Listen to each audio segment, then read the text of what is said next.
Good morning. What a beautiful day.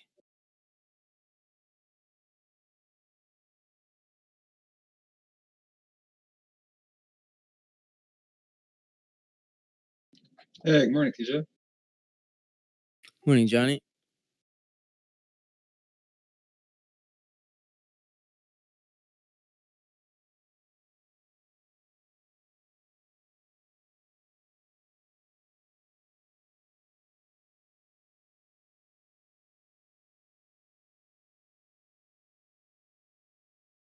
Oh, Tesla retraced the 350s. Oh, nice.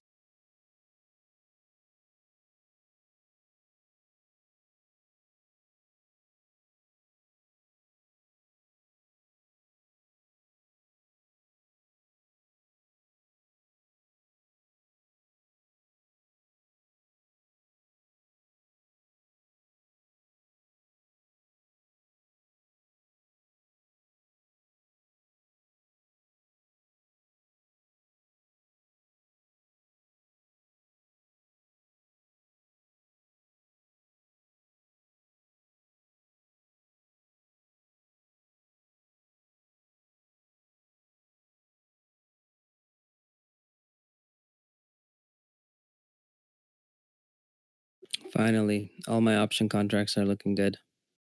Jesus, that was scary.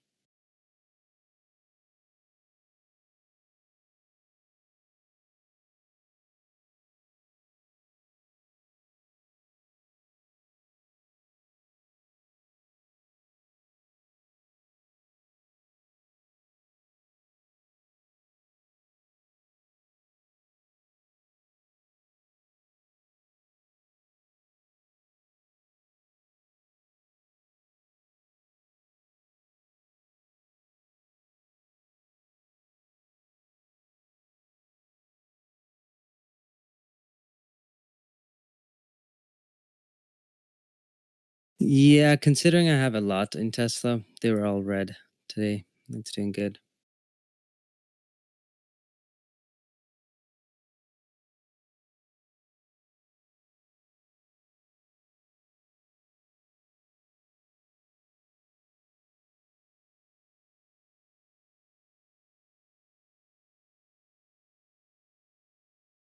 And guys, Tesla is on SSR. Today's the day they can rip it. Let me just call my boy Elon Musk and ask him to pump some shit. What's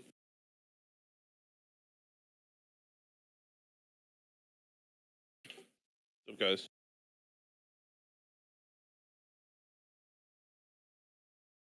What do you mean by SSR? What's that? Short sell restricted. Oh, okay. So it means that if you want to go short on the ticker, if you're trading shares, you have to do on the uptick. So like you have to take.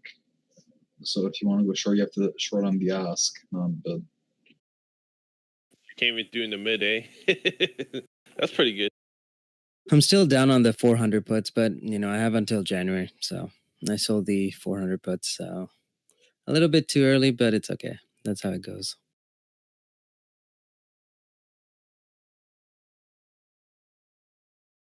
Yeah, we're gonna need a continuation upwards from here.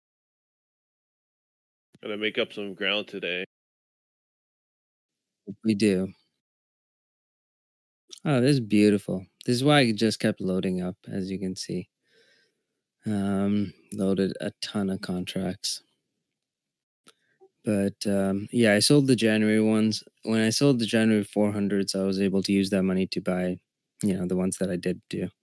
Which, so I bought let's see, these are positive. So I bought the 340 calls, 360 calls, sold the 310 and the 300 puts. And as you guys can see, you still make more money trading equities. Much easier to trade too. Guys, look at Tesla. It's just ripping. This is beautiful. Take some more off here.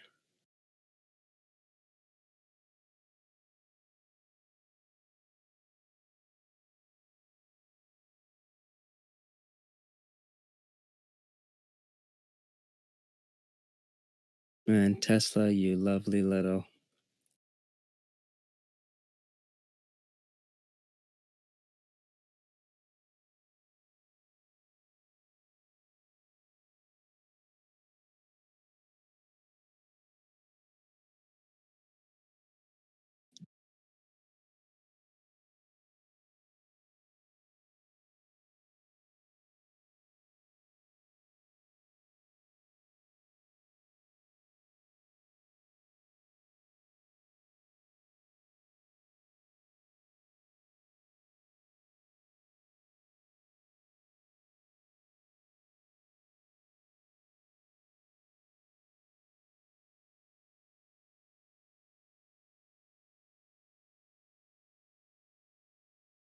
Still haven't taken a single share off of Toss, so just gonna wait to see what happens. Toss, that accounts for like long term, so I'm hoping to keep it.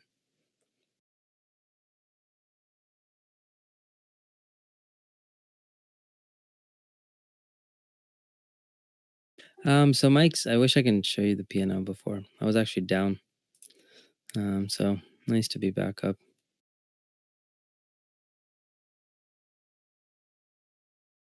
Let's see if my Microsoft can finally recover.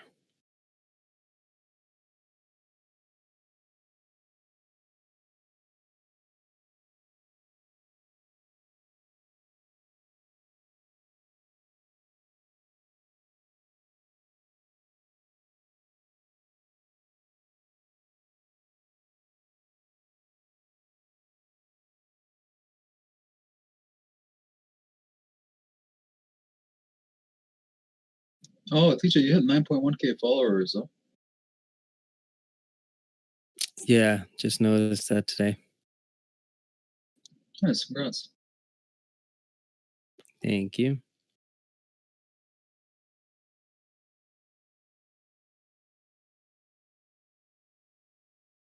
Tesla on SSR. What else do you want in life? So Tesla single-handedly caused the entire tank on the market. Mhm. That pretty much Tesla itself was like a bear market, and now it's going to single-handedly save the market. Well, Apple had the part too. Apple was at what? It went to like 448 level. Pretty. Decent chunk taken off. 448. Yeah. I went higher than that. I thought I went higher than that. No, it's 4 times 112, right? That's like 448. It would like dip down.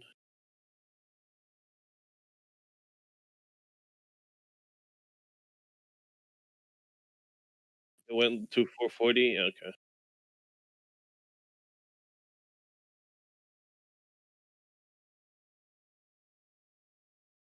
Yeah. So hopefully Congress, actually passes some sort of bill, some stimulus bill. That's gonna put markets straight back into full bull mode. So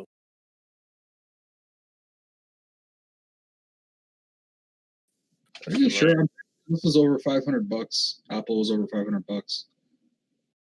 I remember trading it when it was over $500. Oh no, I know that. I'm saying at the low though.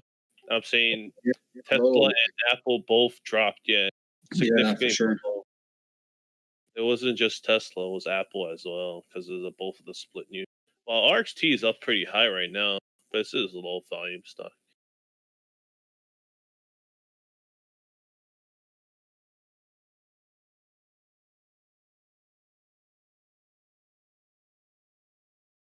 At the open, you might see some sell-in.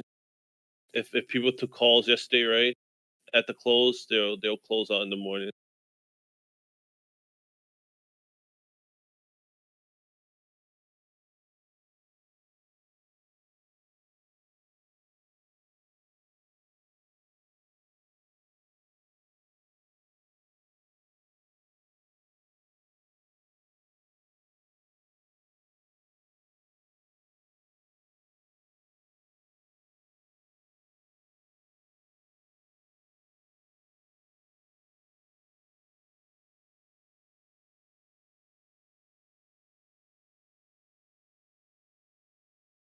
Like I said, guys, Look at SPY. I had a bullish indicator come in, and we launched.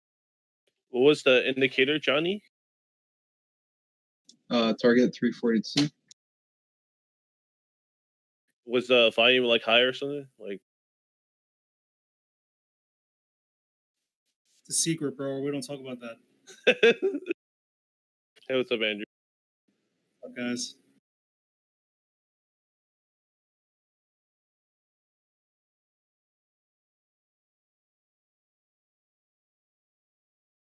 First rule of United Traders: we don't talk about United Traders.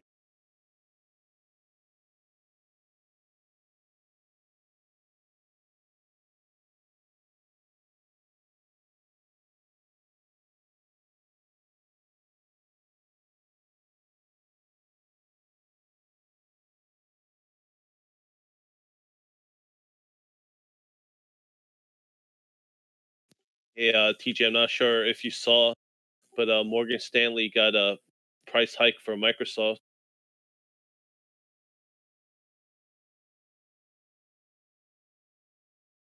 $230 to $245 overweight rating Sorry, which one? for Microsoft. They went from 230 to 245. Target overweight price hike. Ooh, what is this?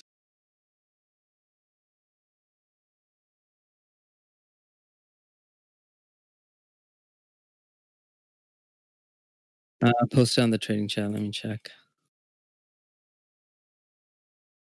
QQQ is just gunning it. This is beautiful. It's going to be a good day, guys. Today's going to be so good. Oh, yeah. All my plays are coming into fruition. Man, that was several bag holds, but it's okay. That's what this lesson's going to be on. Why investing. It's a bit easier. But you're going to have your drawdowns. That's just part of life.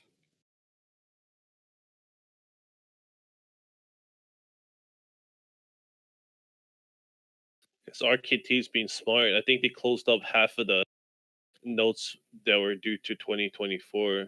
So they extended them and brought new notes 2029, 2031.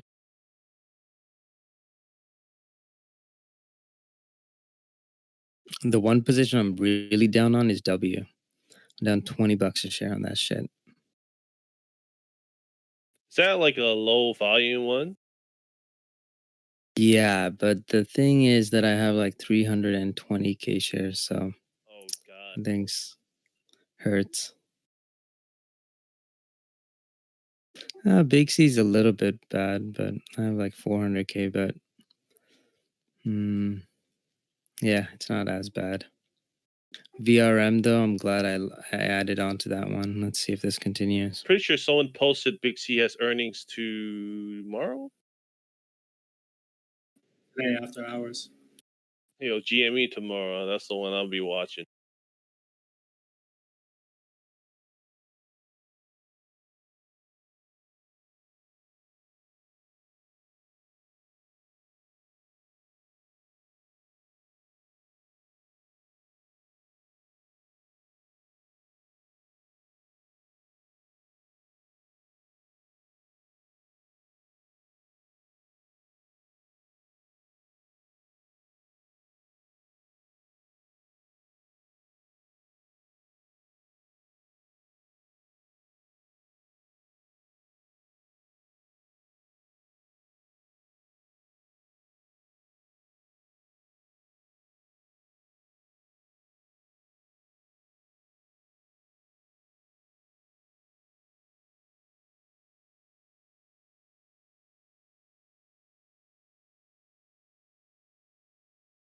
Red Skies. I'm pretty sure Piton is on Thursday after close.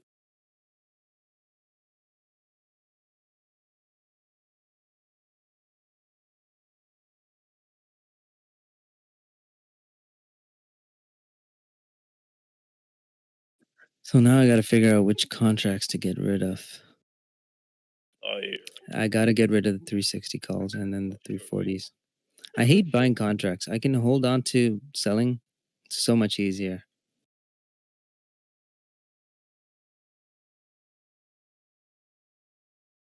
Yeah, like enjoying those the short slow put. intel puts were great trade. Thank you. Yeah, I'm holding on to those ones. That was an easy play. Oh, by the way, ITCI, it's getting close to our target. I forgot to even look at. Damn, it almost hit my target. It did hit the target of 31. And of course, I was too busy.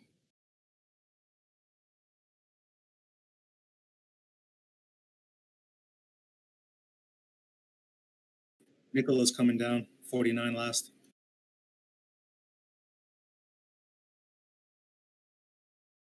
That's right at VWAP. Yeah, John Wick, I agree. You know, you take especially you take profits on short term options calls. Not too short though. They will probably buy next week or the week out after that if there's enough liquidity in that stuff.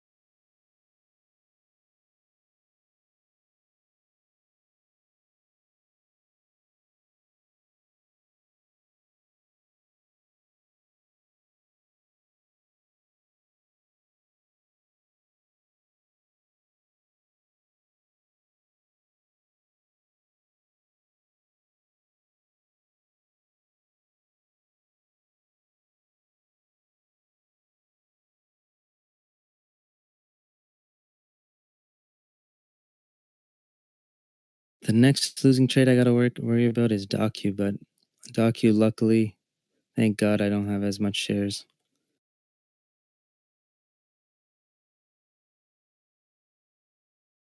LMND, that's that one I got to fix.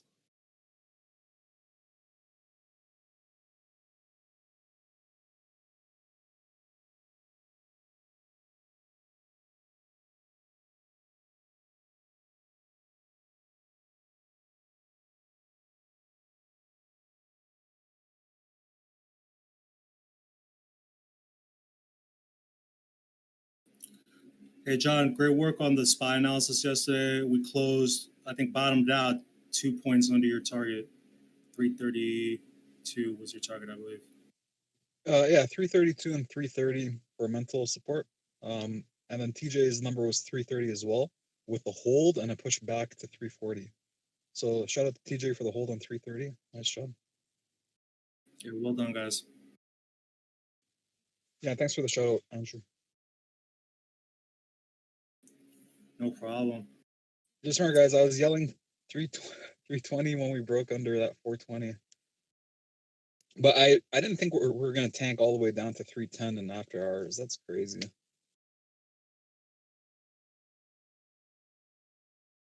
It looks like we bottomed out at 330. I was talking about Tesla. Oh, sorry, my mistake. Yeah, no worries. Yeah, SPY never reached 420. But 420 is the target that I have on SPY. Yeah, after hours is controlled by algo bots. You know what I mean? If people are selling, they'll just keep bringing the price down. Yeah, it's crazy how if you're looking at the tape, you can tell when it's algos. It moves really fast since you can't do any market orders after hours or pre-market. Hmm. Sick. I helped one of my friends too. Nice.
By the way, did anyone get into that ITCI short with me?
And I'm still so down on my Microsoft play that it's not even funny. Good morning, guys. On it. Good morning. We might see a 210 today, Microsoft. You know, Oh, I hope so. I mean, 210 is perfect. Then I can get out of those 210 puts that I wrote, and then, yeah, at least I can recover some of that money.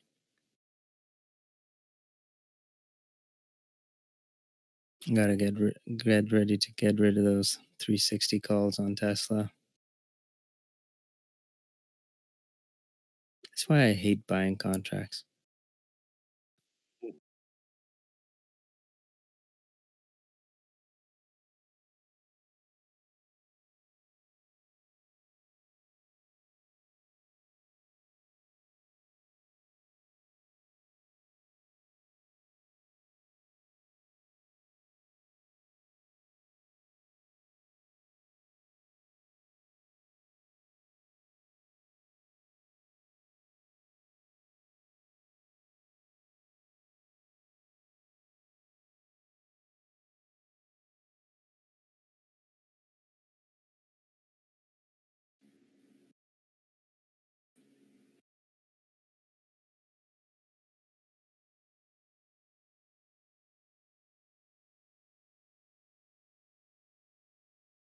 You know, the biggest difference between buying contracts and selling is simple. If you have buying power, if it goes against you, just let it execute.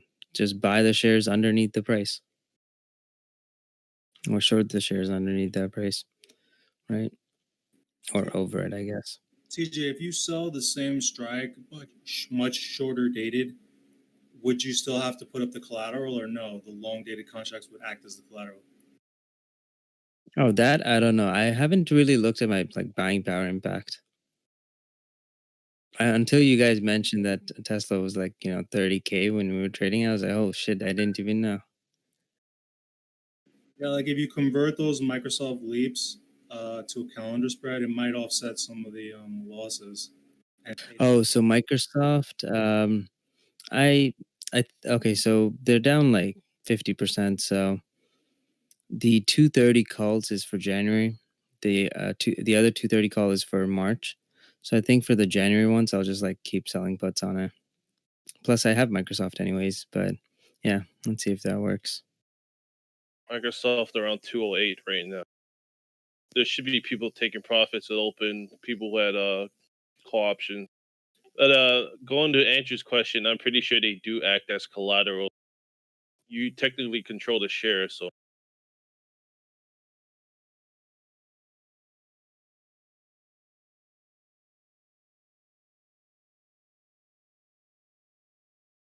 Oh, nice. Option leaps in the money allows you to sell covered calls. Oh, that I didn't know. That's amazing. Yeah.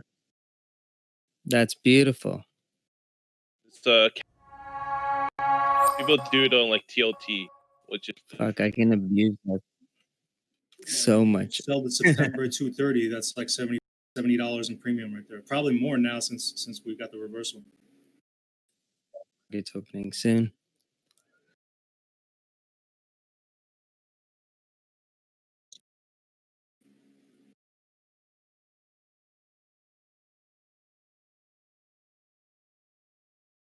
Yeah, market's open. Let's have a nice day.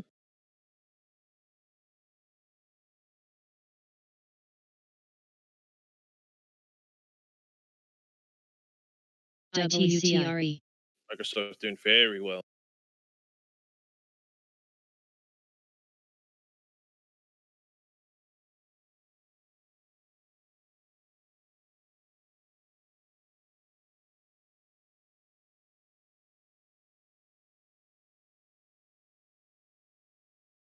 SCON.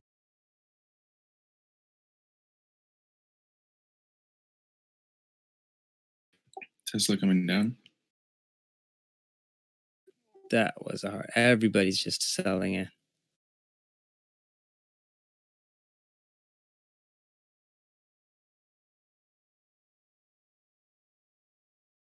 Everybody just took out profits like I did. BW. Which ones for Tesla? You said?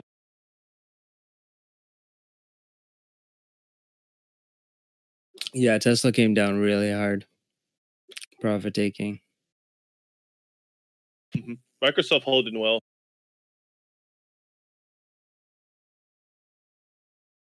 Next. MYT. Trill.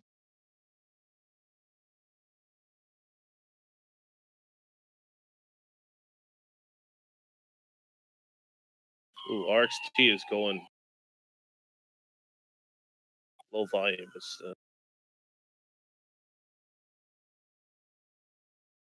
Microsoft not as bad.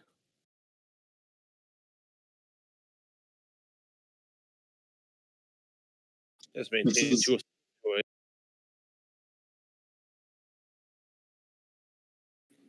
All right, S is testing that 3370 resistance turn support, which was also POC.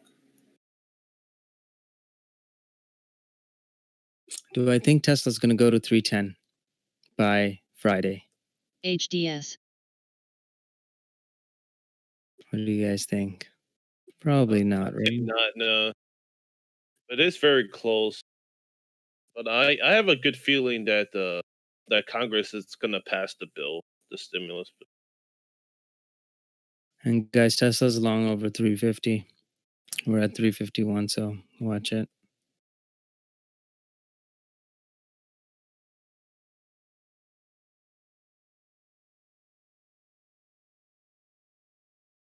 ASTC. Tomorrow they fold McBelt.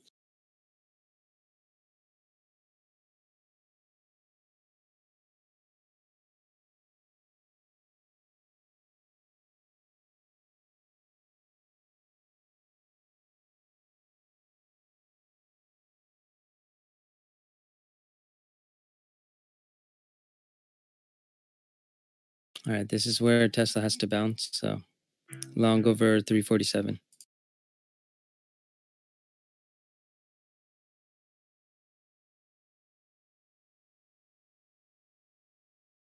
What's going on, guys? How are you? Can't complain. Today's been a beautiful day. What's up, Slim?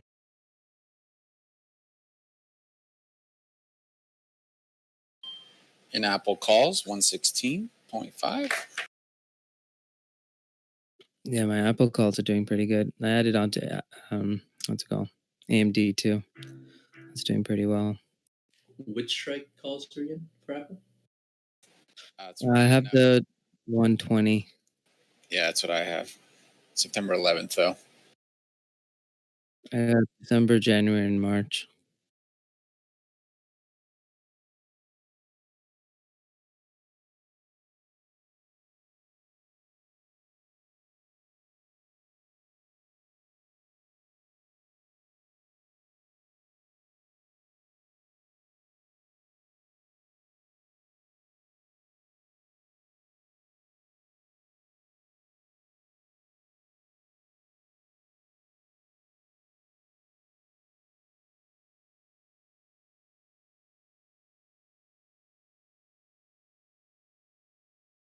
CLSD.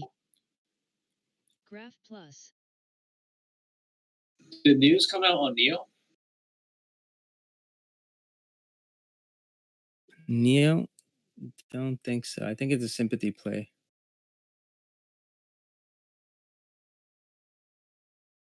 What's your TP on Apple? At least 120. Yeah, 120 for me too. 125 would be nice, but who knows? Nicholas consolidating WTRE. just below weekly VWAP. Microsoft had a day here. SCON. Good. Hopefully I can get out of these 210 puts. Graph. Like I said yesterday, there was a guy that bought leaps for 210, about 1 mil. He tried to hide it too through a split.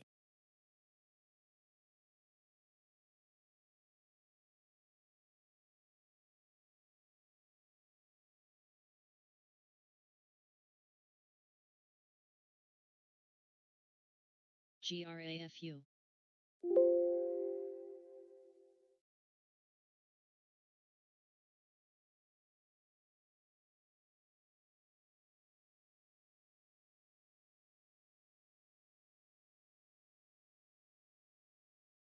MYT.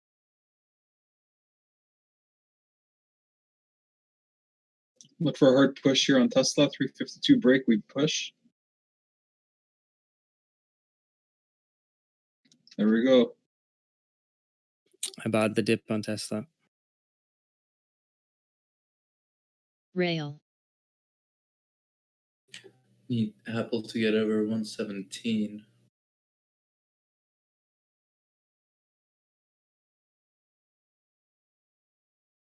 Premiums in Apple are moving higher though, even though it's consolidating here. Yeah, I got $1.38 a contract. They're up to 156. If it hits 115 on a drop, I'm gonna load up. Up on next week 120s. Got them at 320 average or 345 right now. Guys, if you took that trade with me on Tesla, yo. that's $10 a share. Yeet. Yeet. Let's go. Bang, bang. Yeah, I think buyers are reclaiming control of Apple right here. Watch 117 break, guys. It's gonna launch over 117. Chui. Half a mil for Facebook 275 November calls. Split order.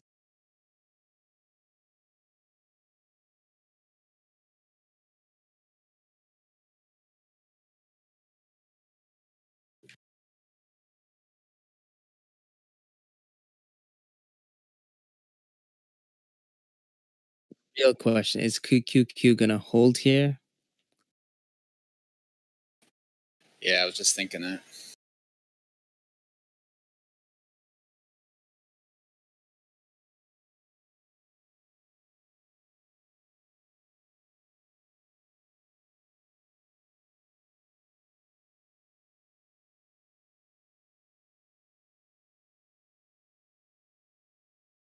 Oh, that's a huge candle on Tesla.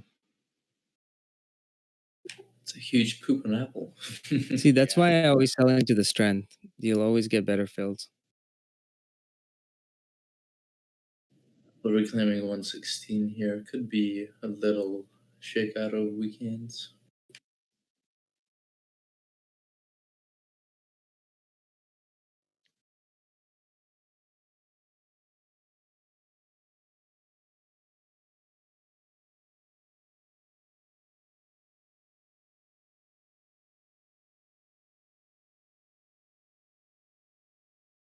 Oh, I got to get out of my work. Wow. Work. Remember I told you guys to sell the 35 calls? It's trading at 1 penny.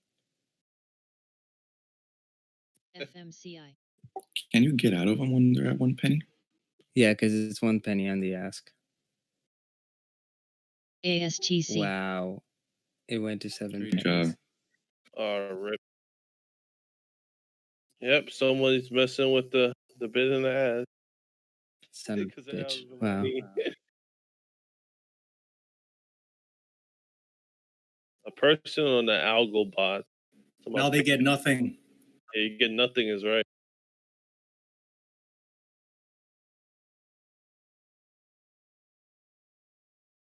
About to be adding more onto my Apple 120s here.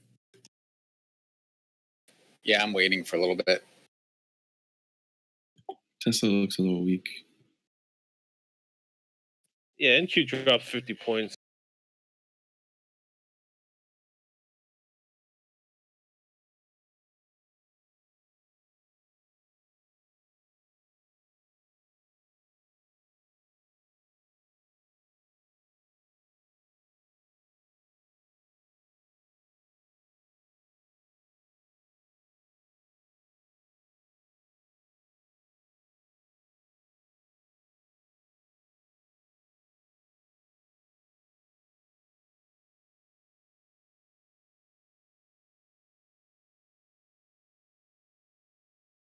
SONM.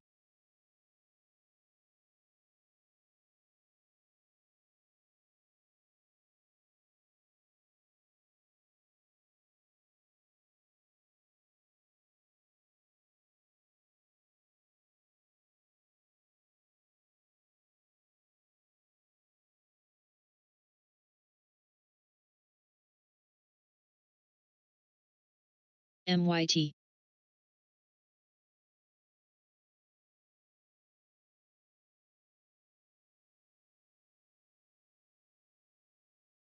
MCFT. Guys, on Apple, we saw multiple sellers step in control at 116.94 or SCON. 117. So that will be the level you would want to see break with high volume and nice tape printing to get confirmation that buyers reclaim control. Okay, thanks.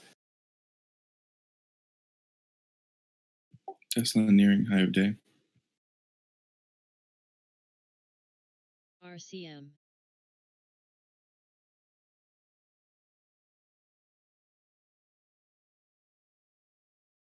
New high Fix of this day on was, Tesla.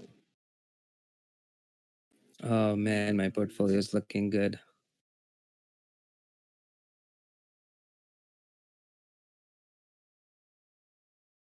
Nice ad on Apple. Whoever got those, I missed it. Couldn't get filled on RKT calls, man. A rip. It's going though. I think some algo dropped it based off of the senior notes offering.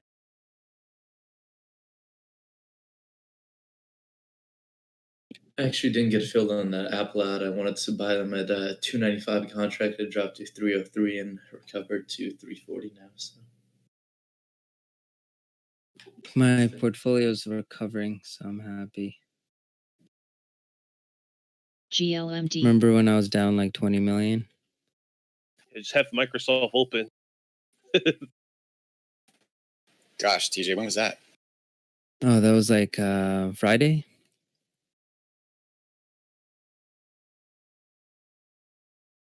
I'll tell you when Microsoft hits 210. Hopefully it does. I'm pretty sure I told you guys that I was down like 20 million. You did, you did. To date, it's looking good. Apple, if we get over 117, we have a volume profile gap all the way to 121. Tesla is pushing. D.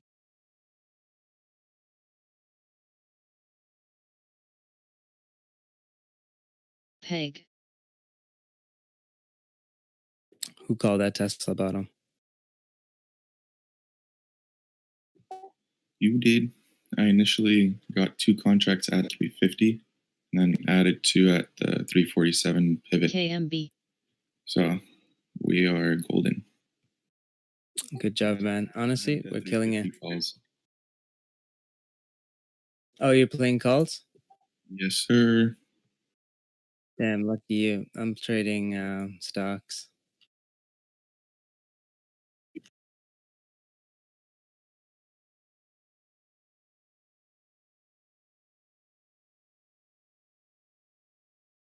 Yeah, That's my Tesla that trade. pivot. Apple trying to step SXTC. up here.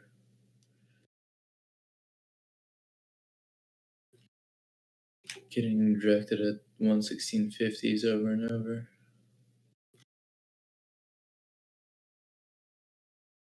JS, look at you already getting into options. Well done, man. PTON is testing weekly VWAP here.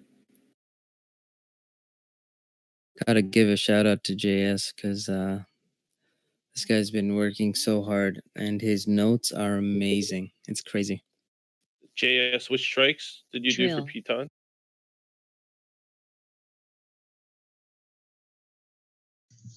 Oh, 100. Okay.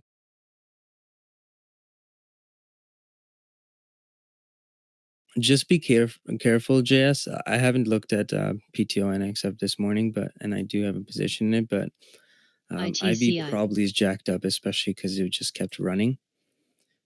So if you have any weakness, you're gonna have IV rinse off, and those results might not be the same. No, I think that's what he's planning SONM. to profit from. I'm looking at the table. It looks like he sold it for debit, right?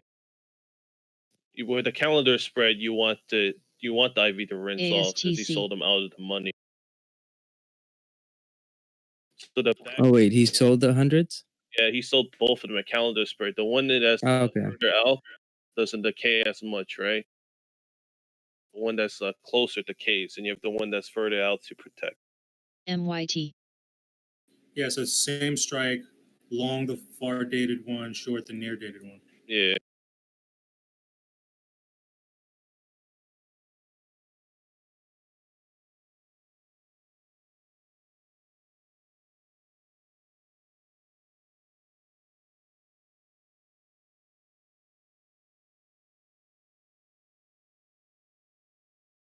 PLD. Okay, so you sold the far dated. Okay, that's good. If I was selling, that's what I would have done.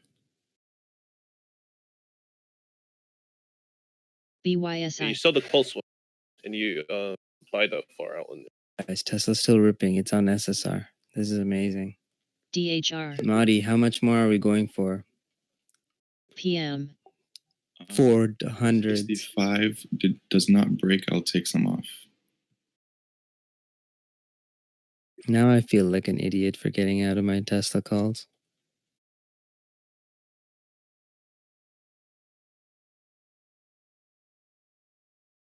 I remember Homa brought up that snap arbitrage.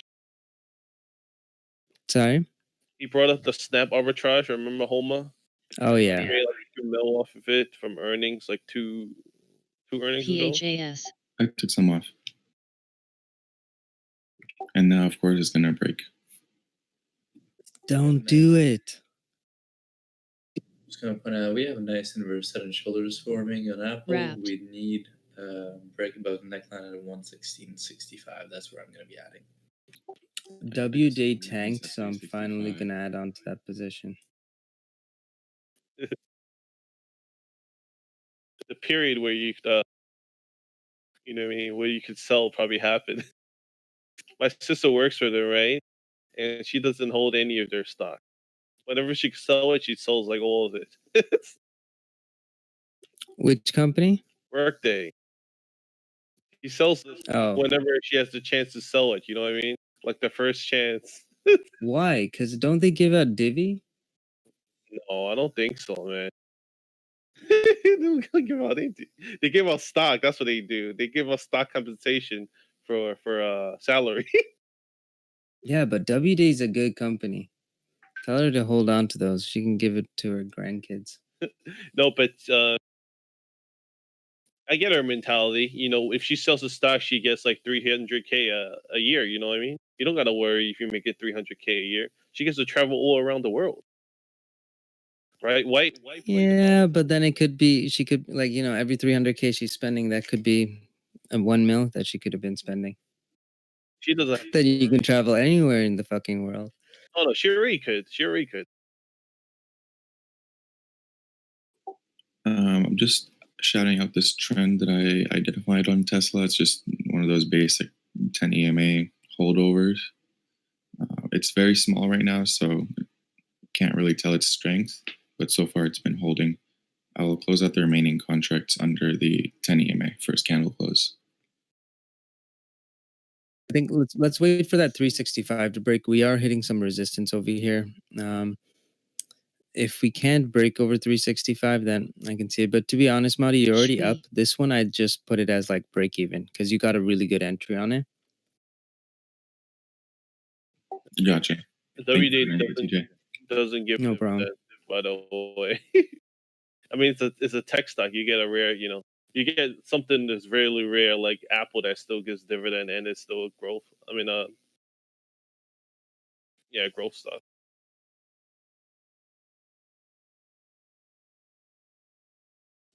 Yeah, I saw the coupe drop. I think 260 is a really good ADMP. price for it. Brenda agrees. So I'm just waiting to see what happens. I do have a small position WTRE. at 206 or something like that. And I also have another position on IB at 282. So that is not pretty. Oh, GME is finally dropping. People finally profit taking the day of earnings.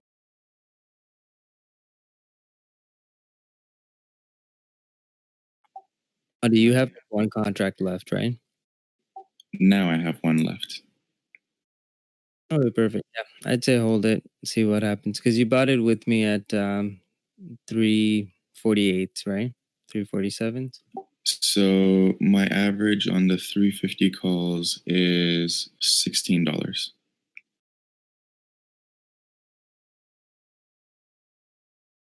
Let me check here. Look at that Apple. No buyers, no volume. Just a complete mess here.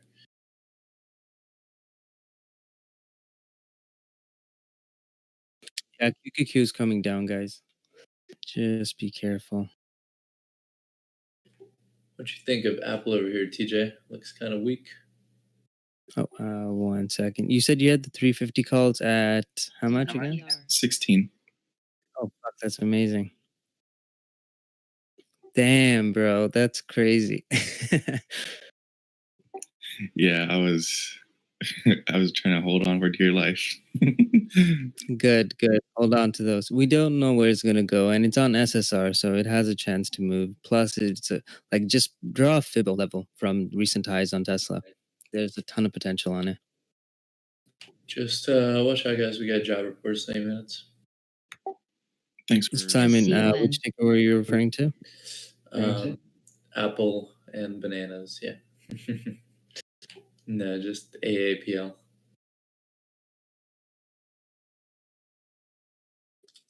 Weak here. To be honest, though, like Apple is kind of I don't know, SONM. for me, it's kind of overvalued. It ran up so much because of actually, no, right now it's all good. It's a decent value, but it ran up so much just because of that reverse split news. The bid on VXX is pretty thin. Look for a launch here on Tesla. 20,000 shares just got absorbed on the ask. Long over 360, short under is fine. Watch this level from yesterday or the day before. So looking on the tape on Apple, there's still buyers. They're still buying it up. So I think long over 15 is a decent play. Multiple tests at that level. I mean, And we have like a wick. Those premiums are holding. I'm playing next week, so those are holding. I'd like to see it over VWAP. Might add here.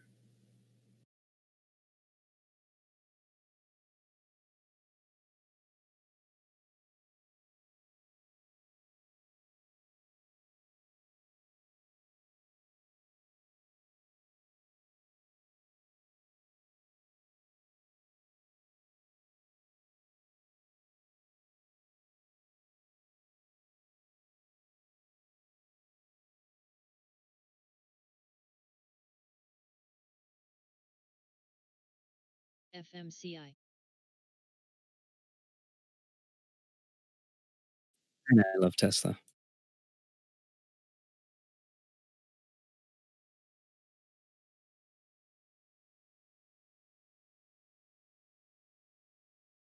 And guys, look at ad's looking pretty strong today.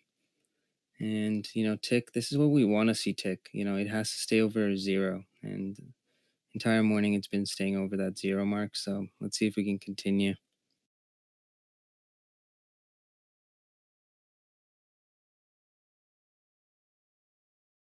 Kara. ASTC.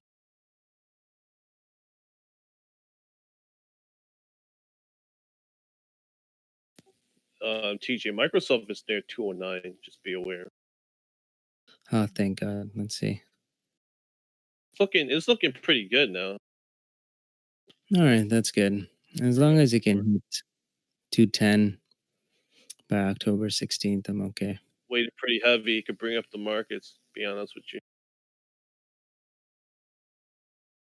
Yeah, bids were trying to step up on VXX, but sales. 209, 209, 209.20. TJ. Thank you. Oh, that's beautiful. WTRE. Oh, let me check out my leaps. How much you're up. 2 leaps up to like 100. I'm surprised Nvidia hasn't moved up here. That's a solid stock. For sure. Oh, guys, ITCI, remember that short? Now trading at $30 for my 34 short entry. That was good. Yo, JC, my sister doesn't listen to me. I don't think she listens to anyone. Maybe that's why she's making the big bucks.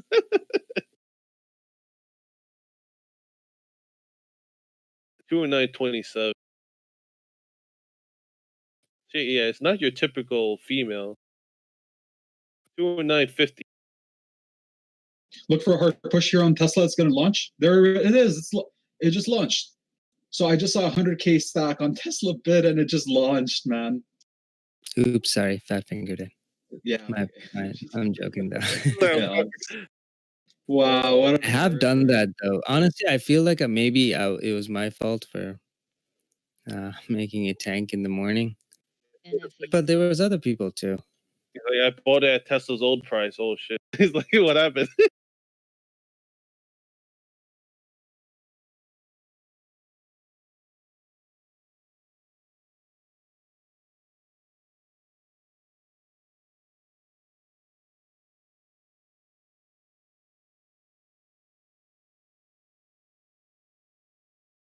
So just so I don't have to focus on ITCI, I put a buy stop on there just to stop me out if it does go over like that 31.20s.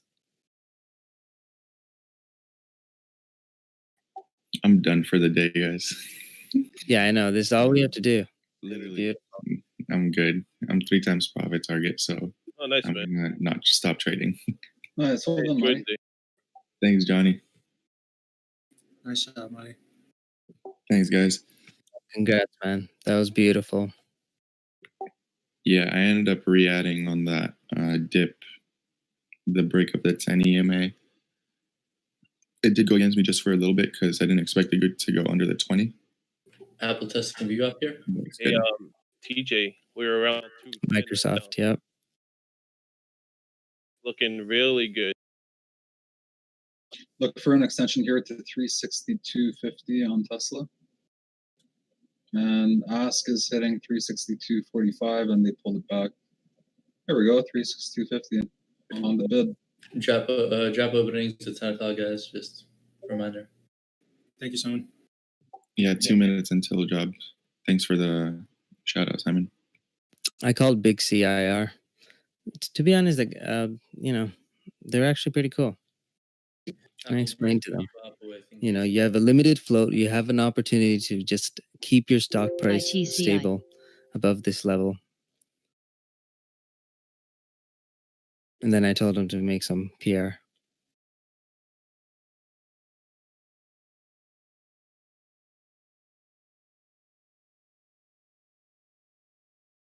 That's about 6 million on job openings.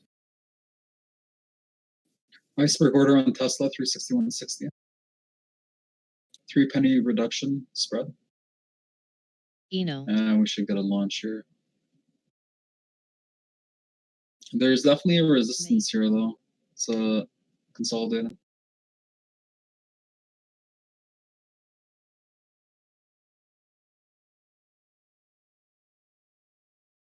NSIT. PSTG call activity here. My Tesla tape is basically all green. Be careful here, because Market's pushing, guys.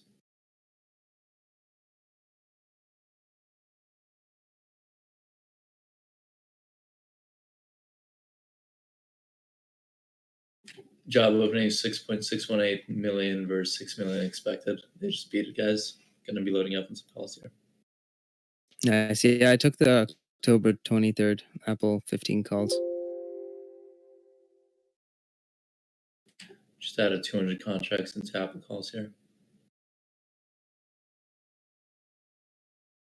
I only got 55 filled.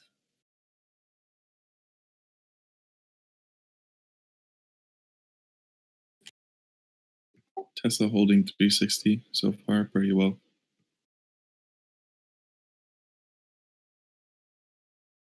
Yes, sir. Let's see if we can continue.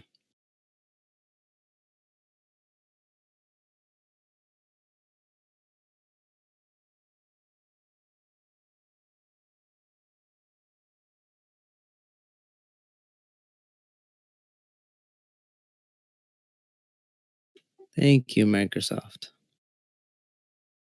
Microsoft's at 210. Almost 211 now. Yeah, almost 211 now. Shit, I should have added some more.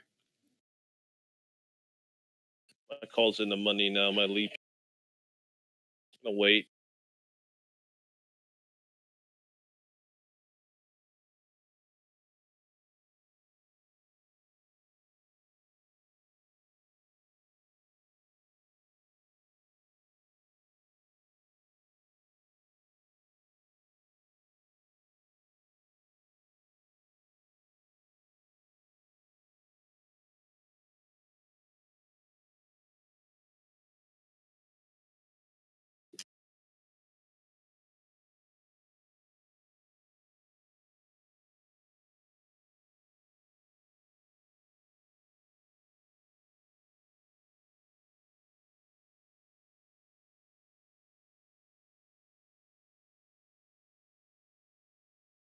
Man, Docu is just acting so weird. It should bounce here, so let's see if it does.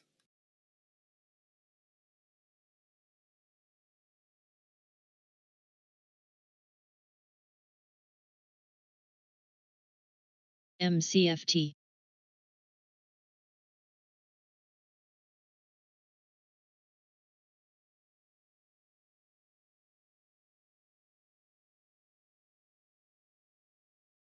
watch for the knife on Tesla down here. There it is. Some Apple leaps. Apple really having difficulty near that 117 zone. Look at that rejection. Okay, 357 has 20K on the bid.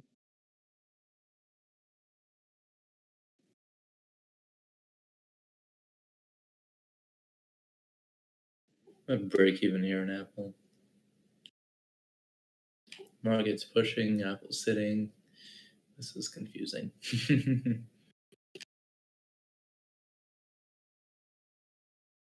Gotta wait for a big fish to buy up a bunch of calls. You know what I mean? One big split or one big block order. Well, did you not see my call orders go on the tape? Which one? How much premium did you get? I got 270 contracts at $3.40. So I don't know. What? Which strikes? 120s next week, September 18, 120s.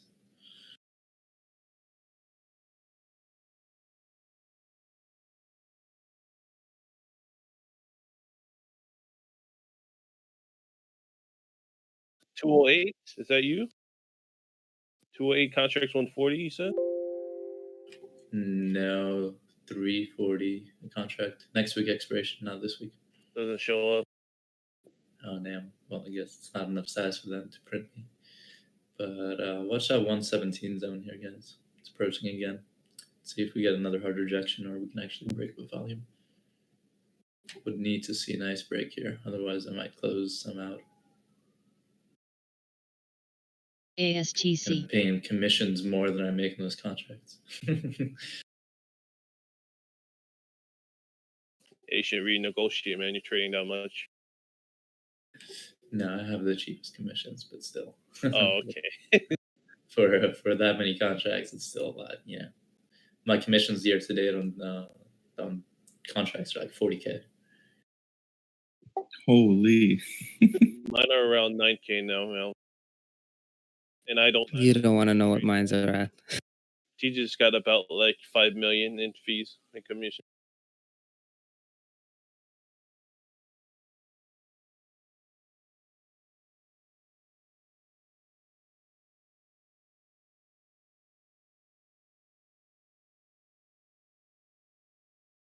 Apple holding that 9-day EMA, currently consolidating under that 117 zone. I'd like to see a push with the market. I'm not liking the way it's lagging behind the market, so I might take some. Oh, there's a big fish right there. About 1 million in the Apple leaps for January 2022. 122.50 strike. I think Tesla's about to drop more. I'm gonna buy me one or two. Let's There we go. see. I have next week expiration.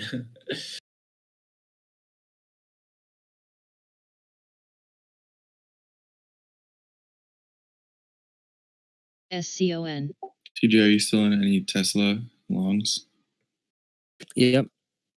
I have that position from 348. Still, I got 15K shares, and I sold the 310 and the 300 puts. Well done. Yeah, those should be safe. Yeah, I think so too. You know, especially because the whole market crash happened, and then all that bad news, and we held over that level. Last night, I was like, "Fuck! If this goes under 310, it's gonna be bad." WTRE. Yeah, I saw some of the guys last night saying 280s, 285, they'll buy. Shout out to the guys that bought my contracts, because I bought like 3,500 contracts in total. Well, sold, and you know there was just a bid there. He was just so happy to take my order. There's the extra or more knifing action on Tesla that I was talking about. Microsoft looking like a 350 nice should hold. ABCD pattern. Even here, like here's not a bad place for it to bounce. We're at the 200 EMA. Yeah, I'd say like 351. If we can get that, that would be a nice entry. 351.50s or 352s. And Q's coming down a SXTC. bit, so could see it dragging it down a bit. Actually, it's holding. Yeah, Tesla looks good. Yep, there's that 200 EMA bounce. Literally bounced $3.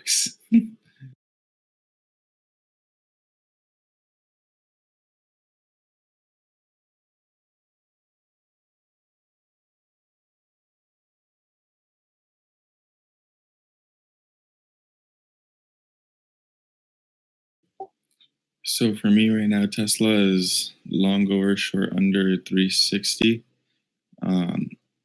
But ideally for me, actually, I would like to readjust that to 365, as we did see very heavy resistance on that initial push up at 365. They tested it pretty much 3 times, couldn't get it over. And that's what made the move back down. So we've been struggling there. But over 360 should work as well. Microsoft coming for Friday again.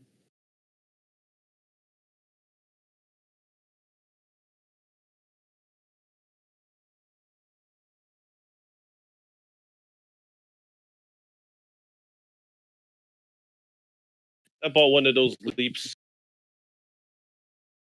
for Apple. January 2022, 122.50 calls.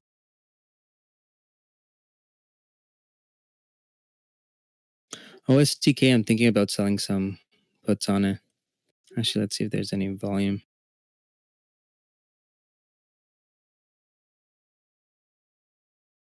Not enough volume. Yeah, I think Apple's a dead dog here. It's heading down. Actually, I could sell the puts. 64 puts have some good volume. They failed to close Tesla under the 200 EMA again, so should bounce again.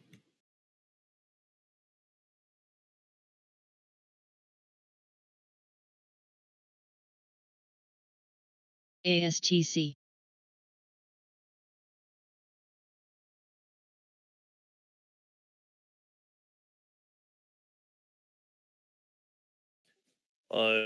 I do believe Apple has some KTRA. kind of conference thing tomorrow, right? I think it was on the 14th, wasn't it? About like Oh, it's next week. All right. yeah, Well, these it was leaps about make sense. the new release of the iPhones and talking about other products. Yeah, these leaps got a data of -2 cents. Sorry, 15th. Thanks for that post, VUIQL. Yeah, that's for the post.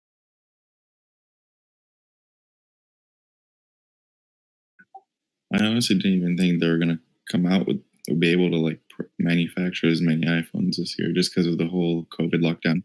That's what they were saying in July, at least.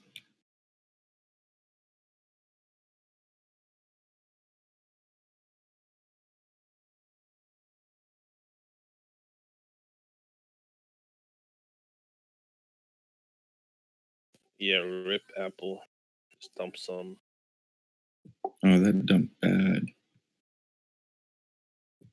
Tesla also closed under the 200 EMA, so I could see 350 coming soon. Yeah, Microsoft also tanked below 210 now. Or trading together. This is where I'd say Tesla has to bounce. Yeah, Remember, like QQQ is coming down though. We're at QQQ support range, so if you're going for a long, this might not be a bad place. I would say wait for 347 if it goes under 350. Yeah, BVXV.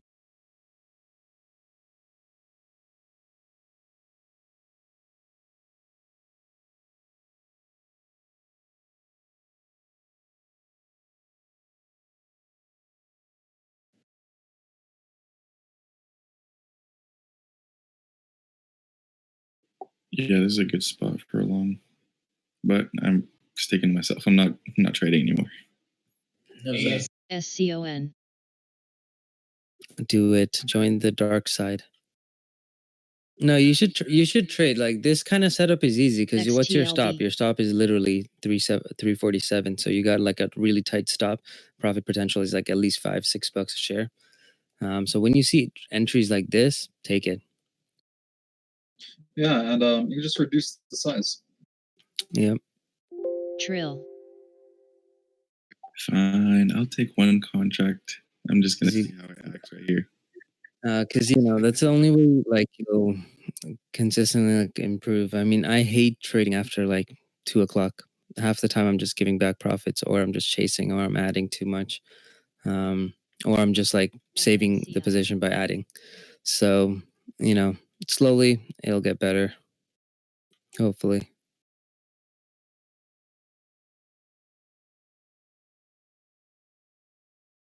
Apple pushing back up. Those Apple premiums took a hit.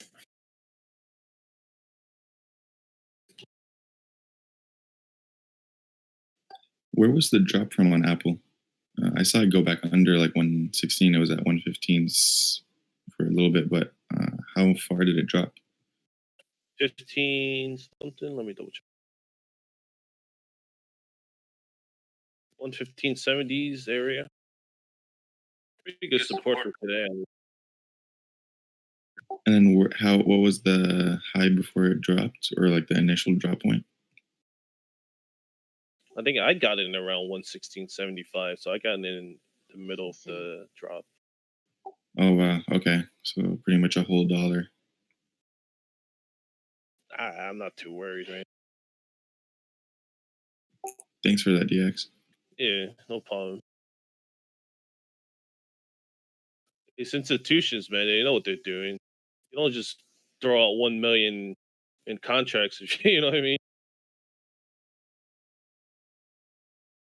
MCFT. I mean, we split it up. Like every time I buy, I do multiple orders. Look, it's already going up now. You look at this. Microsoft, they're all going up. Like mega cap is going up now a little bit. VXX is selling pretty hard. This is good news. Very good news. Yeah, I'm fully loaded in Apple calls here now, guys, around 116. Yep, same here. Let's see that Apple squeeze. Finally, volume picking up.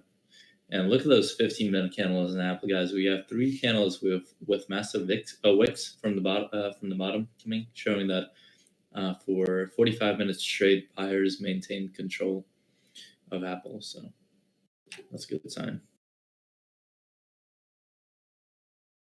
We've got to get over 117.25 and hold, though. We really need it here. SPY's pushing up.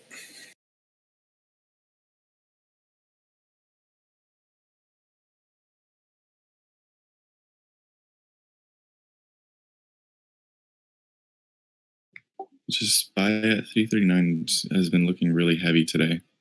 Every time it's at 1339, it just looked real heavy.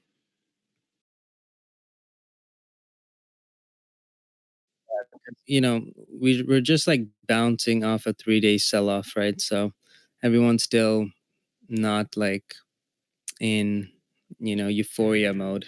But they think the market just continuously goes up. That's a fair assessment. That's why with Congress passing the stimulus, then everyone's just going to buy back in. The algos are just going to push it up. Did they say they were going to make the decision on the stimulus today or tomorrow? Tomorrow is the vote, I'm pretty sure. Okay, cool. Yeah, I mean, it's about time. It's been going on almost a month. I think more than a month. They better pass. Actually, yeah, it's been more than a month. This stimulus was supposed to hit in like the first or second week of July. So it's almost 2 months.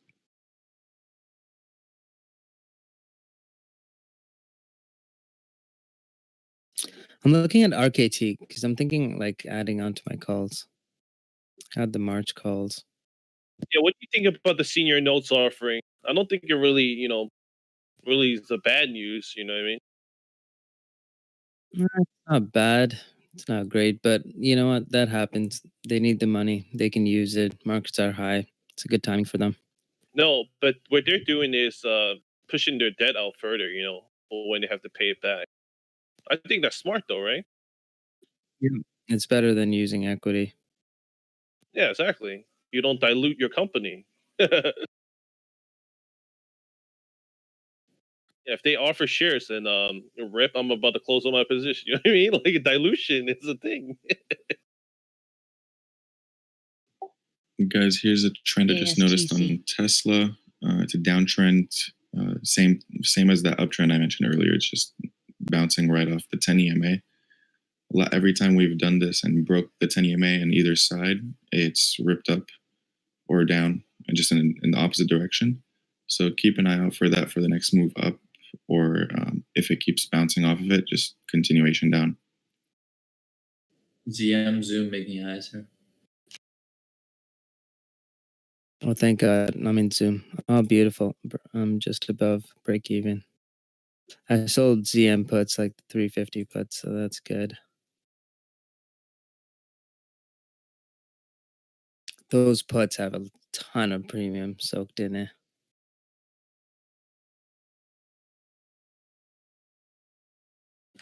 Come on, Apple. Apple? Don't worry, man. Just wait. Just wait. Apple? Did you ever see that TikTok a couple of months ago when this guy would just be like, Apple, Apple, Apple, and he would just be stacking iPhone on top of an iPhone on top of an iPhone? Oh, my God. Nah, man. I don't want to waste my time with that. Come on now. Just Microsoft and Walmart have to buy it. That'll be another catalyst up.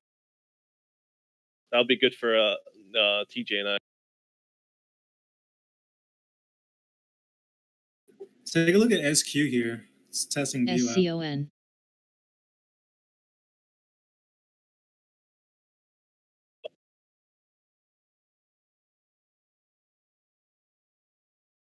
I have session VWAP 142.50, weekly VWAP 141.50. It's consolidating between those two. Watch Tesla 350.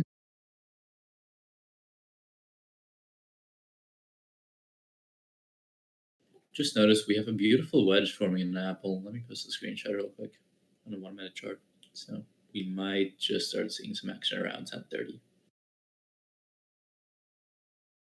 Yeah, we got some RCM. whales back in Apple, Microsoft, so definitely don't short. PHAS. I like leaps, you know what I mean? Low theta, high enough delta. So For contracts in general, you want the delta to be above higher than theta. So yeah, NFE. a lot of people just buy whatever's cheaper, you know, and that's where they just keep losing money. Like 1 week out, 2 weeks out. Well, the worst is when theta actually takes effect, and then these guys are holding on to it, and then gamma's fucking killing. They're destroying everything too. So they're screwed if they're too far out of the money. I think the biggest thing, you know, I could say, myself included, sometimes it's just, you know, human being human. They're not disciplined enough to cut it, right? The problem is, you know, not on the taking profit side, it's on the cutting the losses side. Thing is, like when you wake up to 50% losses, it's so hard to cut, right? So that's why, like, I think any new trader, the first thing they should do is be a better equity trader before they touch something like options, because realistically, I've had 200-300% losses. Anyone can get them. Leaps are for swing trades. If you're doing short dated, I wouldn't hold it overnight, man. It's like this is pretty gambling, you know. Like getting So- numbers. right now here, guys. First candle close over the 10 EMA on Tesla, or since that 360s meltdown. WBAI. They're trying to save that downtrend, but bulls are stepping in. So I think the long side is good on Tesla. Let's just see how they close this next candle. And where's Sharky? He's been dying to short Lululemon. I hope he fucking nailed it.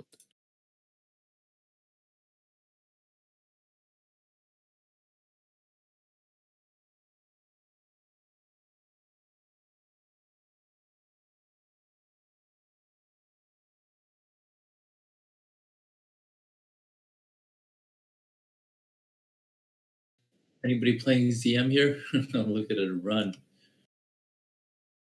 Those premiums are paying. There we go, guys. Yeah, long side is good on Tesla. Yeah, I sold on ZM. I sold puts on it. So, and I have some shares too. Let's see how it goes.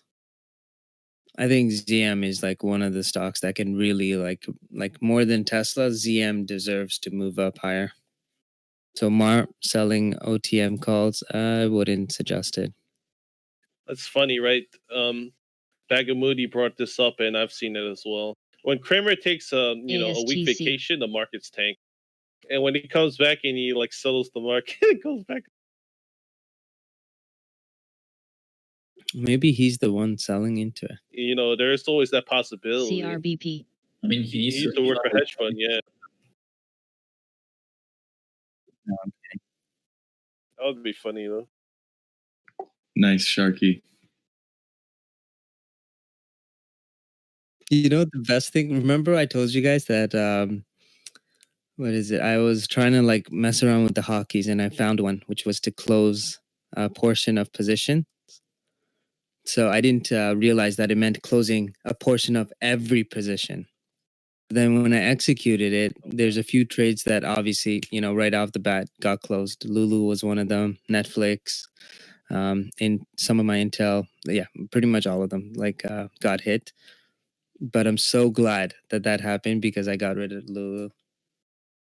Now I can buy it again.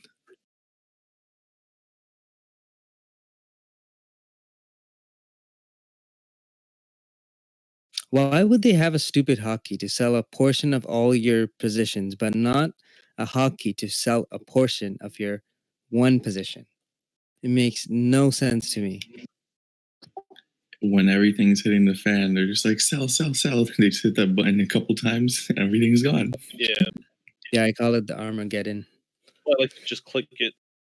Have that button. Hotkeys be selling at the bid. Oh, yeah, that chasing the ass. I mean, Nice rebound on LMND here. Testing monthly VWAP. Apple out of the wedge here. There she goes. Apple, let's go. Did anybody catch that wedge? Beautiful. Hey, man. call, options flow, man. Options flow doesn't lie. Microsoft too. I backtested. I haven't backtested it recently, but I backtested like a year ago.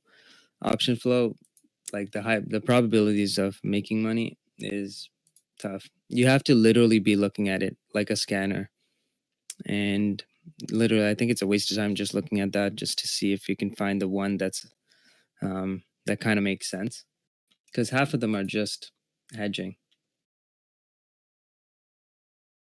Nah, those are the puts, TJ.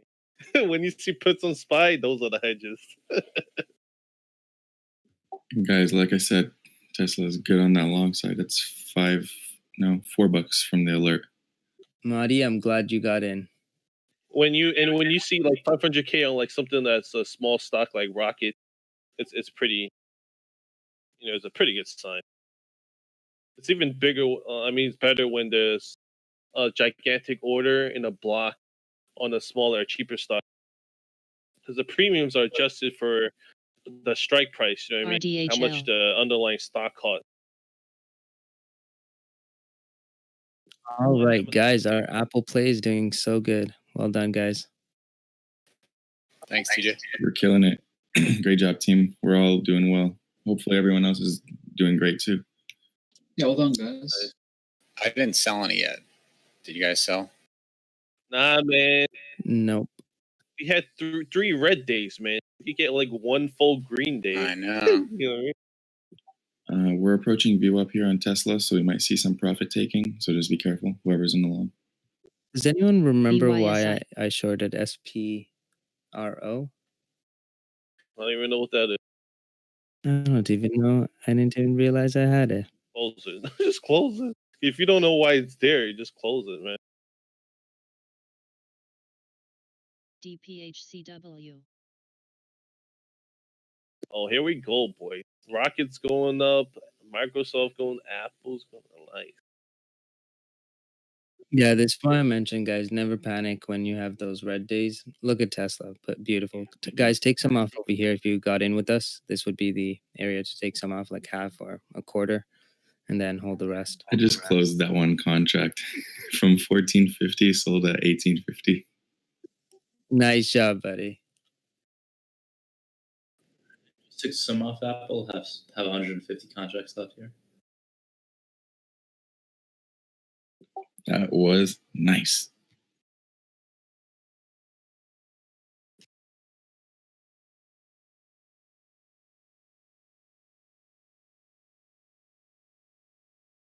Yeah, so you would use the options to flow data with with fundamentals and with news even upcoming to determine if you should go in or not. Like Apple has the conference. I'm bullish on Apple. I like the company. Like Microsoft as well has the console gaming. It's not just one thing. Like ooh, it's always a combination of things.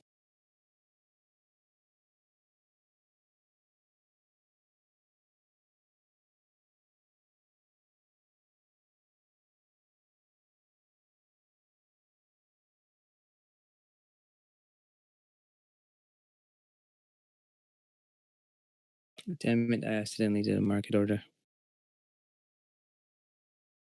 WBAI. Did you close out all the Microsoft puts? No, I still have some, Okay, good. just in case. Well, the chance they expire worthless. I mean, 118, I'm going to take a little off Apple.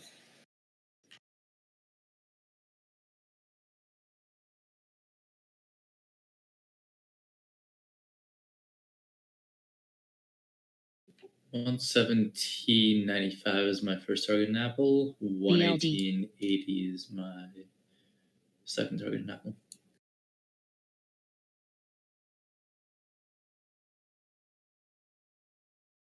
ASTC.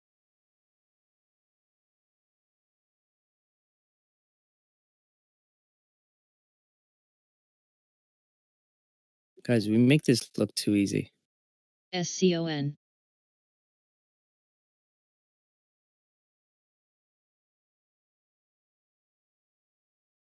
Oh, Nvidia buys coming in now. In the money call buy. If KXIN. Apple holds 117.30, we will see more upside here, guys. Oh yeah, Nvidia's hauling ass right now. Thank you. Finally, man. That's the one I think I mentioned this morning. I was like, why isn't this moving?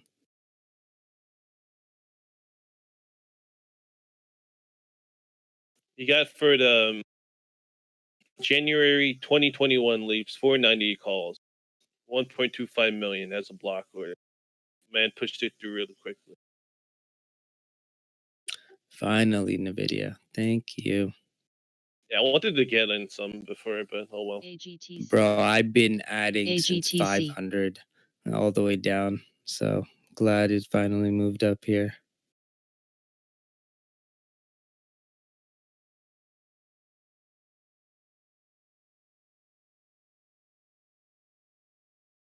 And OSTK is slowly moving up. So hopefully I can get out of that one.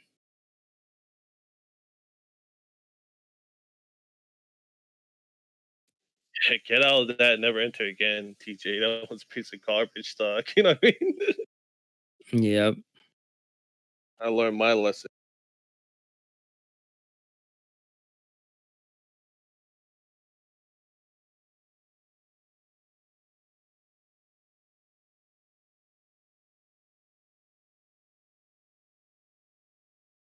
That's SPY volume, guys.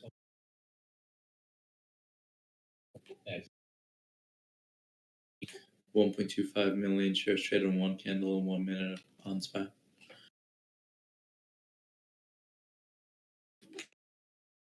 BYSI. You know, I liked Apple because of options flow as well. There was 95s being sold and the hundreds being sold on the put side. So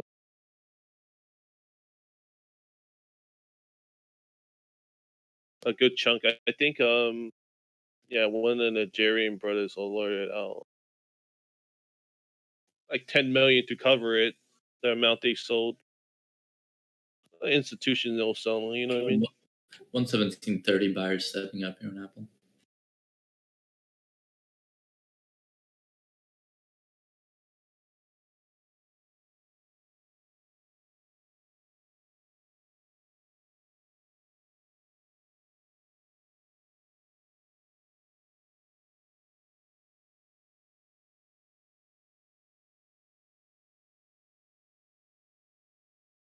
All right, I'm going to take a little break. I'll be back in a bit.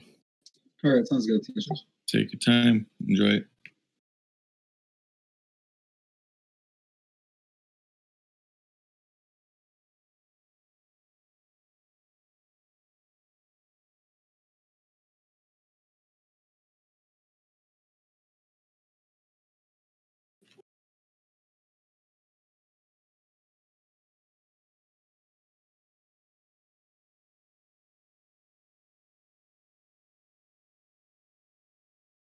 AVEO.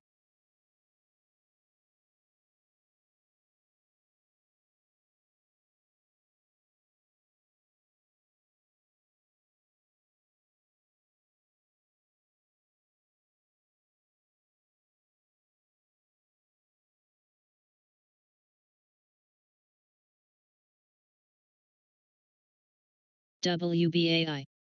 Kara.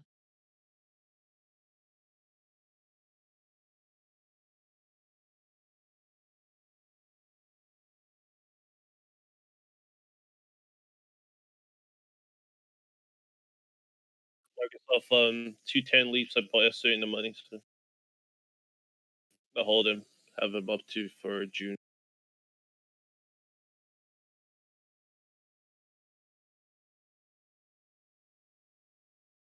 I bought 2 of those yesterday. I got one Apple Leap, like Super Leap Super games 2020. Apple. Was that Andrew?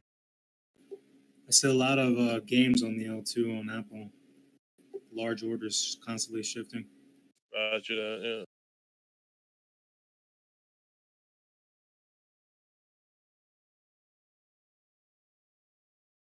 Yeah. SCON.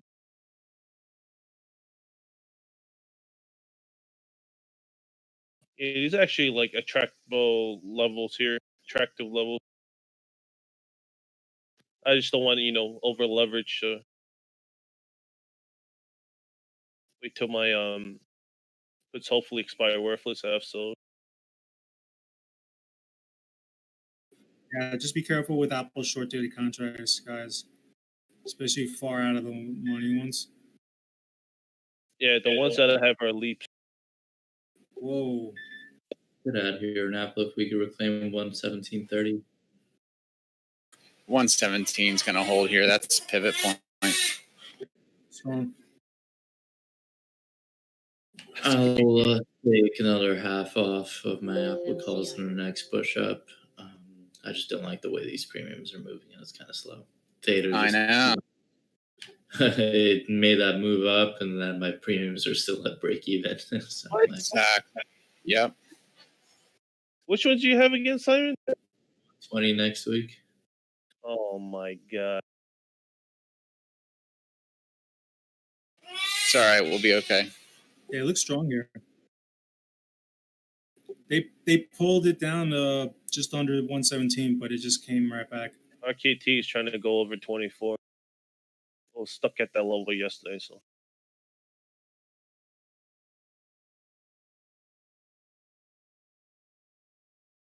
Yeah, like I was saying earlier, the senior notes offering is very, very smart play, very forward looking.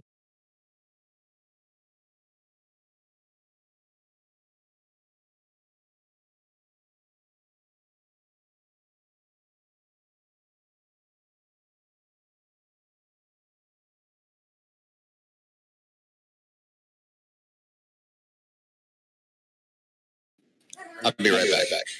RXT went over 20 and went 2045 higher day. That was pretty good. See, Amazon at 32.65. Look at this. Anyone caught that?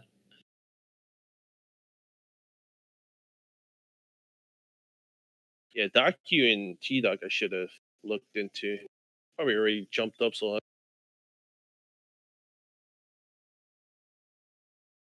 BYSI.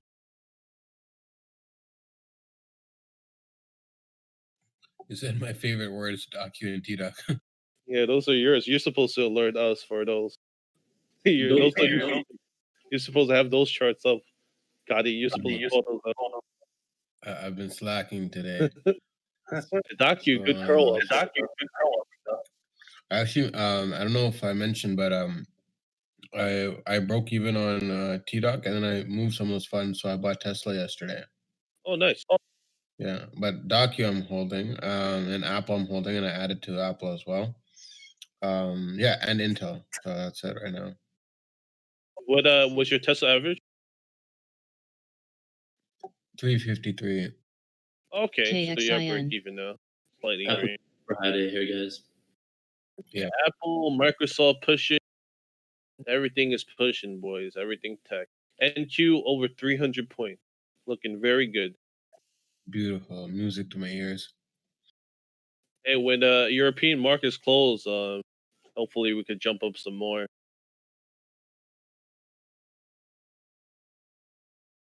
Get one of those, actually power hour 3 p.m.s where it pushes up another 100, 200 points on NQ. I need that in my life right now. TGI. I wanted to give a special shout out to Option Player. He had a couple nice calls on in the morning, and Amazon was one of them, up $70 from when he shouted it out. So thanks for the shout out there. Great job. Great alert. Great job, Option Player. Yeah, good job, man. So what TJ was saying, right? When you cut the share price of Tesla, you also cut the price of the premiums in the AQB. option market, so more retail traders could trade it, and more people could short it. So that's a problem. You know what I mean? Before when it was high, people could only really trade it on Friday. A lot of people. So See, the thing is, it didn't. I mean, it definitely dropped, but before the whole split news, the Tesla contracts were trading around, like on Mondays, they were trading around like 3,500, which is really close to what they're at right now. Like right now, it's like around 27, SCON. 2,800. So it is a little bit of a drop, but it wasn't significant. But I mean, post the split news, it was 5,500 easily. hmm which is expensive. A lot of people don't even have that in their account. You know what I mean? Yeah, that's for sure. That's why like people can't trade Amazon. They want to split on Amazon, but then once they trade it and they day trade it, they're gonna trade it into oblivion. You know what I mean? Yeah, that's true. Amazon, if Amazon split, They're gonna kill themselves. Or they're gonna kill their company, should I say, their stock price at least. Be a poor decision indeed. In the short term, it would go up, but in the long term, it would get screwed. You know what I mean? that thing would turn into a Tesla. That would be disgusting. Actually, I wouldn't even be comfortable holding it after that. hmm So this is good with Rocket. No dilution. If they start offering more shares, that's a bad thing. You know what I mean? But I think they have to wait. If they want to offer more shares, they have to wait anyway till February. So that's a key point of if I'm still holding on, I would watch for results. It's RXT has a lockout period up to February of next year.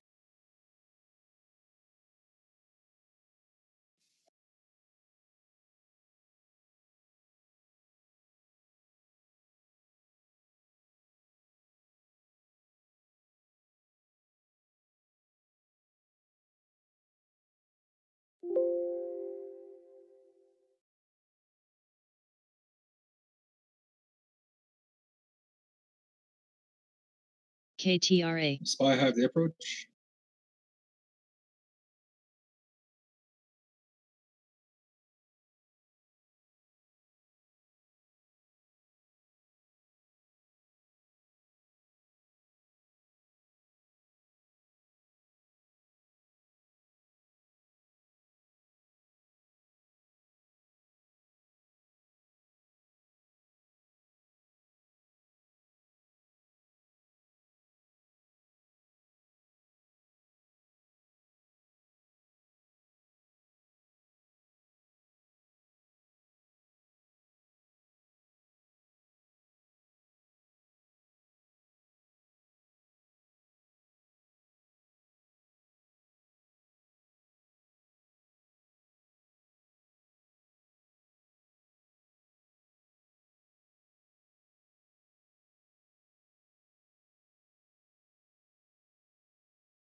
All right, guys, I'm back.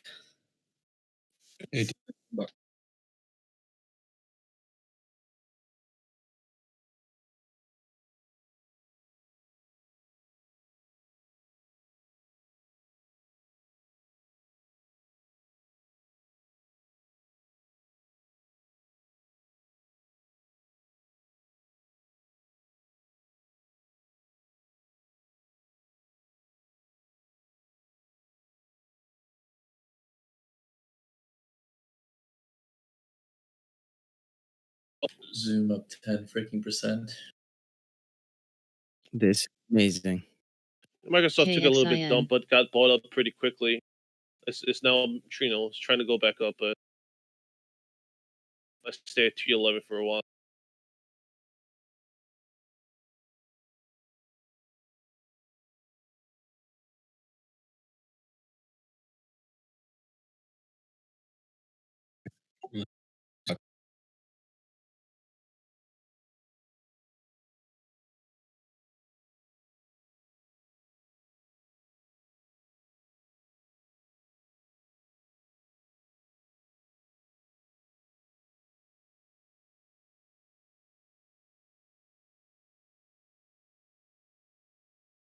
AGTC.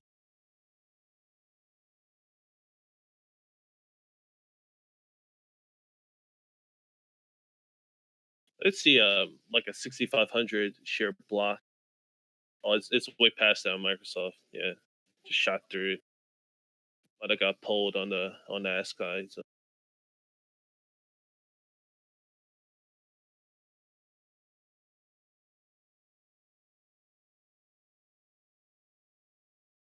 NFE.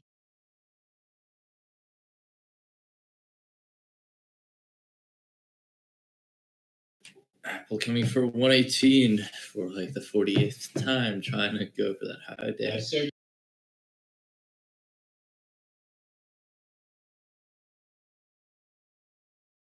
I'm ready for it. Here she comes. 118's printing. Guys, Docu. Doku. Doku. Doku and Roku make you broku.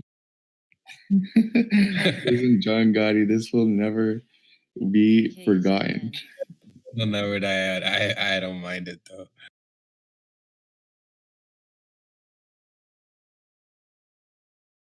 May.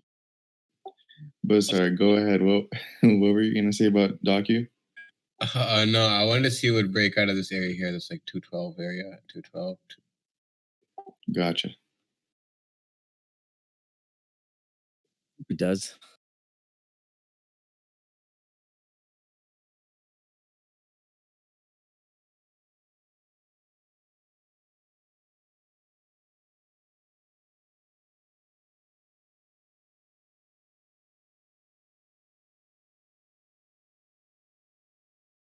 AMYT. Man, I wish I had more days like this.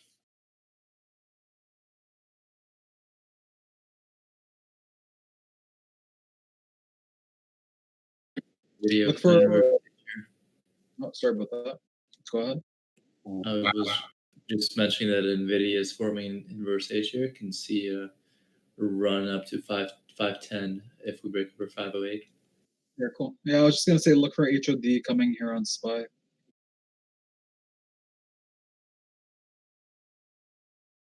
SCON. 118.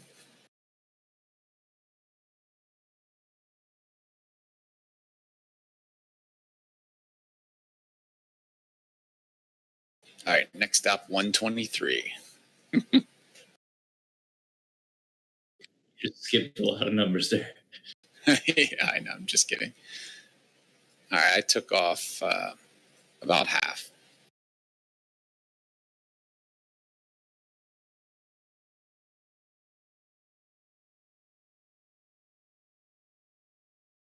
I'm trading with one hand today. We're fostering a little baby who's like a month old. So I got one hand on the sell button, one hand on the bottle. You're the man. Good for you, man. Thanks. It's crazy. You're playing SPY? No, just Apple. Oh, okay.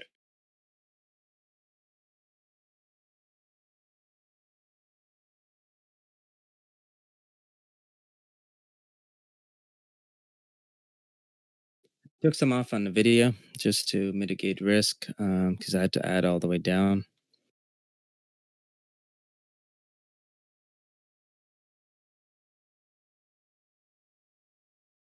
We're looking good. This is amazing.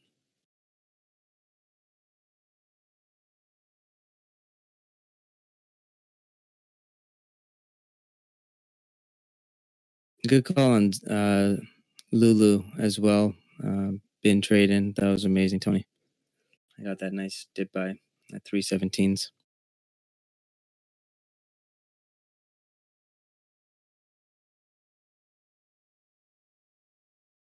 Hey Tony, I hope you got that trader status for taxes, 15%. Hopefully, I see you do a lot of day trading on multiple positions. So if the IRS didn't give you that, then Tony's Canadian. oh, he's Canadian. Oh, damn. Well, hopefully there's a Canadian equivalent.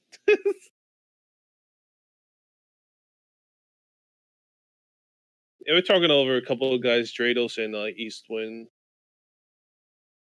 Or East Side, should I say. That's probably the way to do it. Have like 5 different day trades in a day, so they show like you're working every day, and you take it as a form of business. Combine that with like Sawyer's journal taking, right, with the notes. Oh, Tony's been trading longer than most of us combined. Oh, okay. Yeah, he's the voice of reason. For anyone Whenever he else, talks, you just listen. you And should it's like fuck, how did I not think of this? or more than one time, it's more like, fuck, why was I so stupid to take this position? ASTC. keeping a journal of your trades shows that you take it as like a serious business. You know what I mean?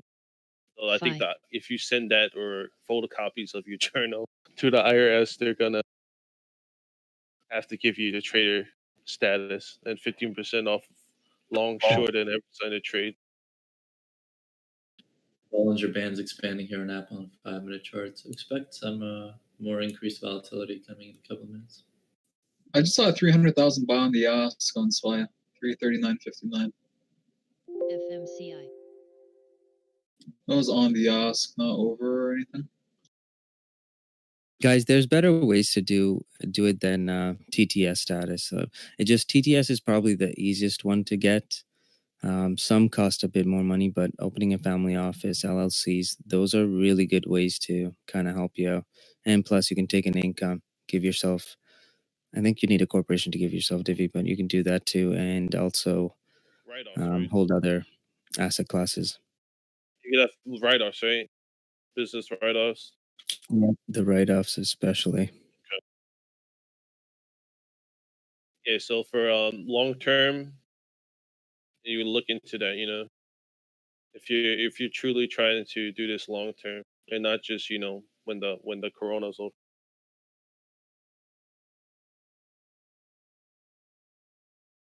I think family office, you need 100 million, I think, investable assets.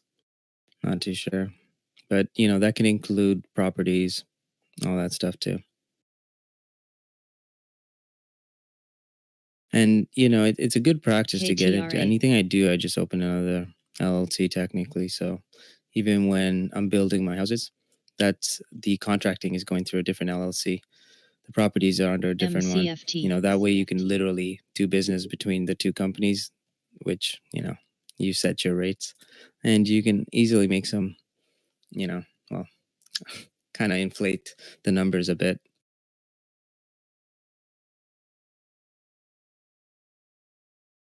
Gotta love it. Get a good accountant, guys. That will go a long way. Simon's and Apple, and then I'm like, wait for a whale, and like 3 minutes later, I see a whale go by freaking Apple leaps. It's like mirrors the same thing from Microsoft yesterday. A million in leaps coming. Nuts. It's great. It's great, John. It's great.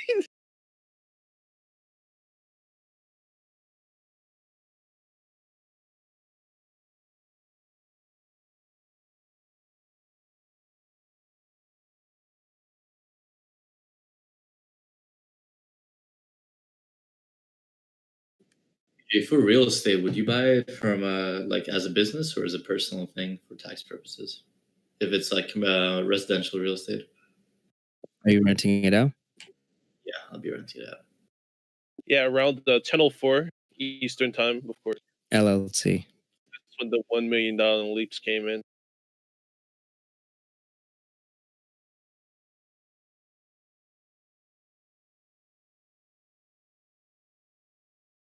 Hey guys, I think this was the push down here to SPY, on SPY before the next leg up. Just a heads up.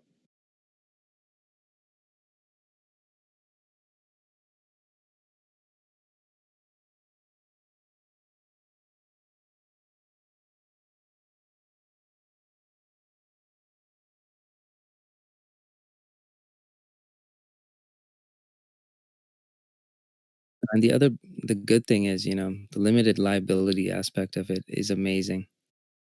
Use them as investment vessels. Sometimes you got to write them off. after you sold off your assets and then spent money on it.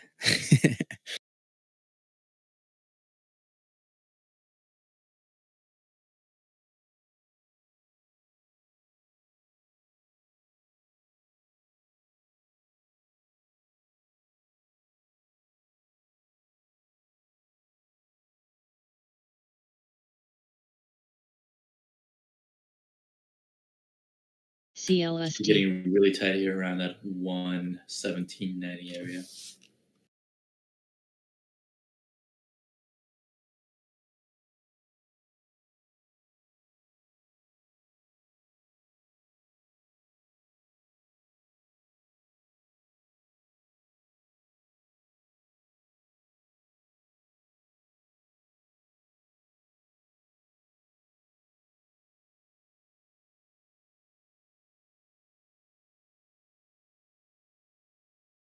I mean, you trimmed some, right, of your calls? I have 50 contracts left out of the 20. Good. Yeah, those premiums, I mean, it's consolidating right now. Those are not even moving up. So Yeah, man, always trim. When it moves up, always trim. When you buy so many, especially, I'm not talking if you buy one or two. You know what I mean? I mean, it's next week, so I have some time on my hands. That's why I bought it, because this week is a shorter week with premiums, and those are going to depreciate a lot, guys. Apple is squeezing. NATR. Squeeze above that. Taco, I'm not sure where you live, but in Ontario, you have first-time home buyers plan, so you only have to put down 5% instead of the 20. So, take advantage of that, of course. It's always better to take advantage of that. And yeah, I'm not too sure. Like, first property, I think it's better to have it under your name. You have to have some assets too, right? Yeah, down here you can also get an FHA, first time acquisition, and get like. What the hell? It's only 3% in the States? Yeah, it's No wonder you guys had that mortgage issue back in 2008. It's your prime rate. You can get Some guy working at Walmart, bagging groceries, has like a $400,000-$500,000 house. That's like a recipe for disaster. While making like $380 a week. So, Simon, you got next week's monthlies, right? Next week, 120s. The monthlies, yeah. I guess those are monthlies. Yeah, very, very, very liquid. I don't know why the contracts aren't moving up, accordingly. I mean, they are, but they're not. Like when Apple was at 116.80, those contracts were 345. Right now they're 360. So yeah, my contracts on Apple hasn't gone up much. I think we need a huge move over that 118 to get it moving. Yeah, we need that little IV spike on the breakout. That's when it's going to push over $4. There's some volume on FEAC. I don't know why I bought this stock, but for some reason, I think me and Greedy were looking at it. Oh, the leaps have a 0.55 delta. The contracts you have a 0.45 delta. This is why delta matters and the Greeks matter in that sense. Oh, everything is Greeks. It matters. And it's important to know like the second order and third order Greeks as well. You don't need to know it to like a high degree, but just enough to know the impact on your option contracts.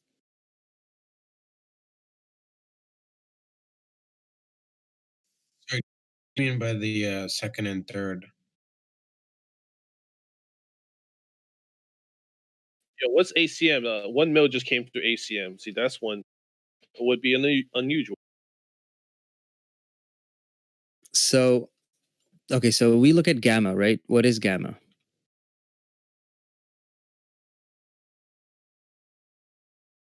John Gotti, this question is for you only.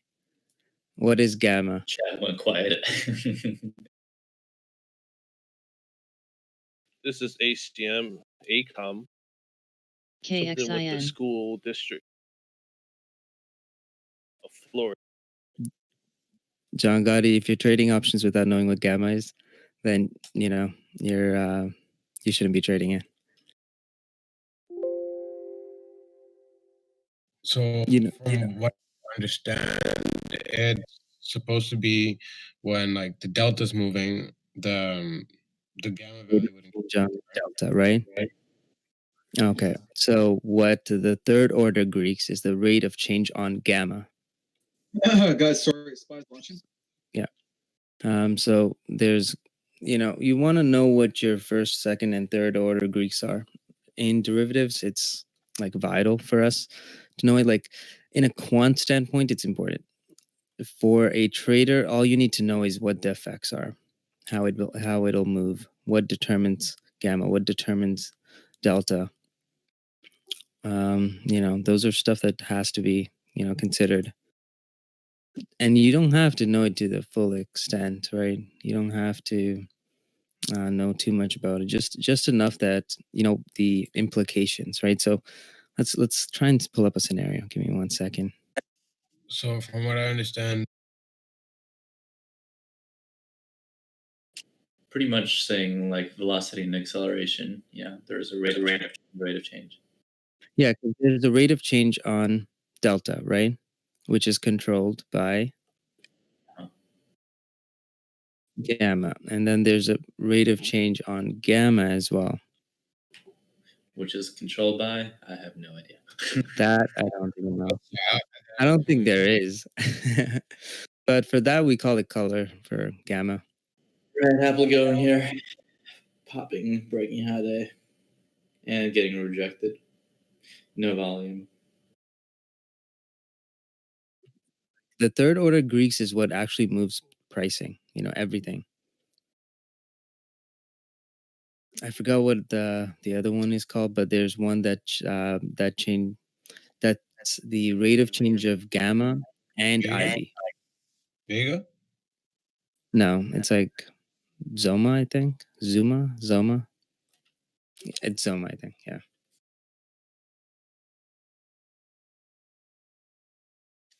Okay, so that's the third order because I only know delta, gamma, theta. Yeah, because most of the guys teaching you guys won't fucking know what derivatives is. They probably haven't even passed like high school, so I doubt that they'll teach you the shit. That's why I asked what's the second and third order because I was like, Damn, ACM is mooning now. AZM? ACM. After I called, a 1 million calls. Wow, so 38. But it's just low volume window. But they bought the 40s for December, the 40 calls. And there's also a big block at like 45. Sold more Apple calls. I have about a quarter left. Nicely done. so TJ, how important is it to understand second and third order for Greeks? Well, it changes everything, right? So it changes what your Vega is going to be.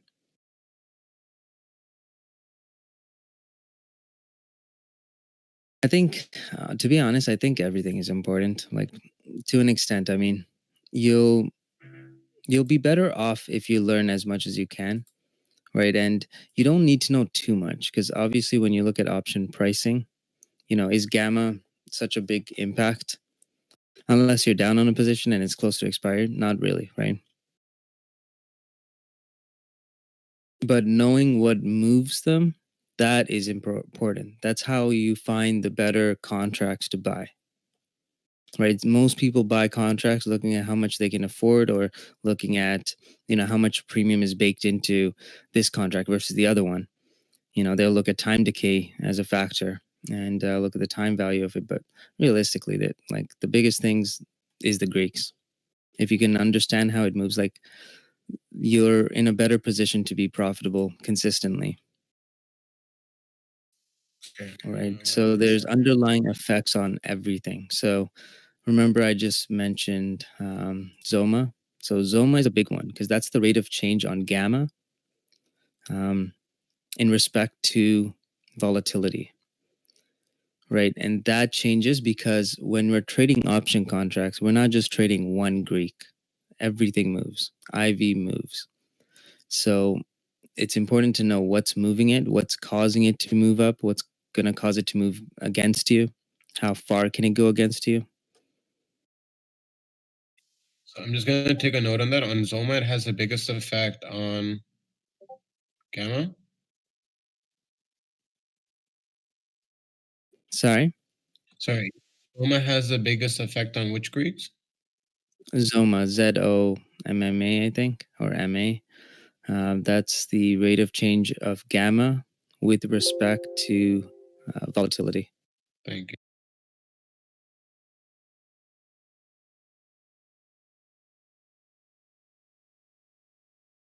I feel like I'm taking calculus again. I know I'm a horrible teacher at this. Not that for me it wasn't easy. So yeah, Variables instead KSIN. of Oh yeah, you know, ECM also update showed up on variable. the scanner. Our YouTube scanner. Thank you, TJ. I didn't even know about anything outside of the other Greeks. So SCON. Oh, and there is Voma as well, like up to me mentions are there. So that's another important one. It was lemonade going up, showing up on the scanner. You don't really need to like. I need to use this for, because I'm creating like an option pricing model to help me with Brenda. So obviously for me, when you're doing it on a quant basis, you kind of have to know all this. You kind of have to be able to determine how the pricing is done and forecasting, right? So for us, it's more important, but it's important for you guys to know just like what can happen, and just monitor your option contracts, guys. Like there's no other better way of learning it unless you want to pay for, historic data, which you can. But it's way easier to do it in real time. You'll see the cause and effect. Now, one of the biggest things that that you want to do is just like simple math. Let's say all the Greeks stayed the same. Okay. Let's say you have an option contract. Let's find one. All right. Let's go on Tesla. AVEO.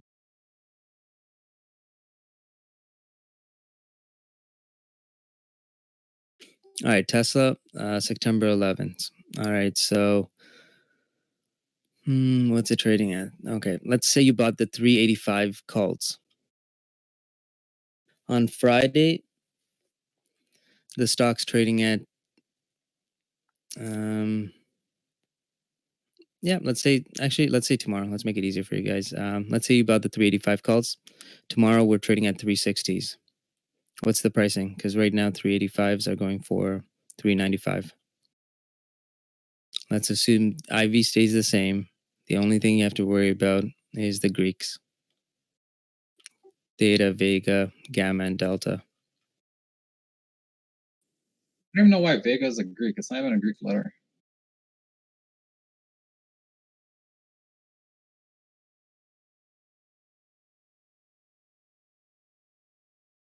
Guys, spy back under 340. Wait, isn't it a Greek symbol though? Vega? No. No? Okay. Take it from the man Johnny himself, who's actually Greek for reference. So he would know.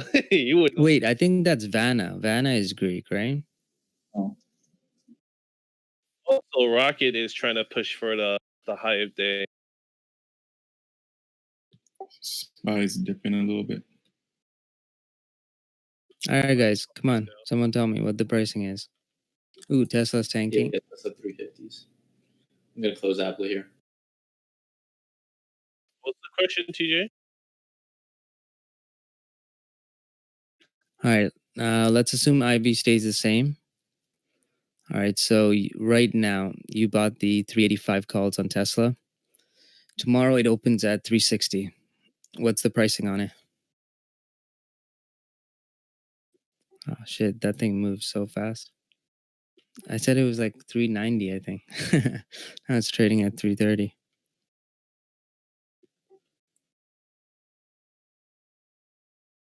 Yes, we might get another Tesla entry.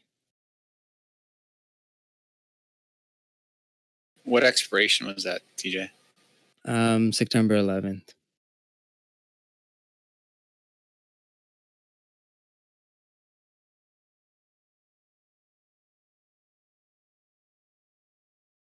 All right, I took Tesla long, 345. Oh, you took it long. I was about to short it here. All right, so 380 strike tomorrow. You said 330 or 3. So 385 strike is what you bought, and tomorrow it opens at 350. Or did I say 360? My apologies.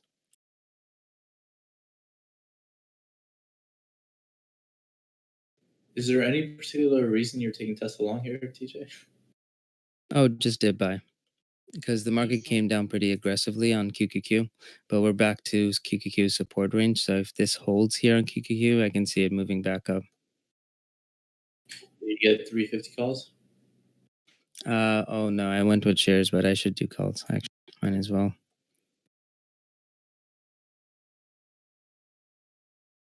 See if I can get an order in quick enough.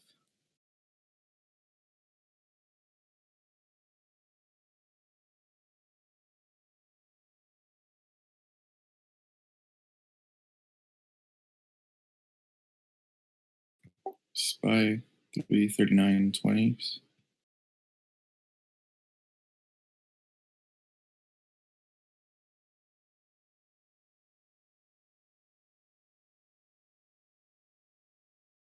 I'm out all Apple calls. I got stopped.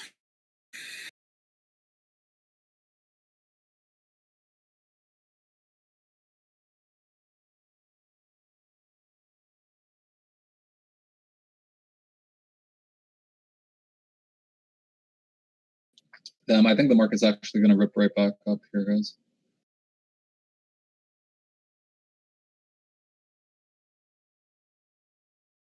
Tesla holding 345, reclaiming 346 here.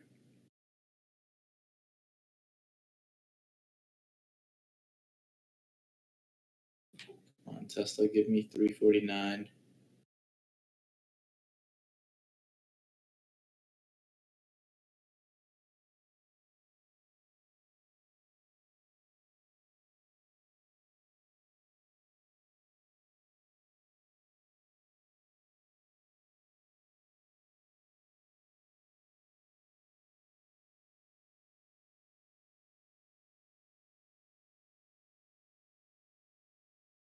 SCON.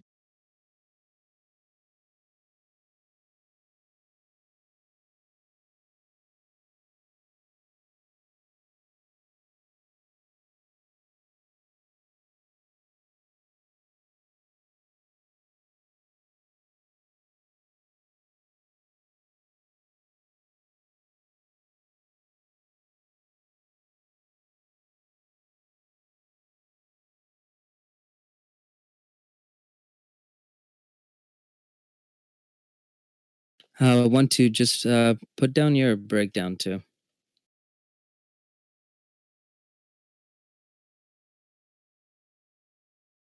Need bid over 347 on Tesla, 50 on the bid of 346.50 on Tesla here. I think we might step up. Volume's picking up a little bit. SPY's holding.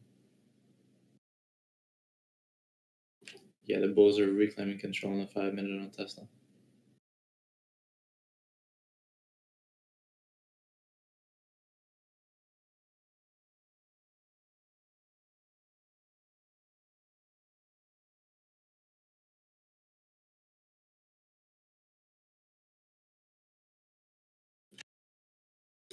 Here she comes. Come on, Tesla.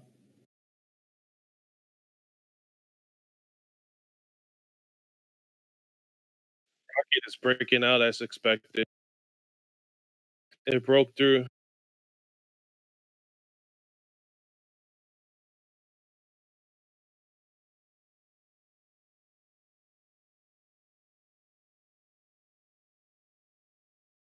Stupid market maker didn't fill me.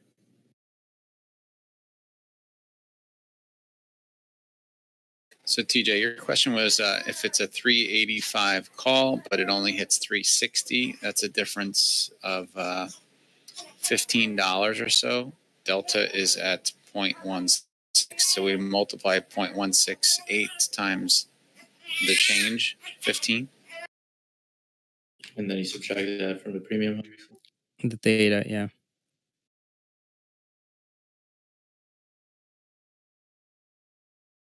All right, see, that wasn't so hard, was it, guys?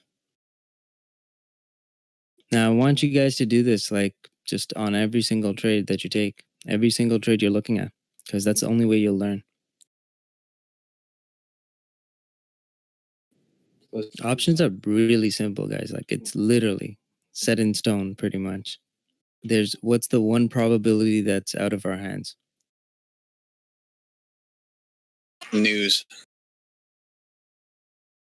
In terms of like pricing, volatility. Yeah, I was about to say. Yeah. Volatility and volume.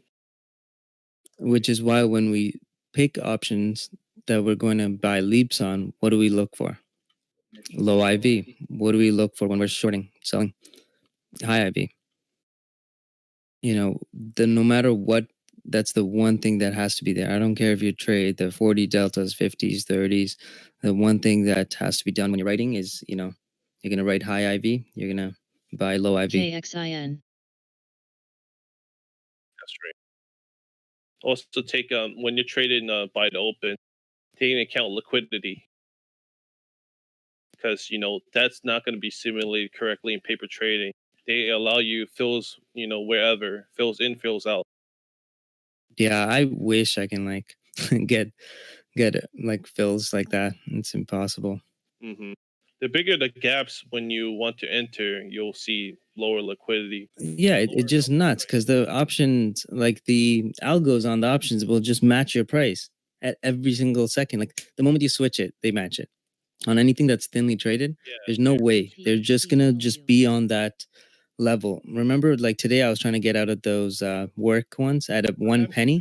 Fucking bid. The ask was at 1 penny. There wasn't even a bid. And then all of a sudden, I put the order through. It jumps to 7 cents.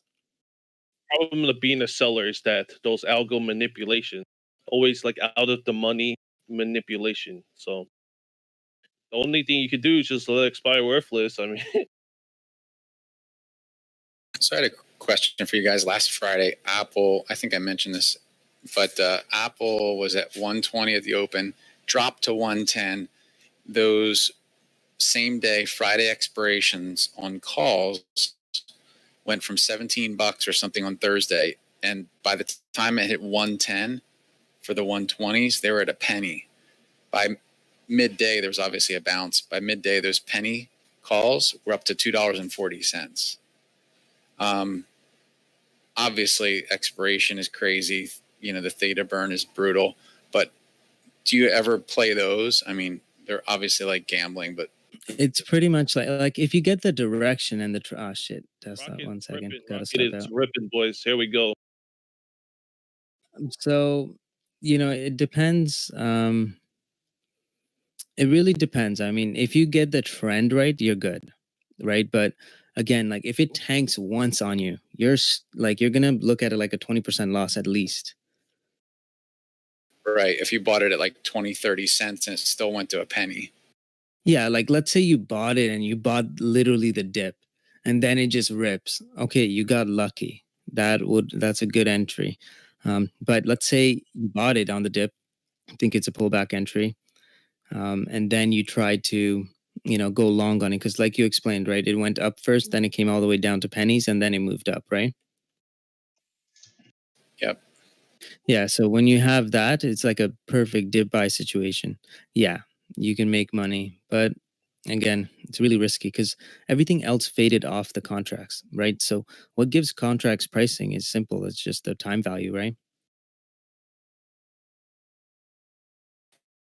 That premium gets soaked into it.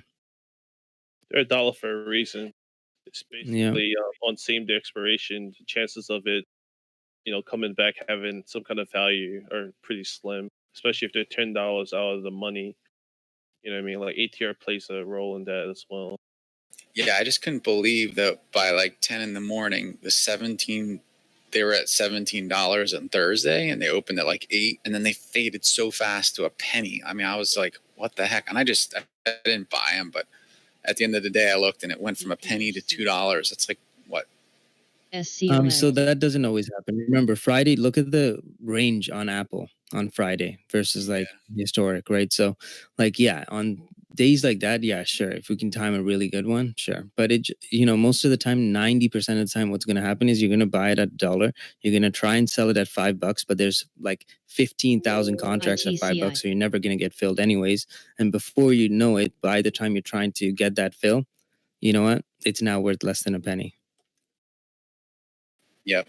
Yeah. And for the one time it does it, you'll try 20, 30 times with $1,000 and you'll be down.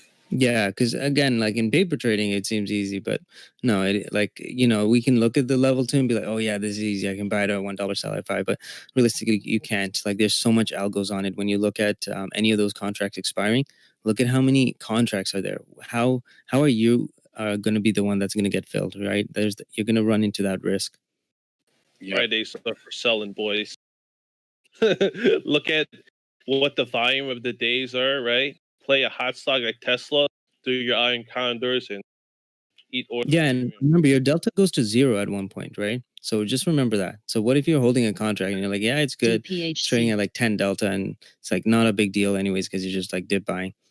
But then you're trying to get out, and by the time like you're trying to get out, that delta just rinses off and you have 0. So even if the stock moves up, you're just not making anything.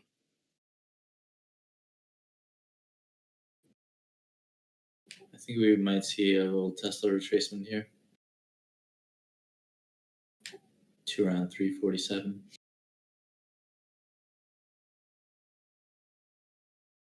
Thanks for that, TJ. I have a lot more homework to do this week. Yeah, that's what I was thinking.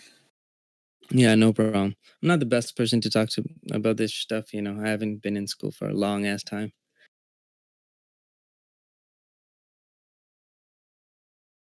Feels like forever. Do you guys have any good options, books, or videos that I can buy?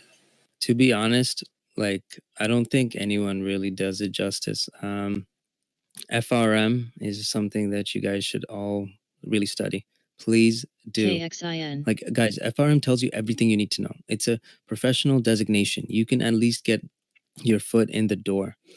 You're probably not going to get a nice position, but hey, it's a step in the right direction. So even if you fail as a trader, at least you can have a job and you have something to show for it, right? Secondly, it teaches you everything you need to know. It really does. Like, if you take a look at the training channel, I actually posted a video that someone actually posted on the trading chat, but it was about hedging. And this was literally covered in FRM. I never took the FRM, but, I just read through the lessons, but here we go. All right. So here, I'm going to post it on the trading floor. Before we continue, can you elaborate on what FRM is? Oh, financial risk manager. So that you're that's what we're doing. We're like risk managers, right? So you're just assessing what your risk is. And once you know your risk, you'll know your reward too, right? And you can start to forecast like discounted cash flow models, DDM models, you name it. You'll be able to do it on your own. But it's important that you at least do this. Like, if you don't have a degree, FRM. If you have a degree, go with CFA. CFA, like, hands down, I can get you a job, no problem. Like, as long as you guys have your CFA, even just level 2, I have enough contacts in the industry that I can, put out a good word and get you an interview. You still got to sell yourself, but FRM, I think as a trader, to get the most, like the best education, FRM covers everything you need to know. I gotta come to Canada though, right? You post link to that? Is there a way to do it online? Yeah, but once you're in IB, you're pretty much set in, right? You can go anywhere you want in the world, to be honest. I have friends that are working, started in IB and now they're working in Tokyo, London. So there's a lot of opportunities, especially in emerging markets. If you want to travel, there's some really good opportunities. Plus, right now, most people are working from home. Fuck, I'd kill for that. Work for the Germans, Deutsche Bank, easy. Everyone's bearish on Deutsche Bank. Go work for them, easy money.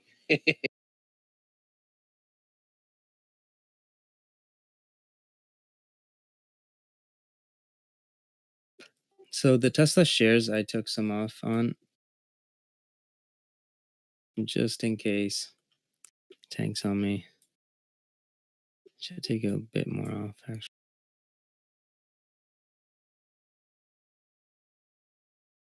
All right, that should be good.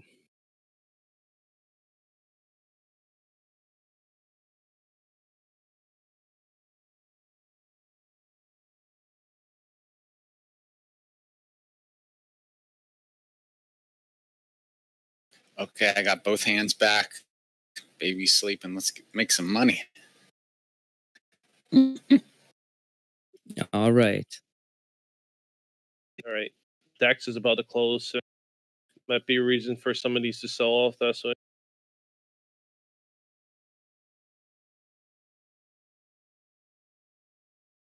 Oh my god. What's up? Oh my god. Spy's about to launch, guys. Okay, good. I'll stay on my Tesla. Tick just had listen to me. I've been working with trend lines on Tick. I think we're gonna push for 1600 again or 1800. Oh yeah, 800. Yeah, Tick looks strong. Yeah, Tick looks amazing. High is 896 recently. It's at 894. Yeah, I mentioned it on voice chat, Johnny, that as long as Tick stays over that 0 mark, we're in good territory. And then look at Ad. Ad is doing so well compared to yesterday. ITCI. I think today's a nice day, but it could be just like what's it called, bull trap. We need that news tomorrow. The stimulus bill. We need that to go through. The bulls are stepping up slowly.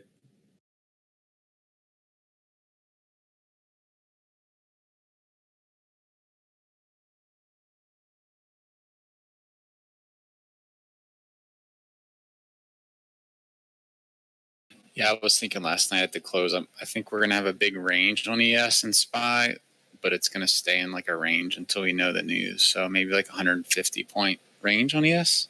What I was looking at. I like it. You know, this if it holds here, this is good.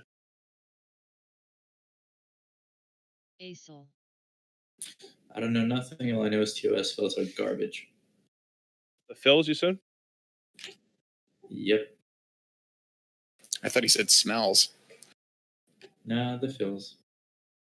Yeah, they claim good fills. Maybe for the stocks, not their options. Hi Tesh, how's that options Bible? RKT's trying to retest highs.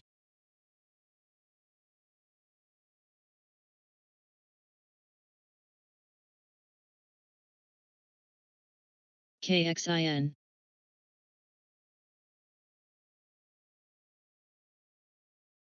I got some 350 Tesla calls here. This week's expiration.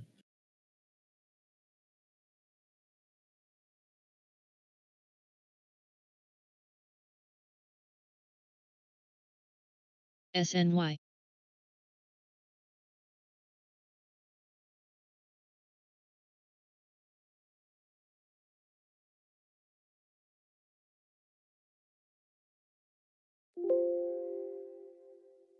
Yeah, and whenever if you ever talk to those guys selling those option courses, ask them what the third order Greeks are.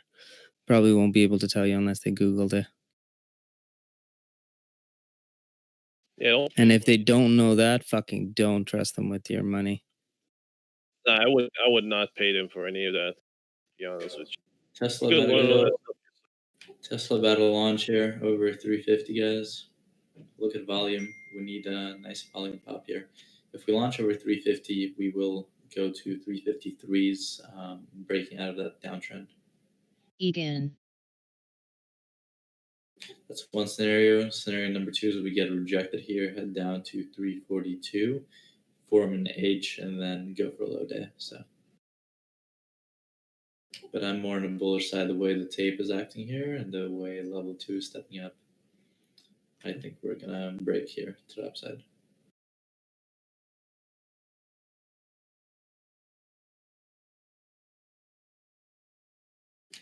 But once again, guys, never be too biased. Just that, I see upside potential in this does not mean that it doesn't have a second scenario where there's a downside. You always want to look at your downside and protect your risk and downside as well. That's right. Always look at all the possibilities.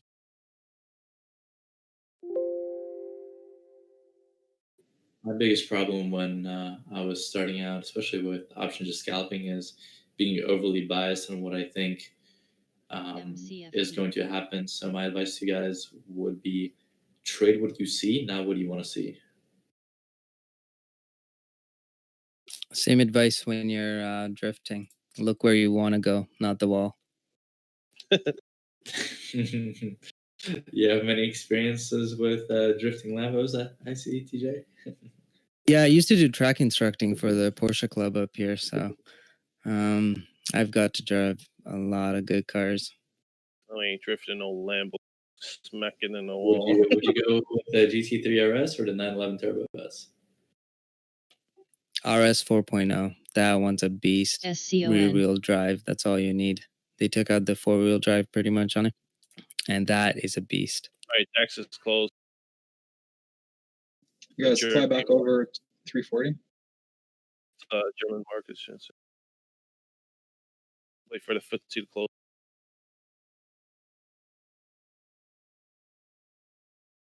Yeah, hands down, like if I'm ever getting a Porsche, I've driven so many that I really don't want to anymore. But it would be that one, 993. What's it called? The GT3 RS 4.0, I think.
Damn. About 1.1 million came in and puts for TOL Toll Brothers home builder for March 2021. 32 puts.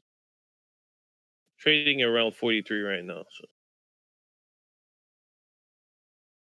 maybe double check. Maybe those are sold. Maybe. Probably not though.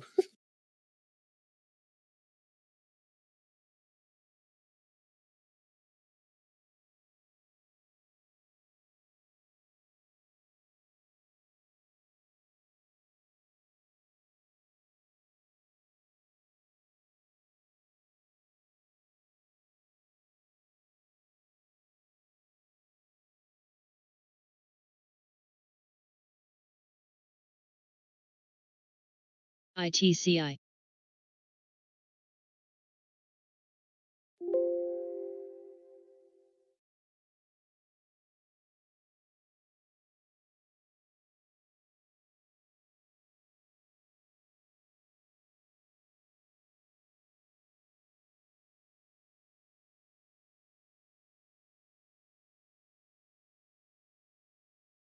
Oh, nice.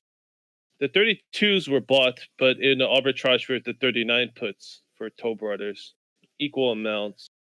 Actually, might be three-legged.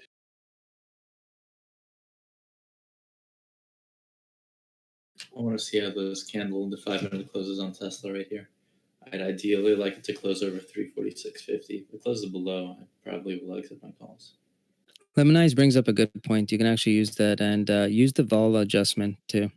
That one's pretty cool. You can see what a 10-point difference, 10-point, movement in volatility will do. That is was a huge eye opener for me.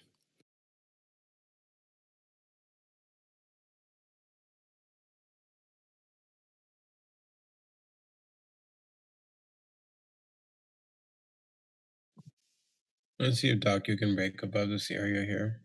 It's 212 area.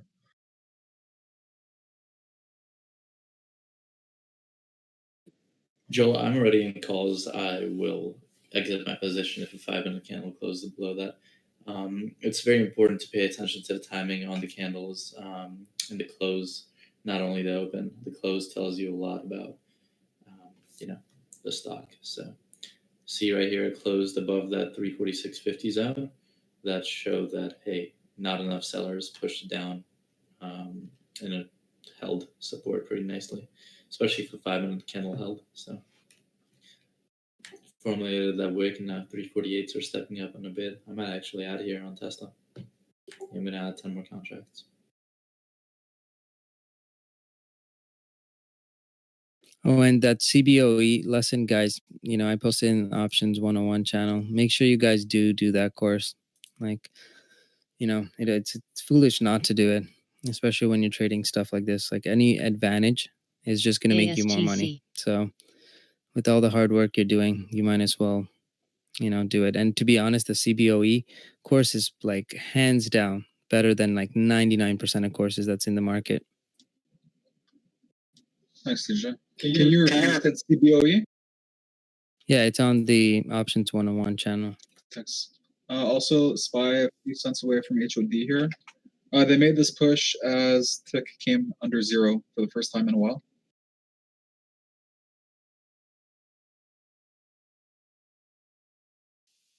Thank you, TJ. I'm gonna go over the CBOE one.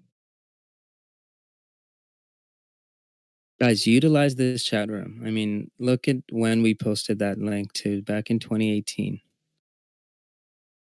There is so many stuff that's that we compiled in here that you guys can use. Oh, Tesla, there we go. So glad I held it. Thank you, Johnny, for that alert that SPY was going to rip.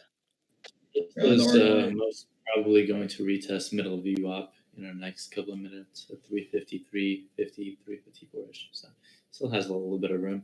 Very nice breakout of that downtrend channel. If you guys connect the top at 365 all the way down to the lower highs at 358, 353, you can see a downtrend, and now we finally just broke out of that. So it has some room to go.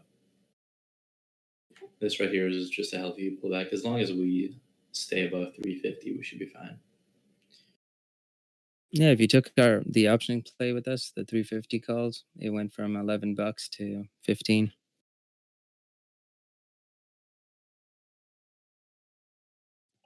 Guys, docu here.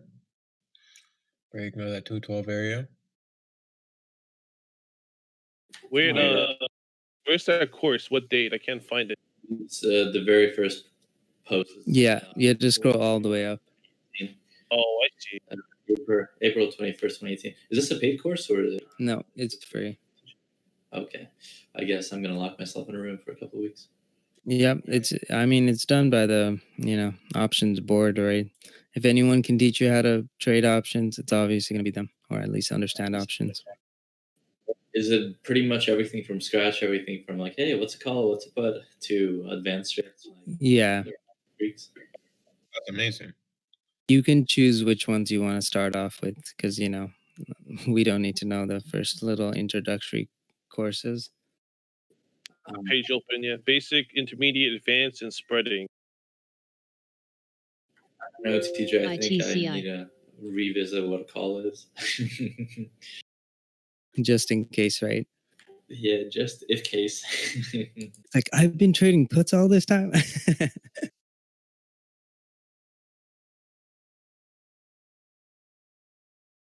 352s are stepping up here on Tesla. Volume is getting a little bit of flow on Tesla. It's like, what is a call? You used to call me on the cell phone. Oh, jeez. Quit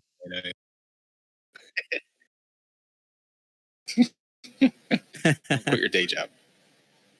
Never. Cheers, Here to, cheer people. Gonna take a little bit of size off.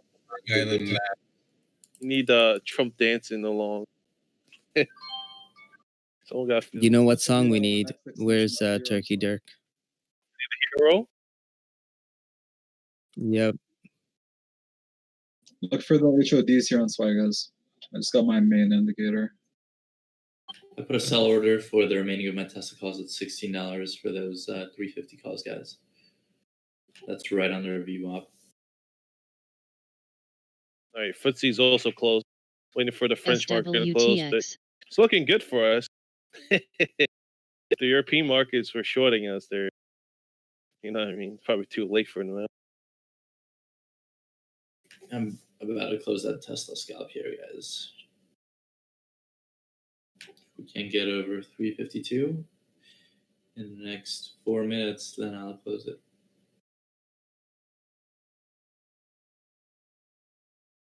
In 4 minutes, I think you'll get it here really quickly.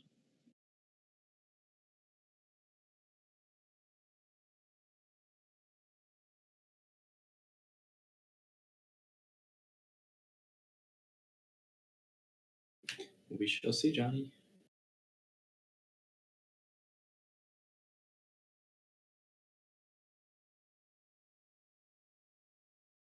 Why I said 4 minutes is pretty much, guys, I'm looking at this 5-minute candle it's formulating. I'd like to see that 5-minute candle turn green and start moving above 352. If it's unable to do that, then I'll close and I'll get my confirmation that, hey, this is going to be choppy and messy and consolidating for a little bit before it makes the next leg up. If you're trading shares, you're fine. You're totally fine. If you're trading options, though, especially this week's expiration, today's Wednesday, so your Greeks are not in your favor.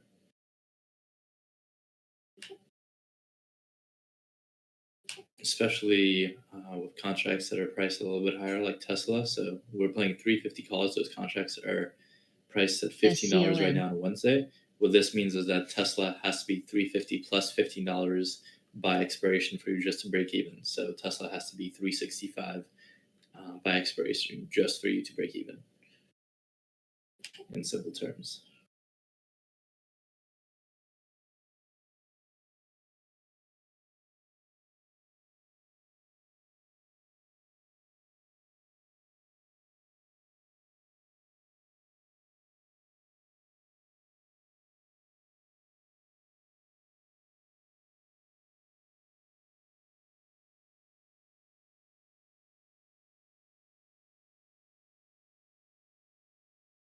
KXIN.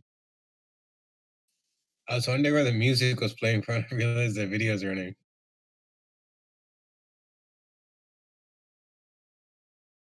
What was that, John? I was wondering where the music was coming from, and I realized it's the Turkey Darks video. Oh. The famous Trump song. Am I hearing things, you know?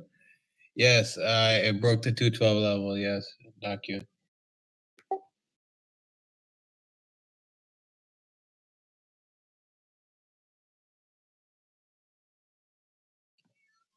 I'm looking for a nice little run here on Docu.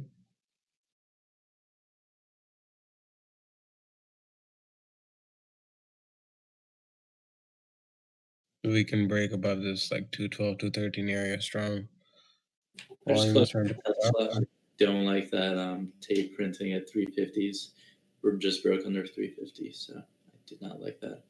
I'll just be patient and wait for a break over 352 to get back in. I don't want to hold through all of this chop and consolidation. Man, I need to go on a vacation. This is like I can't stay in the country too long. This is boring. Trading or just not doing it? You know what I mean? That's Not leaving the country. Holy. you guys can leave. We can't. No, then you have to self quarantine for 2 weeks. Just stupid.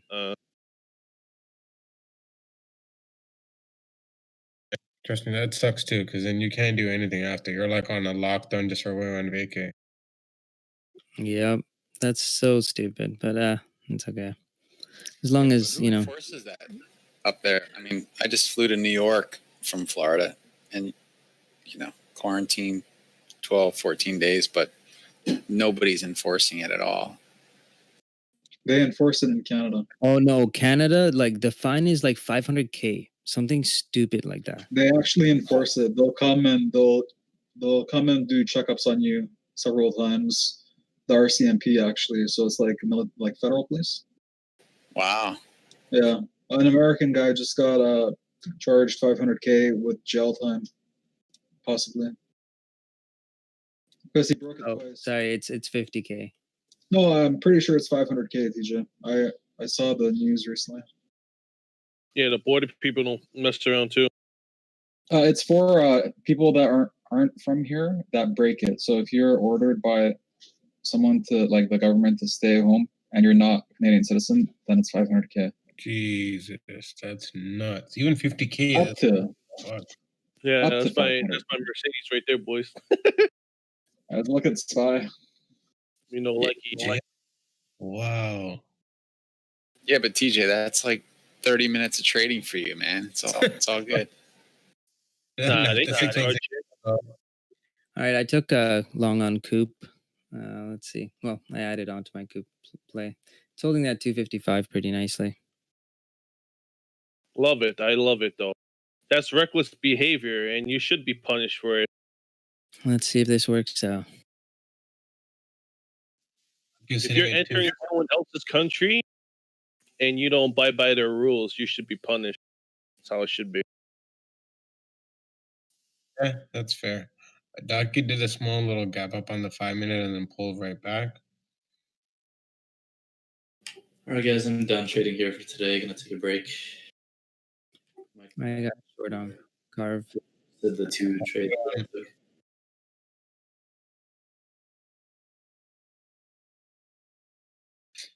Very nice, Simon.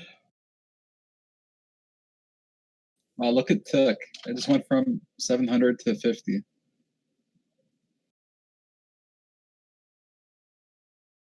In one candle, basically. Wow. Yeah.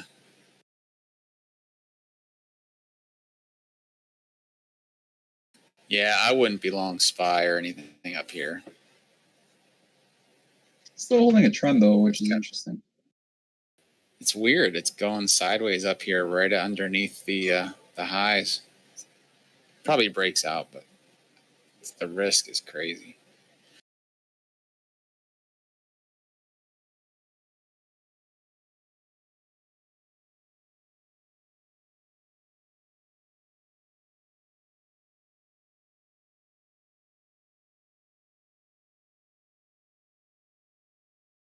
Spy 2 pennies off HOD.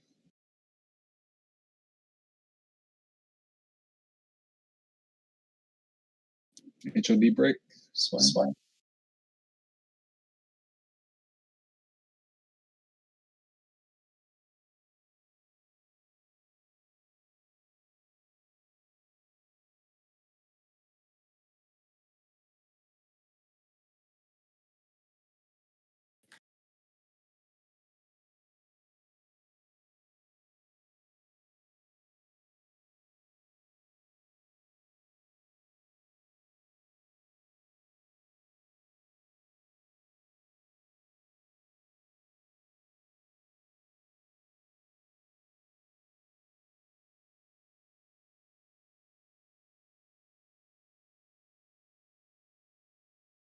All right, this is boring. What do we do now?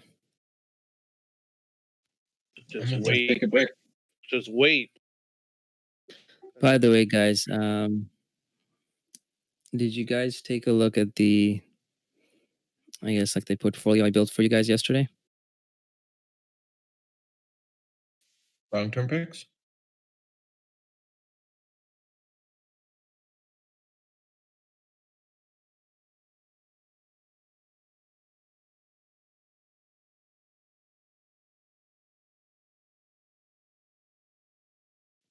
I did take a look at the arc sheet as well that you posted. I added a couple from those.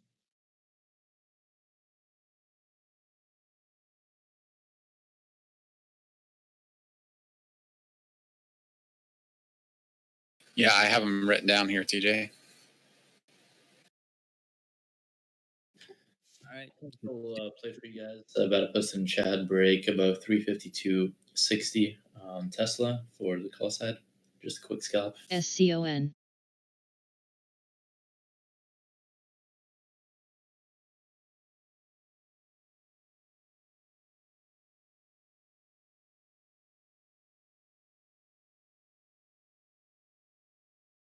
Claro.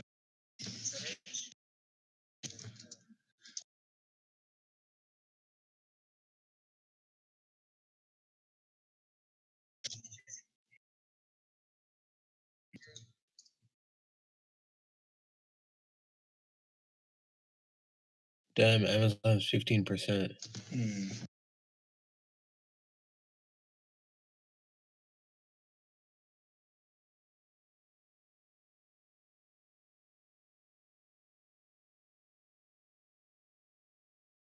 So these are the two portfolios that I mentioned recently.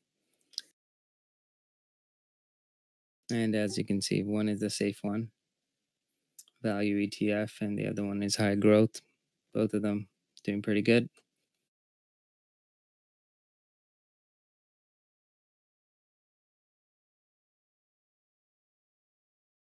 LCA.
Intel breaking out of that area I mentioned earlier.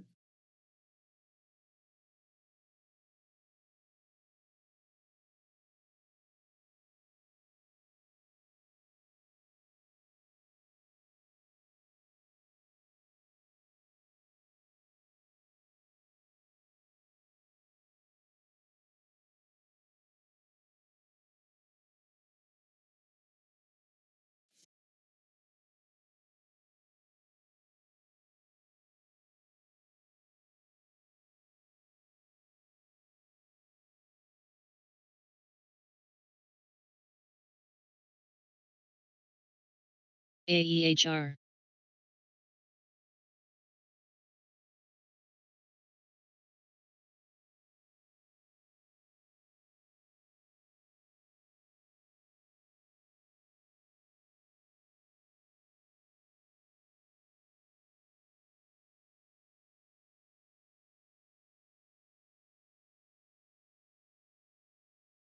Hard melt on SPY guys, 340.30. Tech just went negative. NFE.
150K on TVIX, 2365 on the bid.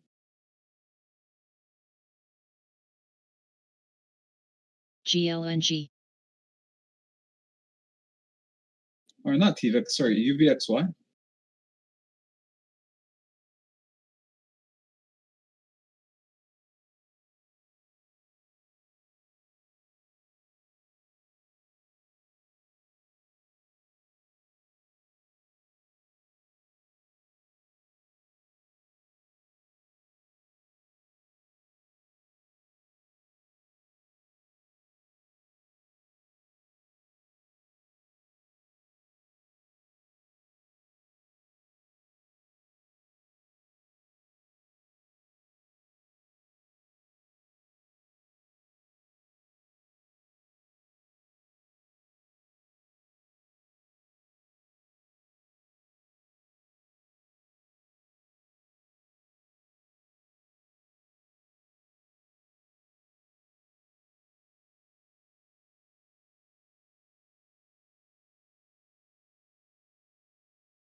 $20 MA under here on SPY, and this thing's still hold.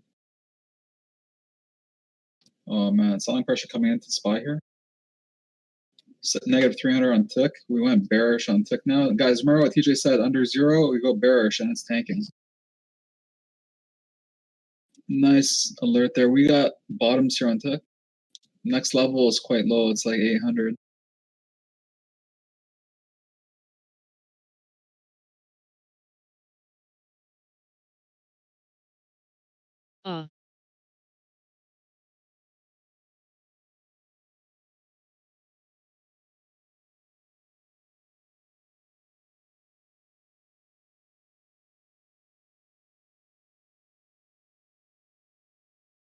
AEHR.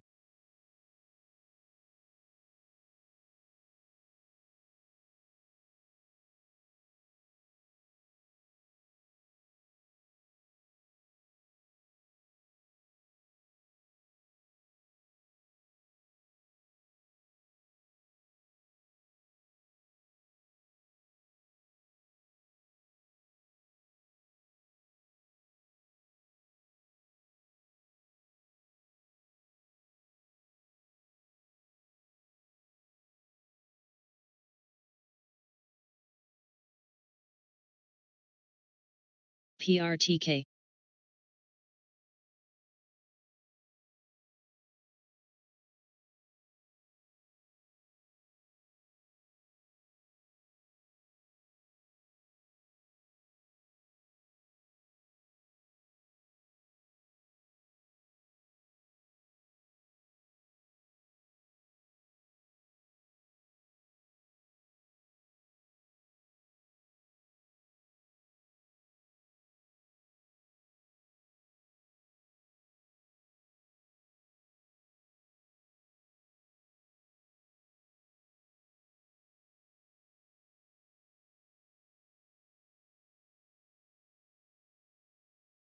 SEAC.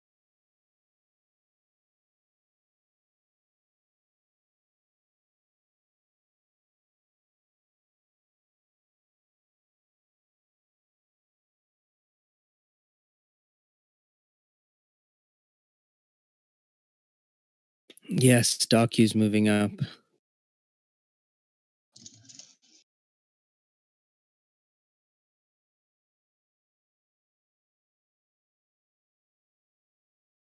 My favorite stock. I heard Docu. I'm like, yo, where were you at? Doku? Docu. I don't know what it is anymore. KXIN. No, but Doku makes sense because, you know, we call it Roku for the other one. But Well, Doku and Roku make you broku. He's like, John is like, mine? That's literally me. I got up like, yo, what? What Next. happened? I'm like, it broke above that area. Okay.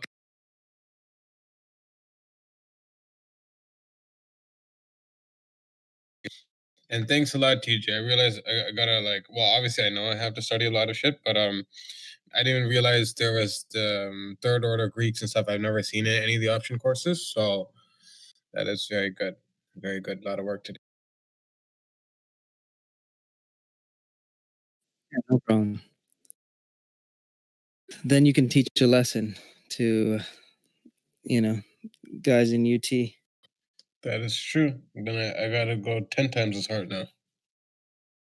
Yeah, and guys, you know, teaching lessons, the one thing I like about it is the information just sticks to your head.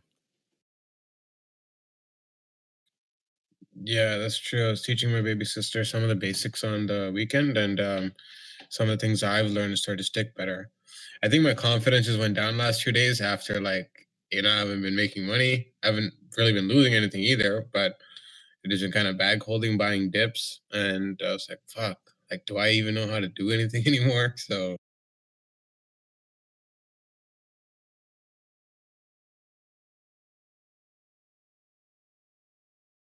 You took profits on Docu a couple days ago, right?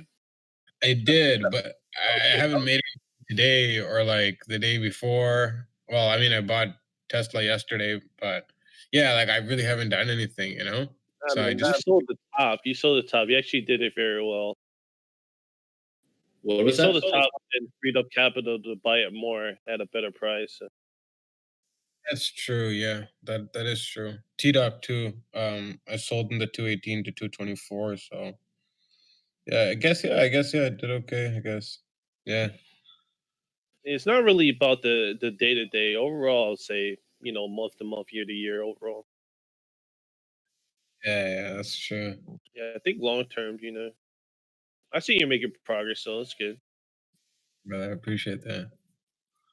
Hey, Microsoft 212 now. Apple still around 118, but can't complain. I guess in hindsight, I could have been shorting instead. But I just didn't want to take the risk and get flushed. I had a few bad experiences shorting, TJ knows. So I didn't want to like do any swings or anything. And I was just like, you know what? It's easier for me to just buy these dips, sell them off on the pumps, and then buy them back, and then just hold it and wait for it to move back up, I guess. Mm-hmm. Shorting is definitely harder because when you close it and be short squeeze as well. We need but for tomorrow, right? We definitely need another green day tomorrow, and I think that bill needs to be passed, a stimulus bill. Yeah, honestly, because Marcus we haven't. Martel, It's coming it things out. doesn't get passed. Yeah, I need to get my mental edge back because I know I'm like off. Yeah, we're all in that spot. I was there. That's why I took like 2 weeks off. Yeah, Yeah, this is hard. that's why I think these are important. This is what I wanted to cover in our lesson anyways, but it's important to know that you're going to have down days. You're going to, like, if you're investing, if 70% of the time the market SPRT. goes up, then what does that mean? That means 30% of the time it doesn't. It's going to hurt. And some days are going to hurt more than others. And from the 30% that CRVP. it's down, you're going to have SCON. 1 to 10% that are really bad. Right? And that's part of like what we do. Right? That's why it's so valuable. Like when the market's bullish, like shit, I can throw money into anything and make money. It seems like the easiest shit ever. But people don't get to see what we have to go through on those bad days just to pick ourselves up for the good days. Right? Like we get rewarded because of our conviction and literally just, following our plans, right? Most people won't be able to do this. Like the mental capacity you need to take drawdowns like this and then still, come to work the next day. Most people can't do this, which is why we deserve the dollars. They buy on the green days and they sell on the red days, so overall they're gonna just lose. Yeah, and you guys know me. Like when it comes to trading, you guys know me. Tight stops. Like that doesn't change. And then you see me having now positions that are down like 10, 20. Well, I have one position that was down 20%. And there's a position that I have I'm down like $20 a share, which is like for me, you guys is like it's unheard of. I normally would not do that.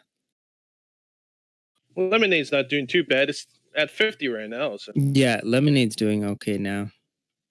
After I had to add on to it multiple times, so now my average is like 56. Yeah, that's true, 100%. I wish I kind of waited a little bit longer just to buy some of the dips. Like some of them end up breaking even, and good thing TJ said Friday to take some risk off, so that saved my ass.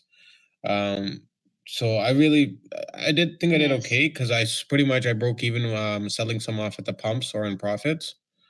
But if I waited at least like a day longer or even like a few hours longer, I would have got a lot better entries for the dips. I'm glad I didn't buy at the highs and I sold at the highs. But see, John Gotti, that's easier to said in hindsight, right? How do you know what the next day is gonna come? Like, I don't know. Like yesterday, someone asked me, why am I not waiting till 280 to buy Tesla? I'm like, 280, it's a steal. We already agreed on that.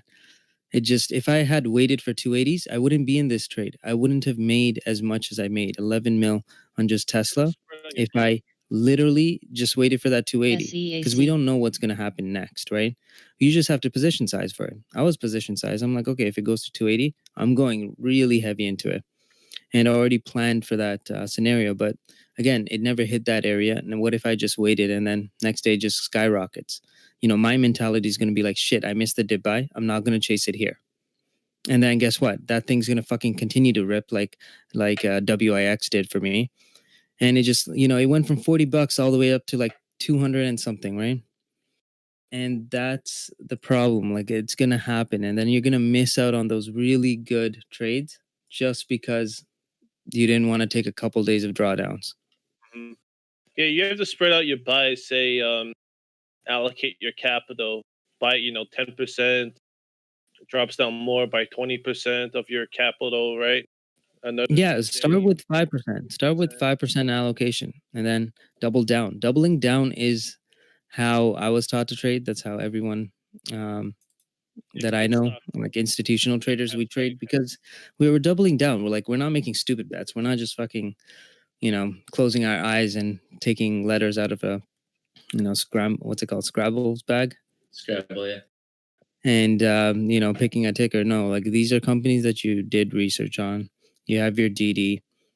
And remember, when it comes to investing, there's a reason why I didn't just tell you. Like, I already knew Tesla was going to be an easy one. I already knew ZM was going to be like the hardest one to like reverse because it deserves it. I know NVIDIA was going to be one of the easiest ones too. I know Shopify was going to be an easy one. So why didn't I just buy those stocks? Why did I have to buy every other fucking stock that I mentioned? And it comes down to, okay, so you're not going to take a loss because your position's down. So how do you mitigate risk? So the other way to mitigate risk is to basket the orders. Find the stocks that you're waiting for, the ones that you wanted adding opportunities on, and collectively, spread your weight around those tickers. Because then, you're mitigating your risk. Because now you're well diversified that one stock shouldn't make a big impact. And then, like I mentioned, like the trick in portfolio management, you buy the entire market, the ones that you know are going to be going your way, you add a bit more into it, right? So you do the exact same thing with just high growth tech stocks. It's the way to mitigate risk. And you guys heard me on Friday. What's the first thing I did? Zero cost collars. Cost me nothing.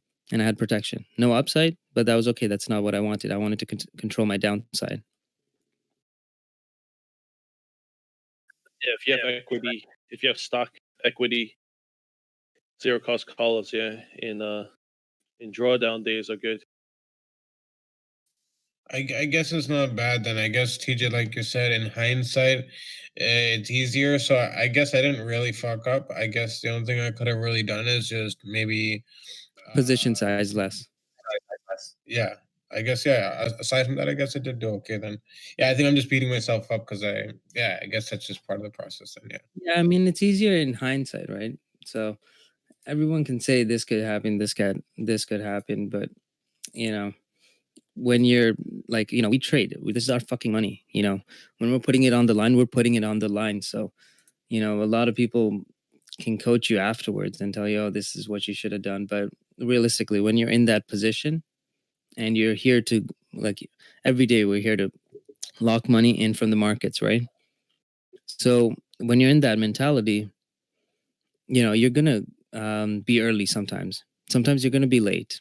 but that's okay. It's the one thing you have to control is just the risk aspect of it, right? And that's why I diversified my portfolio. I don't want this many tickers. It's way too much responsibility, way too much news to read, way too much earnings to listen to. Most of these I'm probably going to get out.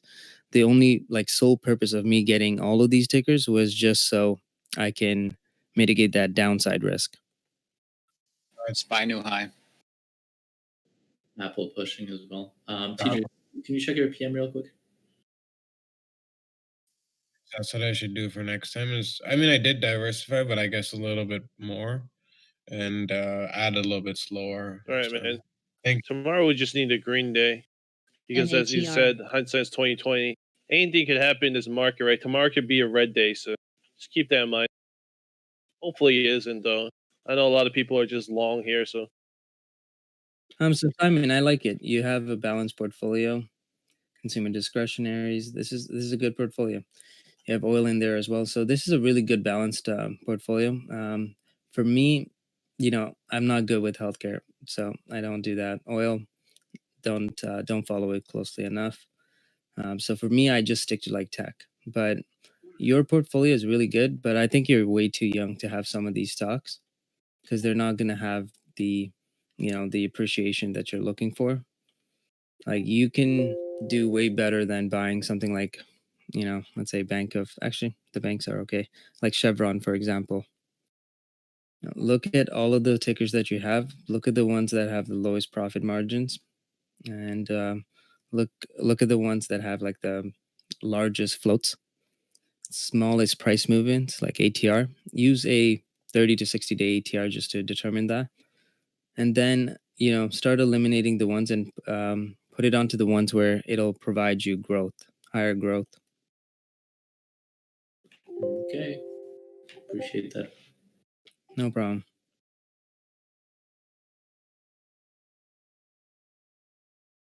And always like you're doing the right thing, Simon. Just make sure you track a benchmark so you know what you're competing against, to see where you're standing on your portfolio.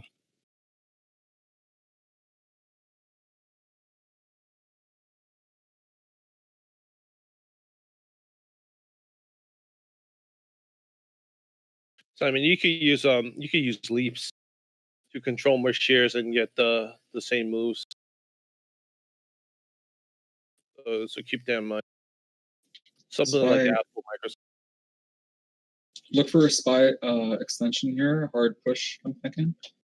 Really hard to over 341. So this, I'm just gonna post this one. Benchmarks are so important, so like how you're standing versus like what you could have got. Let's say if you bought ARC, if we're trading tech, one of the best ones, I guess, to use as a benchmark is probably going to be ARCs.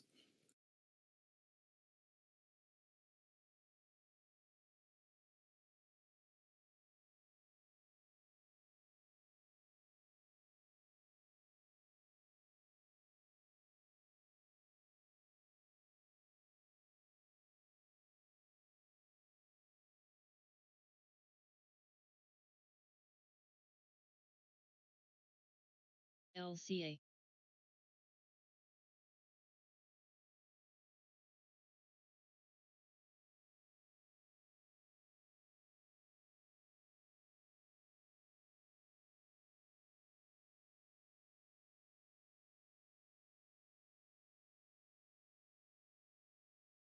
NFE.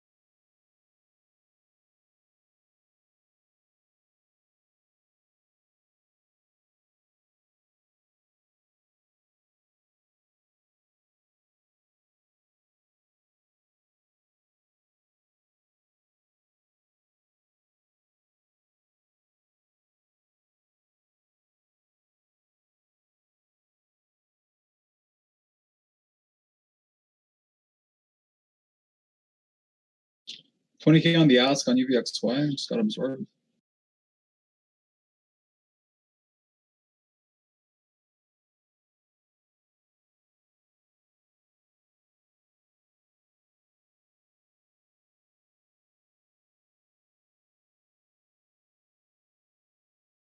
Volume's pouring in here, guys, on SPY.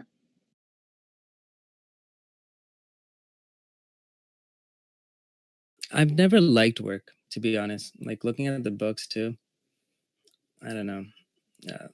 I don't know. Maybe it's because I have Discord. Could be that too, but Microsoft is killing them. yeah. Let's try to have Microsoft. Yeah. Yeah, I'm not a fan of Slack. Slack could be good. It's just like pricing. Like if I can get it to like 23, I'd buy it. 22, 23. I did buy some overnight, then it tanked on me, and then this morning I got out.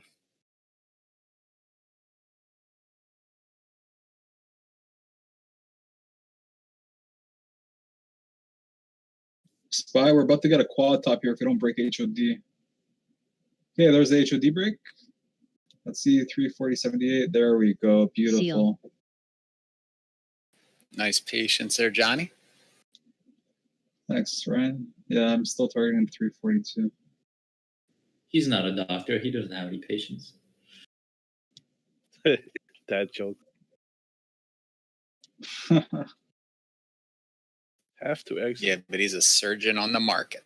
It's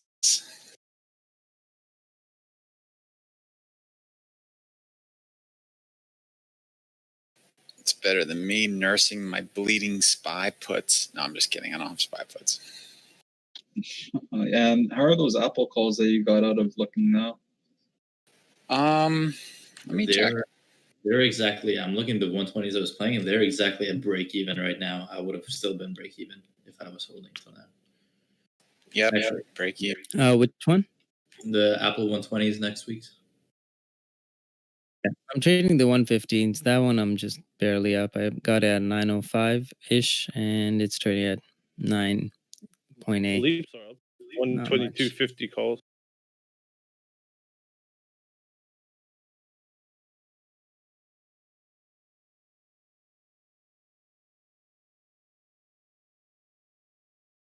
If it closes here at this price, I would not be mad whatsoever.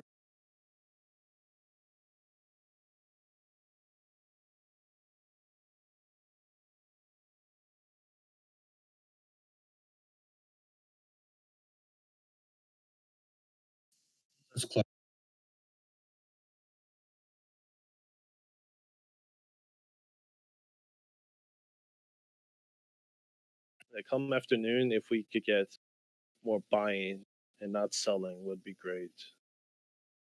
Where's J Power? He's talking at 1 p.m. or someone's talking at 1 p.m. Oh, nice. SPY HOD push. That's a double top. There are 340.82.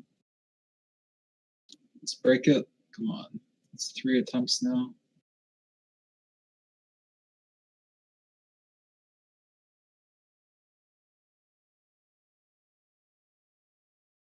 Yeah, it's kind of impressive. Markets are pushing up here even in the lunchtime. Yeah, that's true.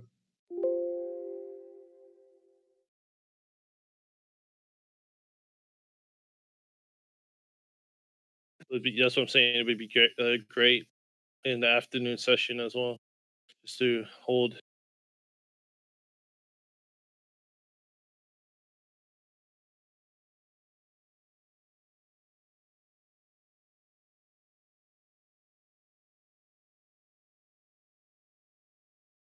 Here we go. Volume died and then bulls took over and we just broke HOD. Or wow, they could have broken HOD. They actually flashed 340.83 on the ask and didn't fill it. But it looks like bulls are about to take control here. If they don't break this HOD though in one more minute, I'm gonna get out of this UVXY short.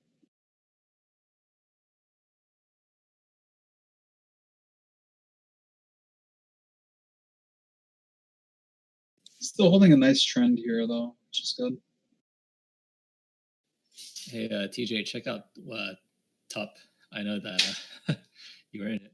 Yep, TUP. That was my first 1,000% share trade. Man, that's Actually, like held on to.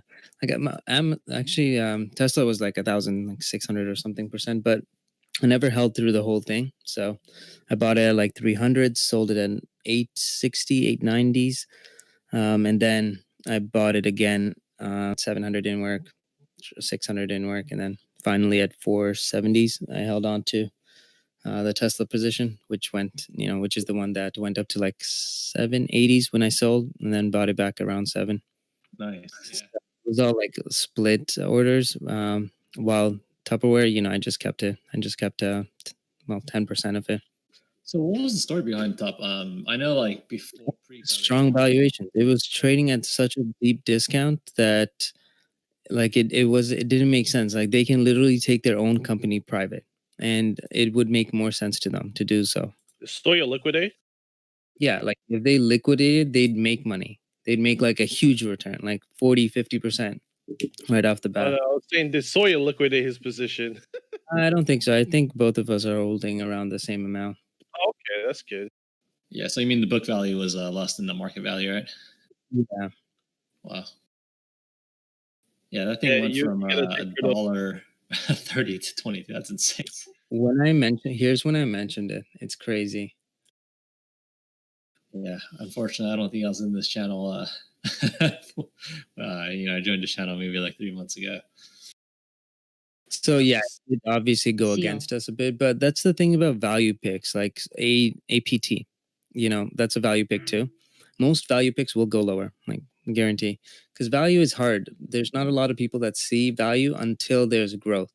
So what I do is I target value where I can see that the growth, like stocks become a value pick because growth has declined.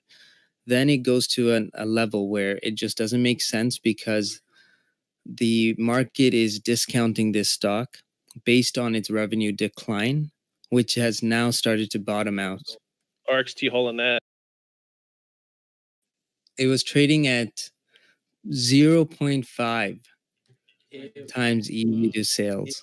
That's that crazy. wick on SPY. Yeah, what is that wick? I think that's a glitch. I don't see it on my It's a glitch. So there's some late settlement orders that go through. It's an actual order, but just late settlements. Because the one thing that I mentioned to you guys, what's the one thing? Even if I can route anything through Darkpool, if I route it through Darkpool, if I hide my orders, what's the one thing you can see in the end of the day? Volume. Volume is what settles. That's why in the end of the day at like 4 o'clock and 1 second, you see like that huge volume spike on every candlestick, on every equity. And then also like intraday, you're going to see some of these too. These are just like late settlements. Some of them are book deals that are just being placed, because volume is the one thing you can't hide. Even if you route it through Darkpool, you still have to settle it on the exchange.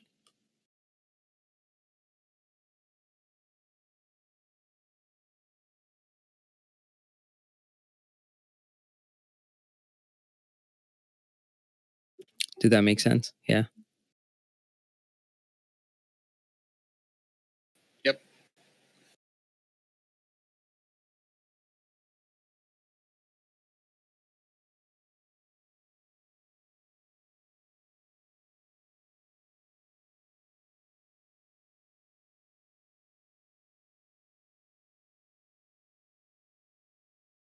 Microsoft high day earlier, just like 2 minutes ago.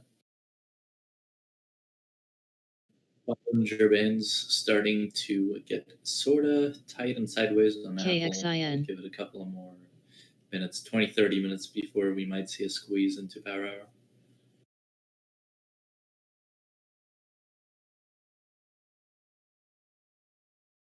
Yes, still holding well. Still holding well, so.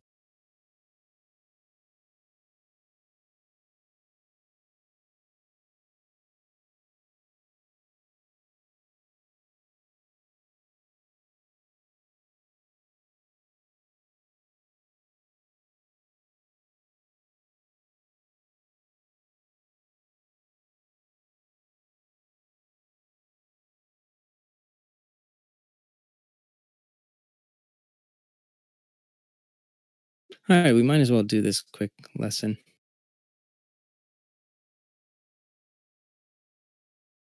Cloudera's going up too. Your highest date. So I was on a work conference call early this morning. I'm not sure if you guys mentioned Coupa, but it's testing support right now. I think TJ mentioned that yesterday. Oh, got it. Okay. Yeah, I've been busy this past few days, so not on Wish Chat.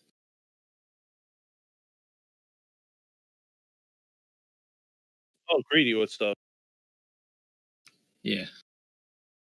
It's up to you.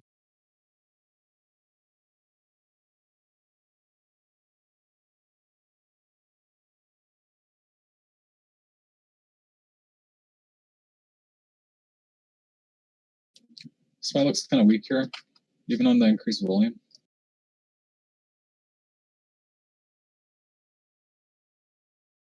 All right, so there's two mindsets when you have to have when you're trading. One is a trader's mindset.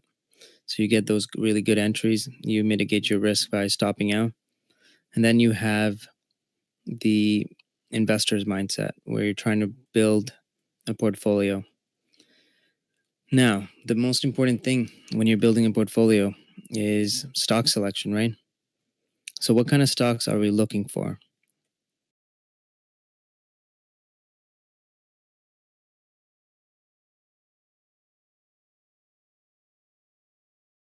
Good companies, as TJ says. Oh, Johnny, post to add everyone message that I'm doing a lesson. So growth stocks, right? So what kind of growth rate are we looking for?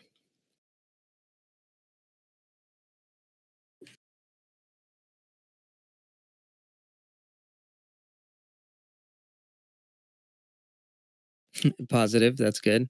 Going in the right direction. 2 to 3 times revenue growth, that's, most companies can't do that, but at least 30% a year. We want at least 30%. Right now, we already know that markets are priced based on Ordering. no, future revenue growth, right? So future valuation is what stocks are priced at, right? So when we're looking for revenue growth, what we want to see is opportunities where, like some of these stocks, it's already priced in, right? Like Shopify priced in, Tesla priced in. A lot of these stocks are priced in. But what we're looking for is the ones where, they have priced it in, but not as much. And, that's why you have some picks like SE that, 2 years ago we never even heard of. I still don't know what they do to this day. But it was a pick. We got a really good entry on it. They had high revenue growth, and finally the market caught up to it, and now it's ripping. Right? FSLY, good example as well. WIX, another good example. That one was the easiest one that I fucking missed. Like I spent like a week on my analysis on WIX. I had a huge position in it. And then when the market crashed, I got stopped out and then just forgot to set a price alert. That one mistake, and look at WIX now. I had it at around $70. It went down to like 40, I think, and then ripped to, I don't know what it's at right now, but yeah, it ripped. So there's two different mindsets, right? So you always have to remember, like, if you're investing in these companies to make 30% a year.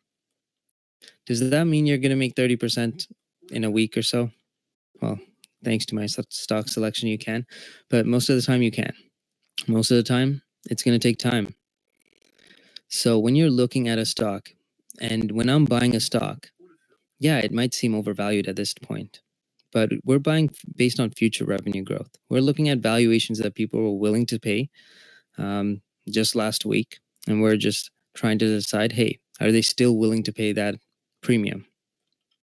And when you see that there is that panic sell, like, again, like market timing is really difficult. I thought I had all my bases covered with Brenda, but the one thing I forgot to look at was the gamma exposure on the market. If I had looked at that, if I had looked at the overall option volume on QQQ, maybe I would have had, I guess like a higher conviction on it going down, and I could have maybe got out of all those positions and rebought them. right? So, oh yeah, that's the one thing about the market. You're always going to learn something new. There's always going to be something that you think isn't a big deal, but it is, right? So remember when mock reports came out and the market, like ES literally moved 15 points, 25 points, 30 points just because of mock reports, because it was so big, it was so massive, right? You know, you're going to get those time periods where some stuff works, some stuff don't. Oh, 1 second, something's filling up. Okay. So you're going to have some, you know, opportunities, and the market, you always have to remember this, like it's like an inflatable balloon. No news is good news. Good news is good news. Bad news, it'll come down a bit. WETF. But it's just like VIX. The fear aspect, fear is temporary. It doesn't last as long. Euphoria, that lasts a long time. There's always a guy that missed it. When it comes to panic selling, like we saw in Tesla, you know how many, okay, I won't call them stupid, but yeah, pretty much they're stupid. You know how many people sold overnight for a loss on Tesla? And they're looking at it today. You know how many people got scared out of their positions because of that tank? And they just didn't even realize that they're adding fuel to the fire. Wait, you guys can hear me, right? Yep. Okay, good. You know, they were adding fuel to the fire. They were making it do the opposite of what they wanted. Right now, one thing that you know, I work for like a market maker, so we get to see the market making aspect of it, right? Taking the other side of the trade. And let me tell you, it is far more lucrative to take the opposite side than you can imagine, because most people are just emotional. When markets sell off, you have to remember, why is it selling off? Like, what's the biggest reason? You think the only reason was because market makers had to, you know, get rid of their gamma exposure? We needed like negative gamma. That was the only thing? Hell no. It was fueled by the media. You think the market, you know, tanked their positions because SoftBank was the one that was buying all these, you know, crazy amount of call options? No, the real reason was media. So you need to be able to differentiate what the actual impact of the market should be versus what the media is trying to hype up, right? Because they have a job to do too. Their job is to bring, you know, clicks or ad revenue, or bring viewers, subscribers to their channels or their news broadcasting stations. Like, that's their job. So they're going to make everything seem like it's Armageddon, that there's no way, there's no hope at all. But the underlying foundation of economics is that you make money. Like, economics is designed to be a system where it continuously works, where you're always, well, not always, but, you know, majority of the time, things are moving in your favor, right? In terms of, let's say, macros. Let's look at CPIs. Let's look at GDPs. Like, economics is designed that we're steadily growing in one direction. There's ways to control it. There's ways to, you know, when the growth is too high, what will the government do? They'll step up their rates, right? When the economy is doing bad, they'll lower their rates, right? So there, you can still control it using, you know, fiscal and monetary policies. And just like that, the market, it works in like it's like a 3D chess game, right? But ultimately, it's always designed to go up by nature. That's capitalism at its finest. And we don't just have capitalism. We have capitalism when it suits us, and then socialism when it doesn't. And for the stocks that we're trading, the biggest stock, guys, you have to remember, we're trading on the US equities markets, right? That is literally the top companies that US has to offer. You think these guys are getting impacted? Hell no. You know who's going to get impacted? Mom and pops. The guys that have, you know, family run businesses. The guys that literally are working with one income. They put everything into this restaurant, and now, you know, 2 years later, they haven't even paid off for the renovations for that restaurant, and now they're in a hole. And yeah, you can defer your taxes, but it's deferring taxes. You're still going to have to pay double whenever you do have to eventually pay for it, right? Those are the guys that get impacted, not the markets, which is why you see the market ramp up. I think what the Fed did was brilliant by adding that liquidity right away, giving us that, those PPP checks was amazing, and dumping trillions of dollars into market. That was good. That saved us from going even lower, right? So just remember, there's always like a kind of like a watchdog that's always there to protect us. Now, why is this important? So when you see corrections like this, especially something this steep, you have to think to yourself, like, was this move justified? Hell no. Like, so SoftBank was buying how much? Like billions of contracts, right? Billions of dollars worth of contracts. Who the fuck is selling to them? There has to be sellers. Now, these sellers, these market makers on the option side, they needed one just little break so that they can close their positions. You see me do it too on positions like Wix, where it went so much against me, and as soon as we just get that one volatility spike, I'm okay. I can get out of those positions, and that's pretty much what we got going into this. And then it was fueled by the media's reaction. Like yesterday, guys, everyone was fucking like crying on CNBC. Now everybody's like calm and settled. Right. So again, just be able to like really analyze it and be like, okay, does this justify such a big move? Like on Tesla, guys, like the simplest thing you can do is market cap valuation, right? 4 days ago, someone was willing to pay a premium on Tesla. Not someone, millions of share owners, shareholders were able to pay a premium on Tesla. And a week later, Tesla did absolutely nothing wrong, and it comes down. Right. So just think about it logically. It lost what, over like $150 billion, I think, market cap. I'm not sure if that's right, but I think it was around like 140-ish, 150. Let me double check.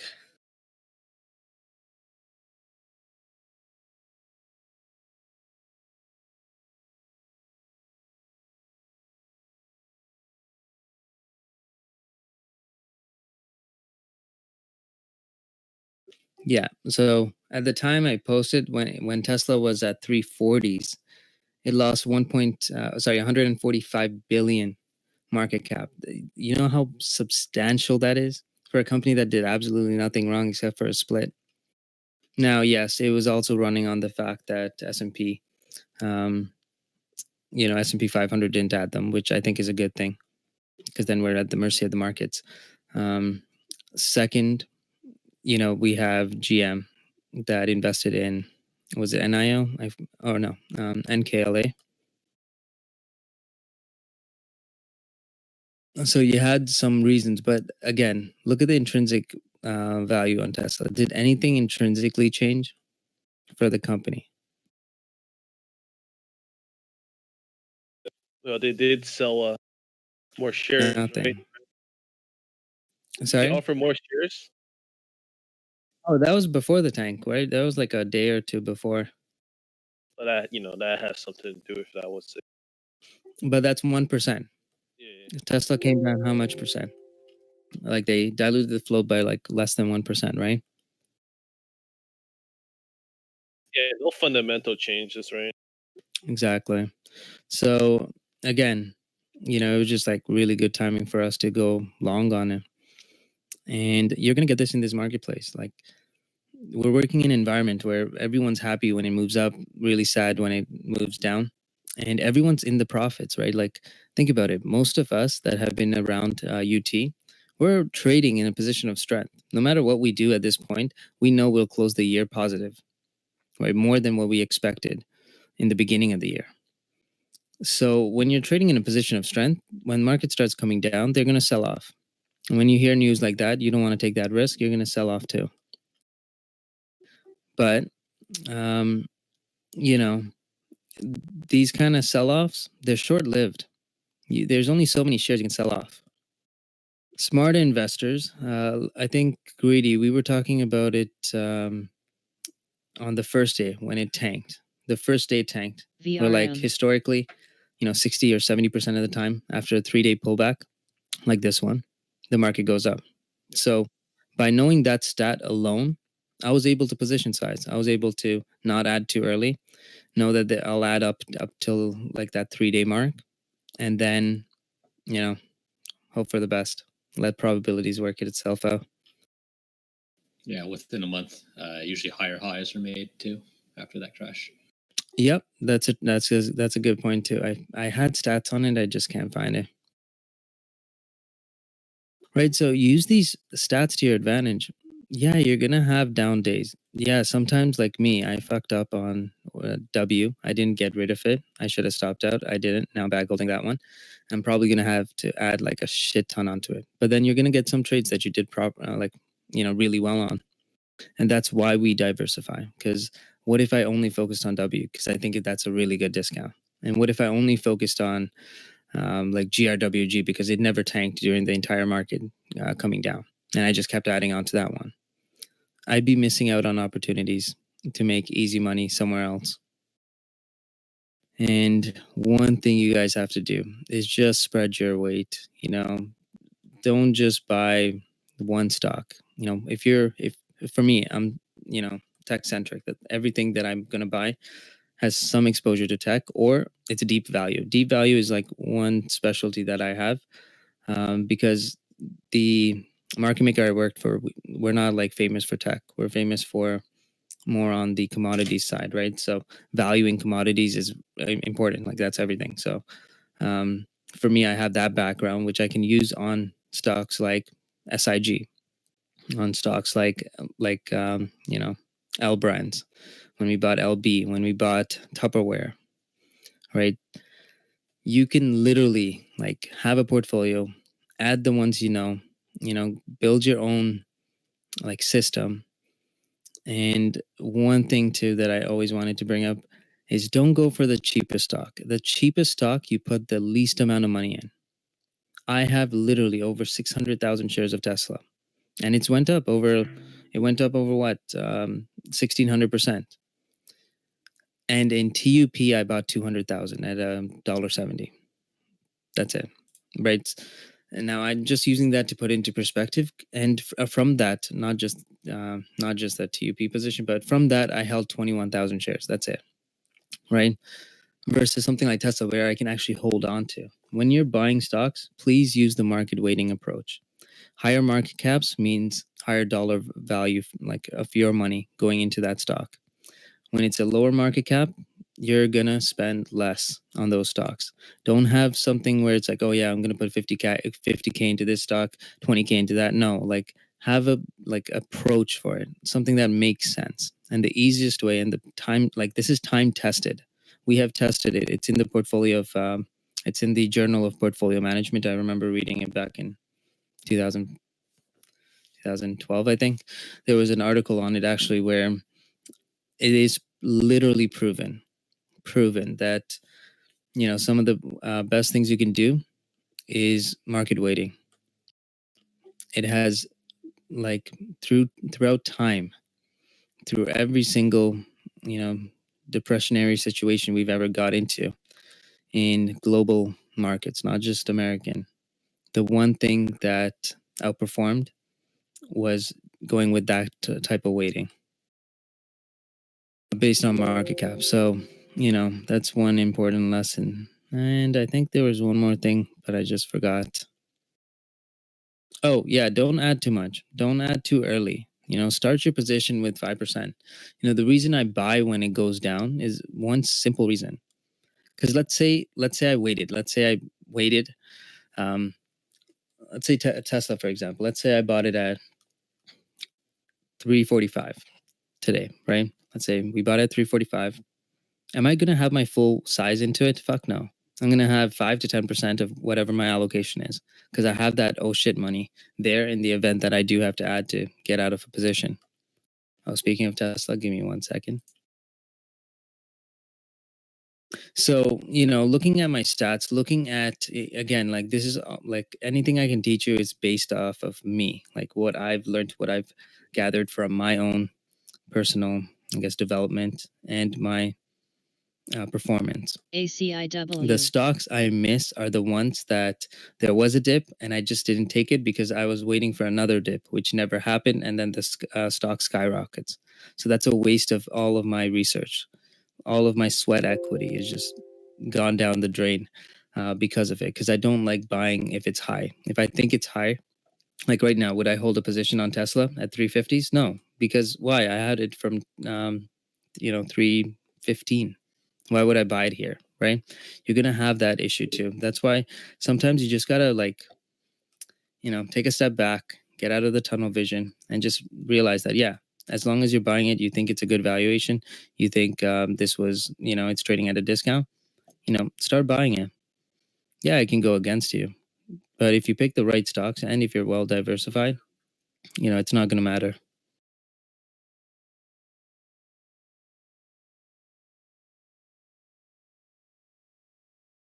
I hope that helps. You guys have any questions? ACIW.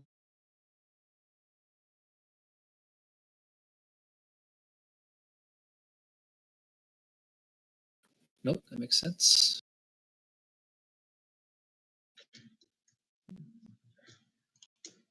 You're on the spot, TJ. Thanks for all the. Yeah, no problem. And Greedy, do you have any inputs you want to make too? I probably missed so much shit. I think a lot of the concepts you probably touched on in previous lessons, but for each trade, and this is something that Johnny Bravo also says, you need to have an objective. Like basically, why are you doing that trade? Because a lot of people in this channel ask like, hey, should I sell it or should I buy it now? And I think a lot of people are just trying to chase money, right? It's basically you need to have like, is your objective a scalp or is it a swing, right? Because if it's a swing, then sometimes you got to be a little more, your risk tolerance to be a little higher, right? Because with scalps, you got to get high win percentages and you're in and out. Whereas swings, you're trying to buy for a 1 week, 1 month, or even sometimes like a 6-month trade. So again, have a price target in mind because even when I first started trading, I struggled with taking profits, right? And that's because I just didn't have a price target and got to be disciplined. So I think that's just one input I would add there.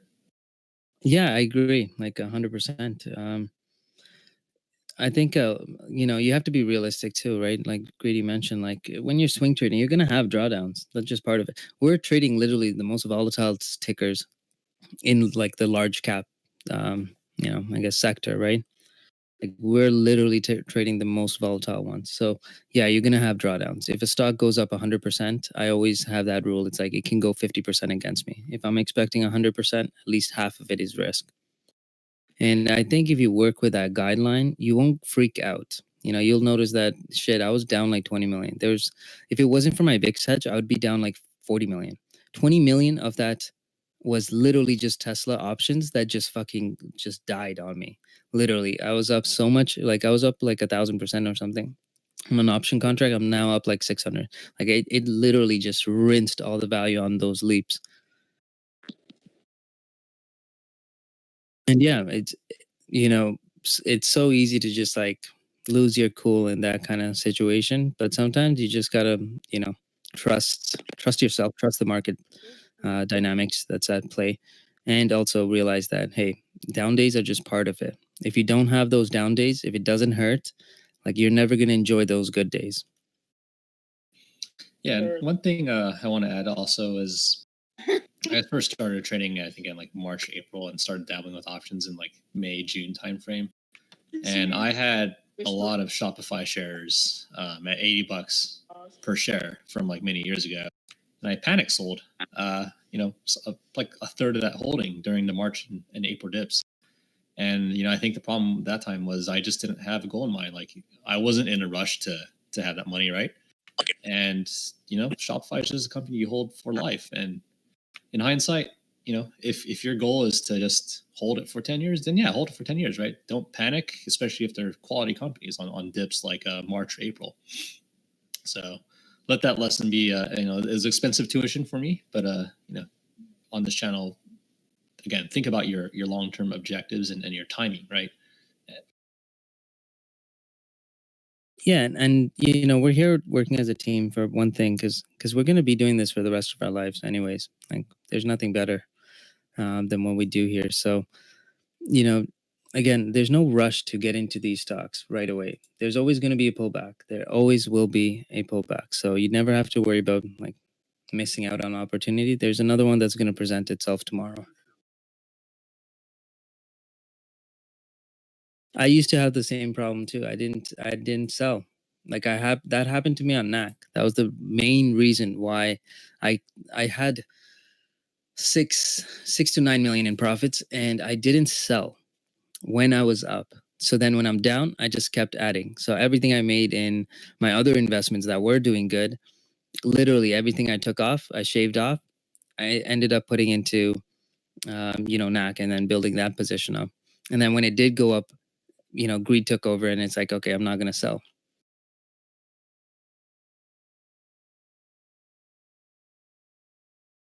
Oh, by the way, TJ, Microsoft is hauling ass. It better, man. It's gotta stay over that 210. Yeah, well, those 210 leaps I called out yesterday doing very well. Nice Around job. 11% right now.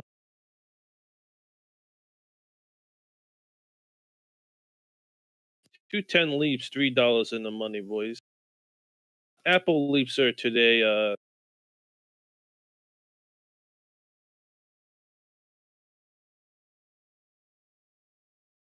That day I didn't get to do like a lesson because I'm trying to manage my own investments. But when I did have some time, I made this post. These are the common mistakes I see a lot of people making.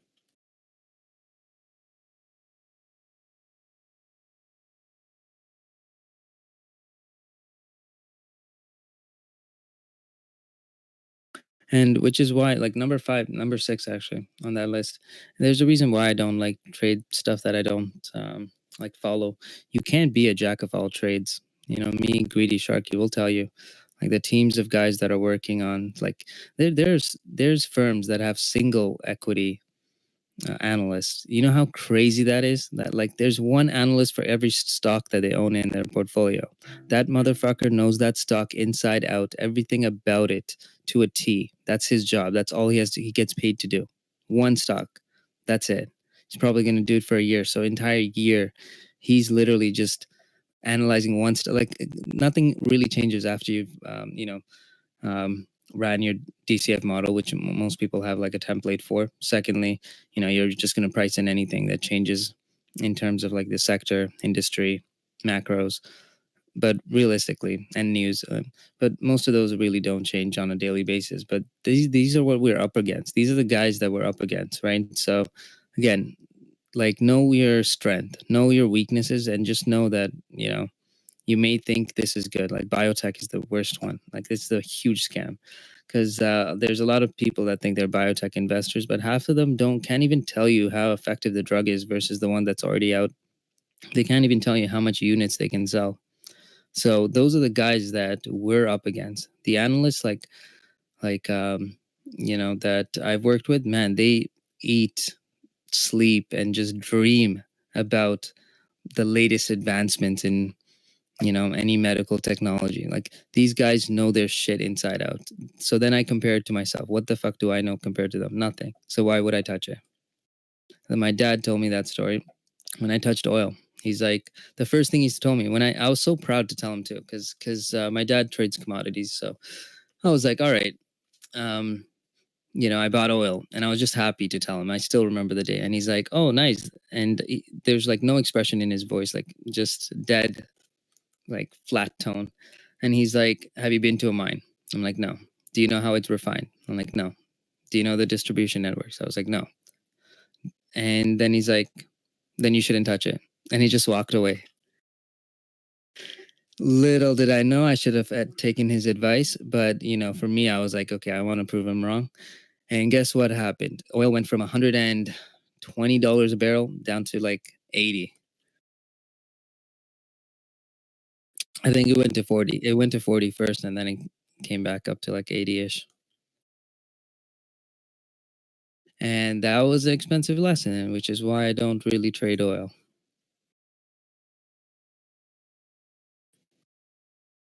And now you guys don't have to make those mistakes. That's why we have like this group. We can learn from each other's mistakes. And I think that's the biggest thing in growth. Like me teaching you guys, it's just making it stick better in my head. It's a win-win situation. And now oil's back at 40. I know. Yeah. I appreciate TJ's tough love. I know where you get it, TJ. I know where you get it from now. Oh, bro, I got beat by my mom once. Like it was she's a black belt in karate. My dad, he's a master in wushu, so that's how they met. And it was stupid. My mom called me a son of a bitch once, and then I just laughed at her. I'm like, "Hi, you just laughed at yourself." And then she just like came at me with a broomstick. I locked myself in the room and I'm like, okay, I'm good. And she literally just impaled me through the door with that broomstick. That was the last time. That was the lesson I learned. Yeah, I remember this one, TJ. That's hilarious. It was fucked. It hurt. I still have a mark on my chest, probably, and probably an indent too. Oh, I remember this one for sure. That's some painful lesson. Never forget. Wait, TJ, you're Asian, right? Mixed. Okay.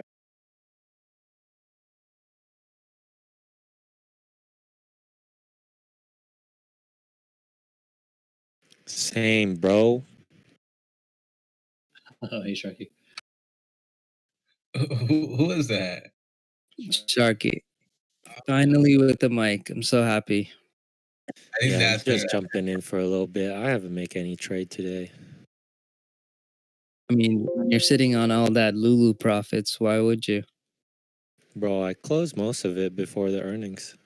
KXIN. No, they suck at earnings. The last like 3 quarters was horrible. Bro, I'm not gonna play earnings roulette. See, the only reason people like it is the balance sheet is nice, but fuck, their earnings is horrible. I don't know why it's at these prices, to be honest.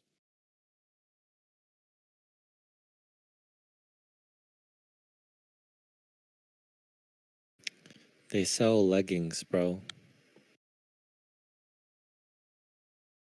They're a tech company. dude. Very expensive leggings. Yeah. Yeah, but come on. I love those leggings. You do too. Don't lie.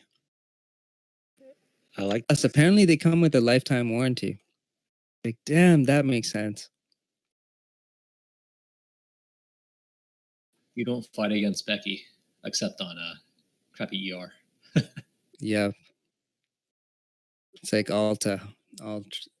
Yeah, ULTA. I'll post my Becky watch list in a sec. Tesla here, guys.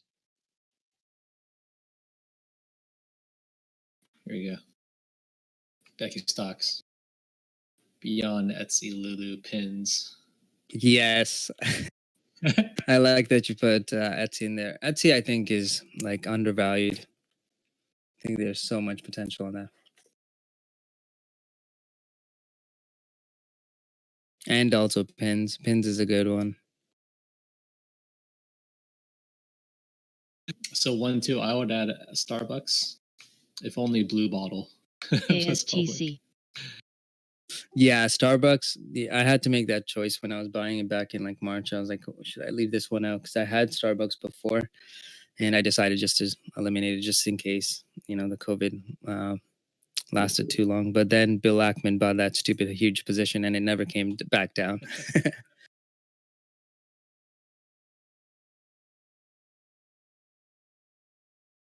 Hey, what happened to that tech company? You know, the one that IPO, they put food in the box and send it to you? Blue Apron? Blue Apron? Did they delist? Was shorting that. That was like one of the worst performing stocks for many years, and then it went up a lot during COVID. See, to me, they're exactly the same as Lululemon. The thing with Blue Apron was they weren't even profitable, I think. And the unit economics just sucked on that kind of business. That's my problem with Snap, to be honest. Like, I don't know, their proof of concept of being profitable, CLST. still iffy on it. And man, the amount of ads on Snap now, it's ridiculous. I hate using it just because of those ads that they had to put on. Yeah. But yeah, Shark, yeah, I hear you. Is Lulu overvalued? Yeah. But I don't know, it's a lot different than the Blue Apron. No, bro, it's exactly the same. It's maybe the same type of people buying it. Yeah, like 30 years down the road, do you think people will still be buying Lulu? I think so.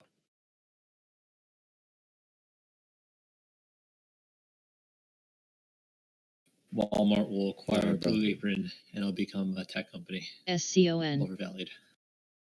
Like to this day, I still don't know how GE is still in business. They make pretty good washing machine. Appliances, yeah. But their margins are actually, holy shit, they did. Oh no, it got worse. Yeah, revenue is just declining. 2016, they had, what was it? $110 billion in revenue. 2019, 87.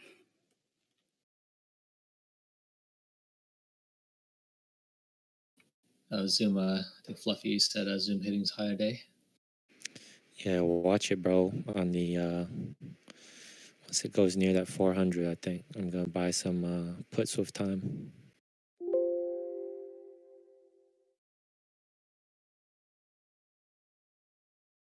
I had three Zoom calls before earnings, and I sold two when it hit like 440. Sorry, I mean, yeah. Oh yeah, when it first came down and then went back up, right? Yeah, yep, that's right. So I sold it for 440, and then I have one last Zoom call that I'm still holding, deciding when to sell it. I should have went with calls. I sold the 350 puts, which is doing amazing, but should have went with the call side. Nice. It's 342 targets incoming. I called this shit at a pre-market today On Tesla? on SPY. Oh, SPY. Got it. Nice.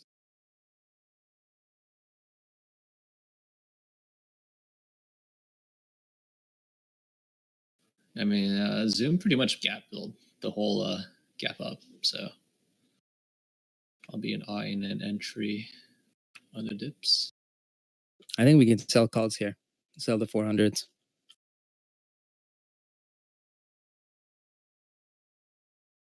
Joel, maybe I am him, bro.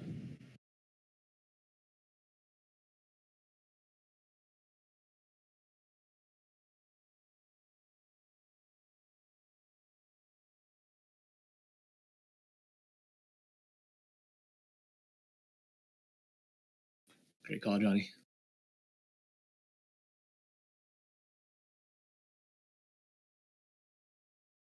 Yep, we can sell the 400 Zooms.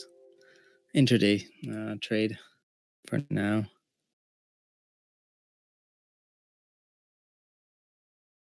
We're almost at 280 on QQQ, so could see a nice pullback here. Hey guys, I have a new target on SPY.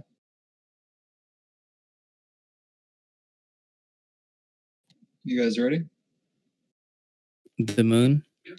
348.50. By end of this week or this month or?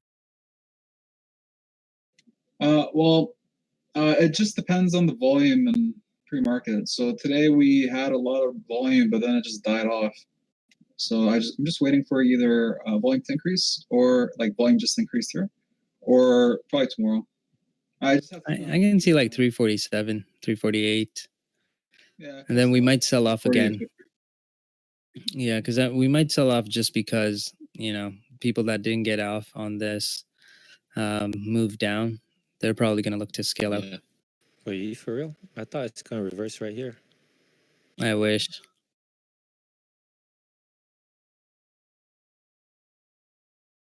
You're talking about SPY, right? Yeah. Yeah. Because we have elections coming up too. So, oh, and one more thing, guys, about my portfolio. Like, I bought all these knowing that I'm going to be selling most of them before that election period starts. Biden, is probably going to cause like a 9% drop. And then he came out with this new initiative too, right? Where he's going to tax companies that hire foreign workers or operate out of country, like an additional 10%, which is even worse because most of the companies we're trading operate out of somewhere else.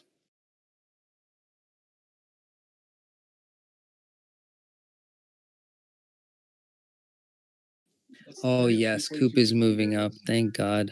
I think we're gonna increase 75 cents here. Actually, we just broke an HOD here on SPY. Let's push 342.50.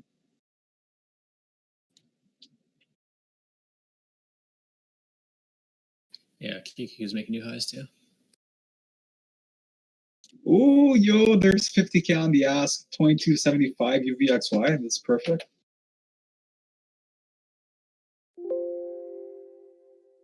ITCI.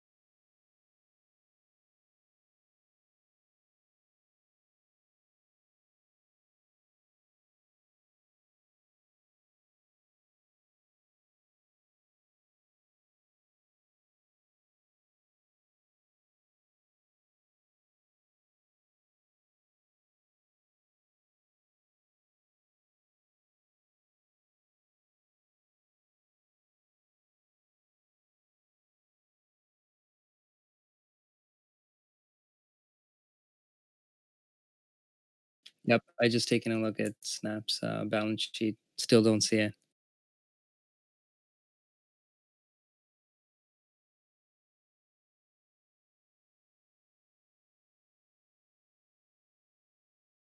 So Amazon tapped the EMA 50 yesterday. Now it's tapping the EMA 20 on the daily.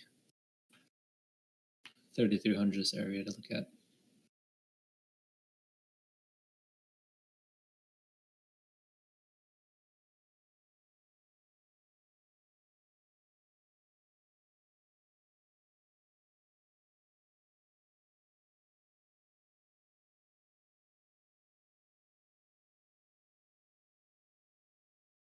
Apple's near 119.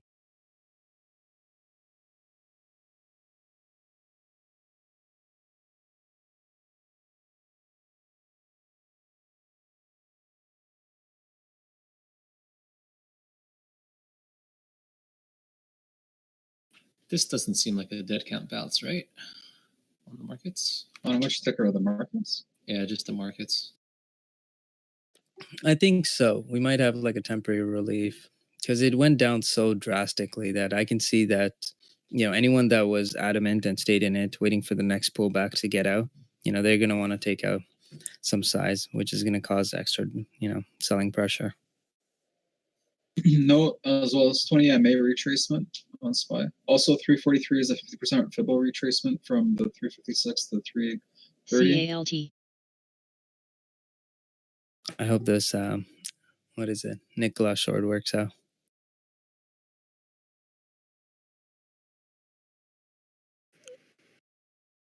I think today is electric car day or some shit. Oh, yeah, battery day. Oh, Tesla ripped 355 here.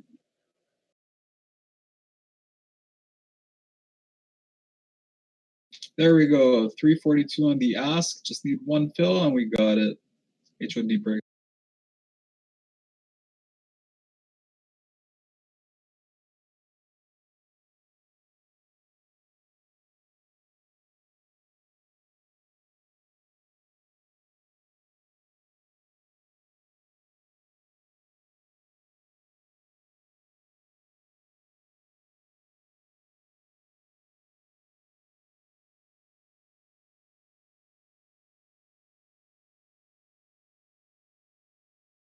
So I live in California, and in Northern California, and the whole sky is orange, and it's dark outside at 10 a.m. in the morning.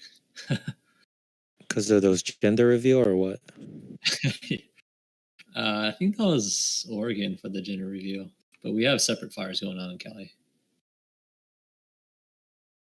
Oh, I thought it was some lady in California burned down some whole forest because she wanted to let people know about her 50-50 chance. Oh, actually, you're right. It was Cali. Yeah. What 50-50 chance? Yeah, For what? 50-50, you get boy or girl. The But hell? she wanted to let the whole world know. That she flipped Wow. the coin and got her favorite choice. That fire is 10,000 acres, I think. Yeah, it's burned more than 10,000 acres. Some lunatic. Is it in SoCal or no, or everywhere? Where is the fires happening? Well, we got fires both in SoCal and NorCal, but the gender reveal fire was in SoCal. Yeah, that one was nuts. Luckily, it's like an hour and a half, 2 hours away from where I'm at. Hold on, that's literally the sky right now, Shu. It's an orange sky at 10 a.m. Yep. That is crazy. What's the air quality there? Look like Westworld, bro. Yeah. You can smell that fire all over from Vancouver. That was funny. Whoever said Westworld there, that was funny. I think that was True Sharky. though. Yeah, that's Sharky.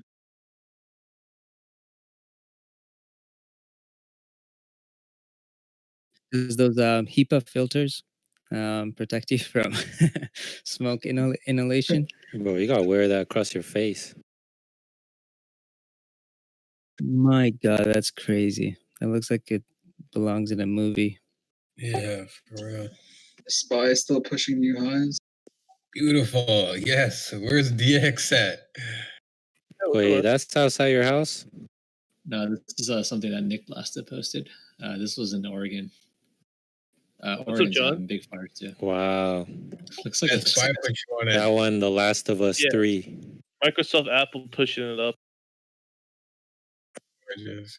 Yeah, that shit doesn't look real though. That UPS thing. Is that what? Is that really how it looks like? Yep. It looks like Yeah, a scene next from picture is Stranger the Things. zombies. Yeah, it looks like a scene from like the Upside Down Stranger Things. Yeah, things. Yeah. Wait, Greedy, what is that? It's so there's fires going on in Oregon too, and this was taken. Yeah, Why Oh, is it yeah. red outside? I think it's just the ash and the smoke is just so bad, and the sun is just. Oh, that's weird. Because they're turning Republican, bro. Oh yeah, Nick Blasta posted another one. Guys, I'm getting out of my Apple calls, so shout out to Simon for alerting that one. Didn't go up much because I got October ones, but still good. Well, at least you had safety, right? So.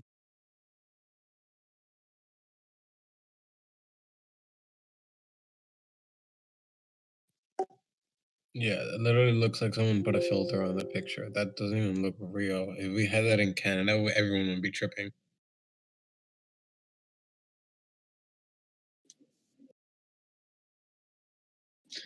Maybe.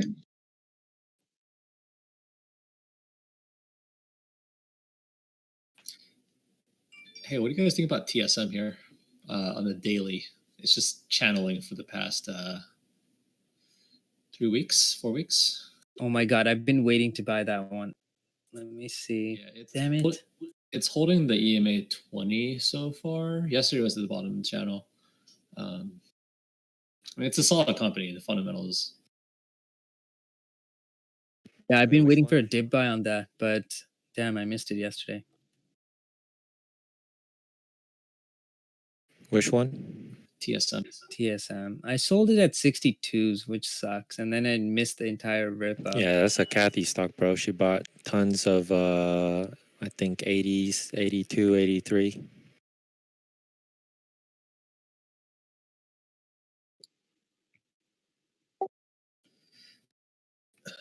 SPY coming below 342 here. QQQ coming down too, so good call on exiting those. Tesla's coming down too. I'm gonna scale somewhere out. Looks okay here, guys. I like the market still here. I know it's the first test under 8 EMA. It's still fine. Still holding trend perfectly. I haven't taken anything off this UVXY short. Nice job, Johnny. It's awesome. Thanks, dude.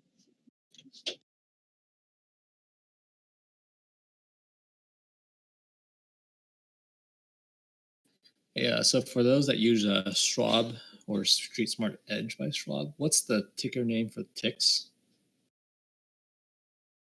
Oh, for VIX? Oh, sorry, for ticks, like the up-down ticks. Oh, dollar sign tick. Should be that. It's weird. On Schwab, it's a little bit different. You can get them on TradingView. Just open up TradingView. Oh, gotcha. Thank you.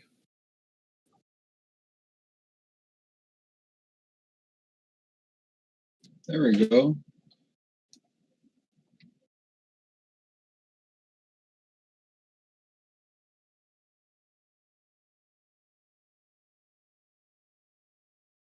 Man, UVXY melt there. That was a nice push down here on a barely small move up.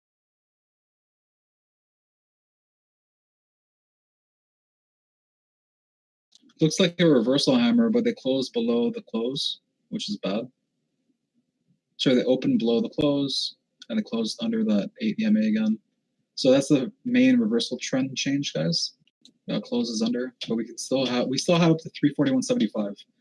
SPY is under 341.75, then I will be getting out of this short on UVXY.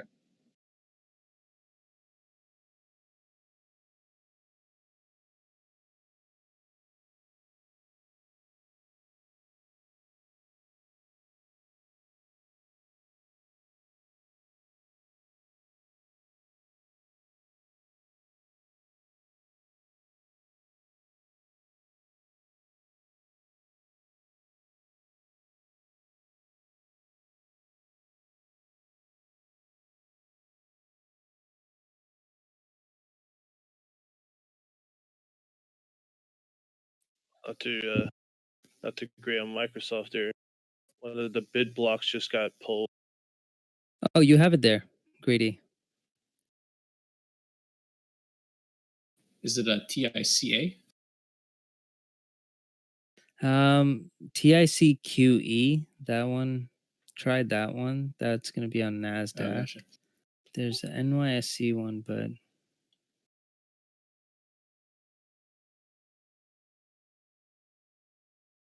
SPY is coming down a little bit here. Ticks coming down on NASDAQ. So yeah, I think TICA works for NASDAQ. yeah, and on that one you want to look for negative 800 and plus 800 to 1,000.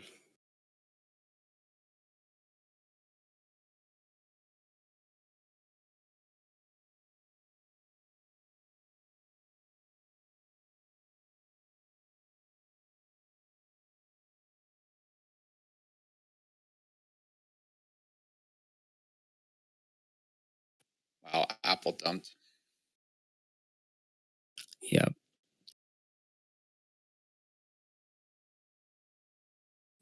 Yeah, I exited my UVXY short. We got a close under 341.75, close under 20 MA, close under 8 EMA. RSI is adjusted with 50 as resistance here. So I reversed my UVXY. I'm long now.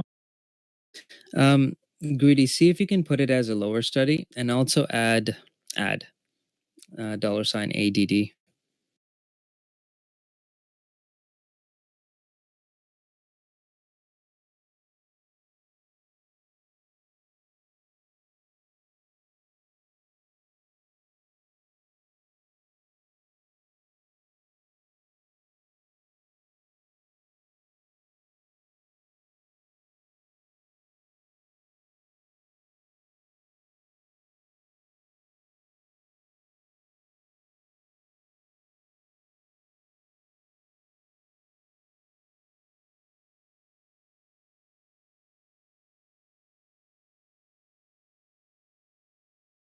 SCON. Facebook has a new release. It's posting the news now.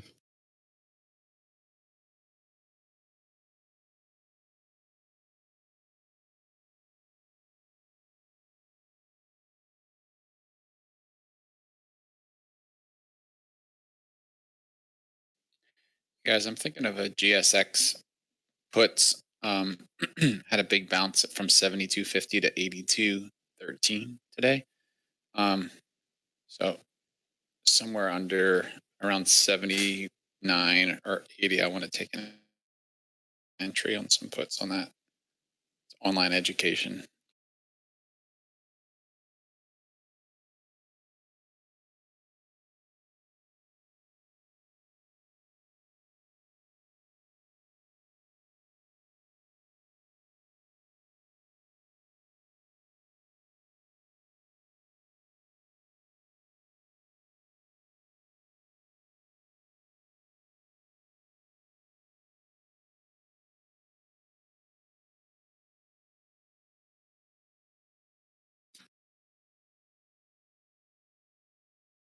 Nasdaq tick positive again.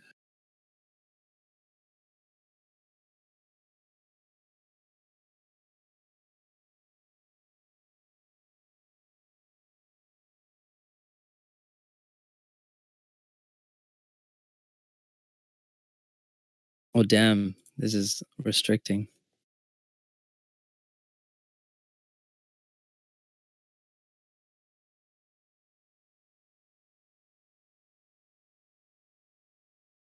I think this is good having ad limits, but not so good for some of the companies we're trading.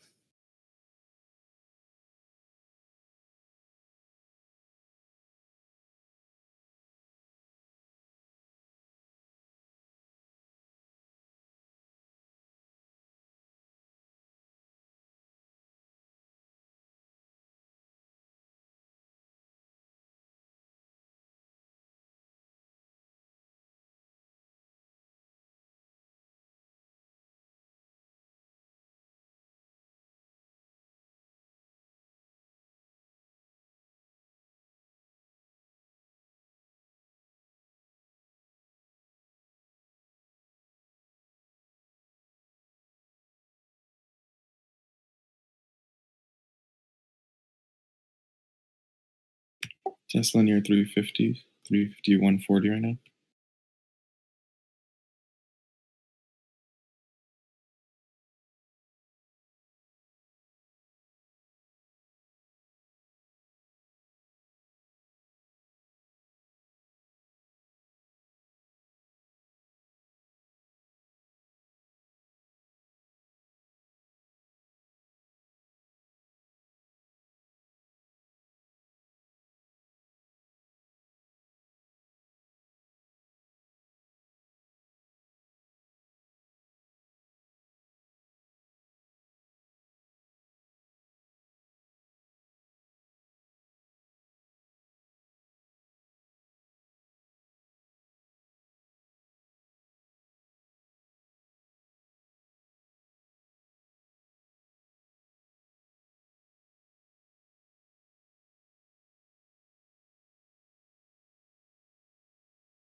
ORMP.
And one sector we need to start looking at is probably going to be airlines and the stocks that have been beaten down.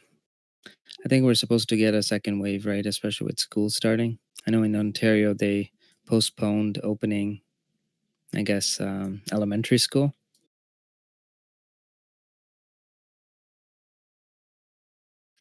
Yeah, the big thing for airlines, October, they're going to have the stimulus, I guess, wears off. So a lot of them looking to do more furloughs and layoffs.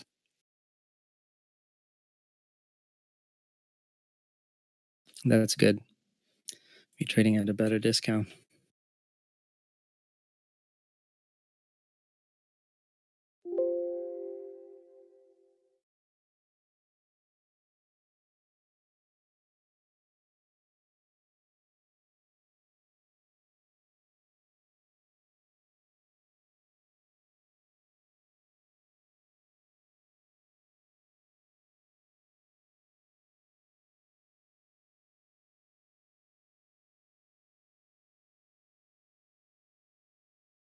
GSX is red on the day, if anyone's looking at that with me.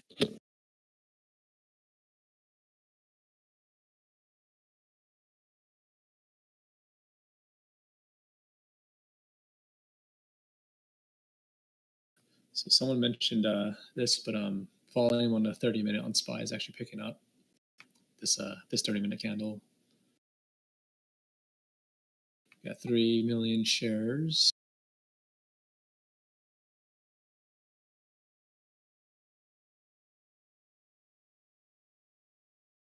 Yep, 3 million shares on this 30-minute candle, and then the prior 30-minute was 1.8. Sorry, which ticker? Oh, sorry, just SPY, just the market. The 30-minute volume picking up on SPY. ACIW. 60.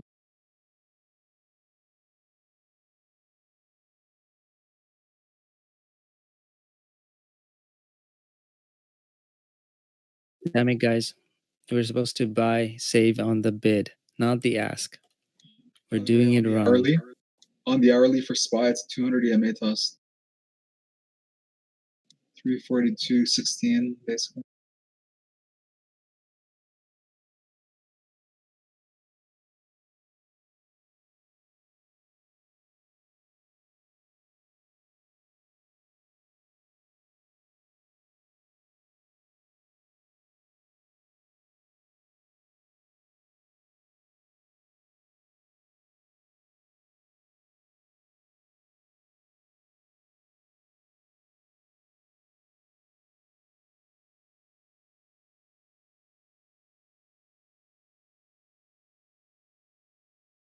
ACIW.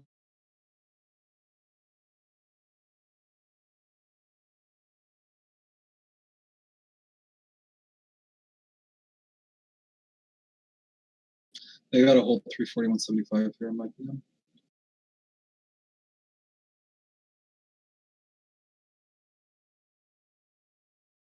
Which is unfortunate because it looks like we're about to come down here too. But it's good for me since I'm long on UVXY.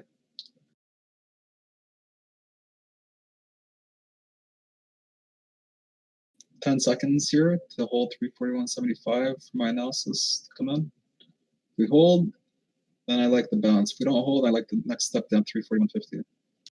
2 seconds left, and they closed it right at 341.75 and launched at 20 cents, guys. That was crazy, huh?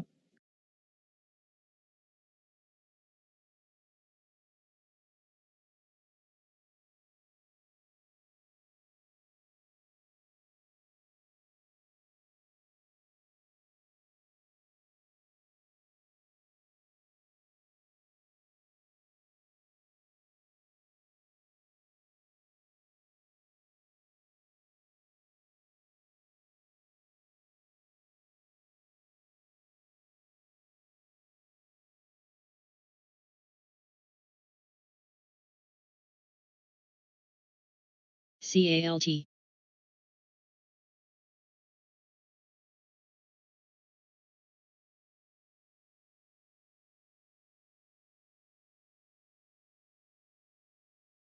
Whoa, bull trap. Let's go 341.50 idea here.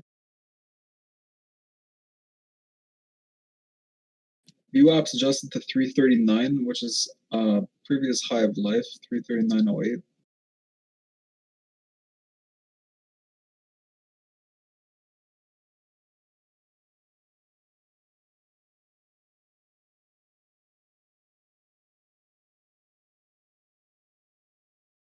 Yes, look at that Apple melt. Tesla's still not melting. I want another position.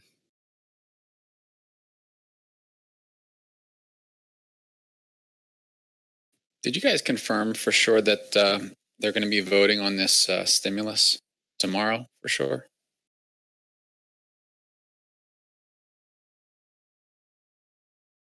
All I saw was McConnell said sometime this week, and that was on Tuesday.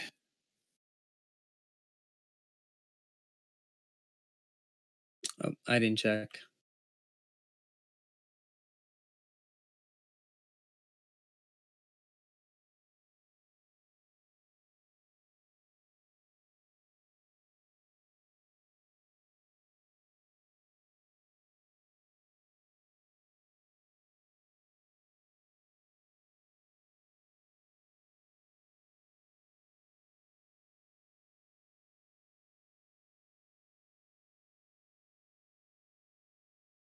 Yeah, so the one they're voting on tomorrow is for it's for families, schools, and small businesses. 500 billion.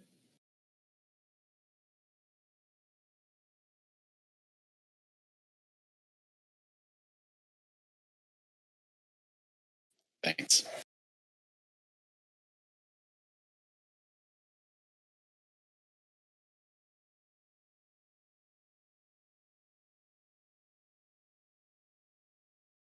Petco Animal Supplies is considering a sale or IPO.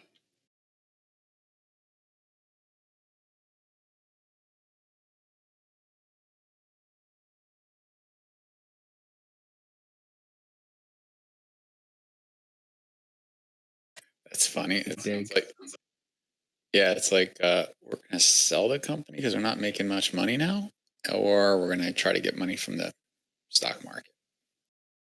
If they're smart, they'll do the stock approach. Absolutely.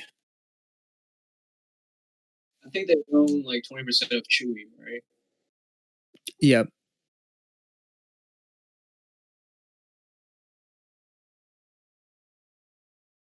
Oh, so Chewy would go up CHWY, right?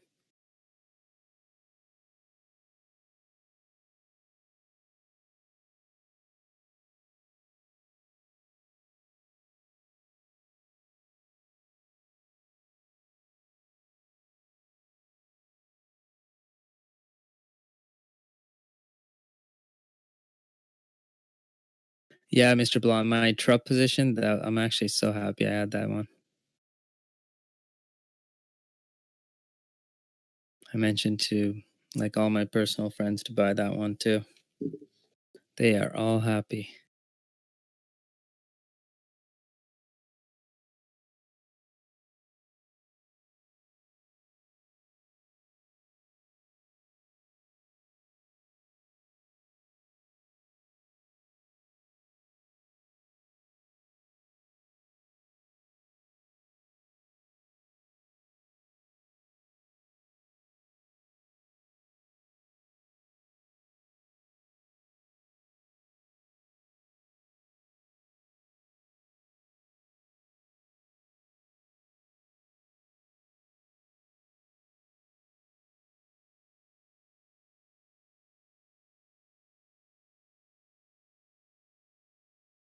You think about adding more VRM here, or you want to wait until 55?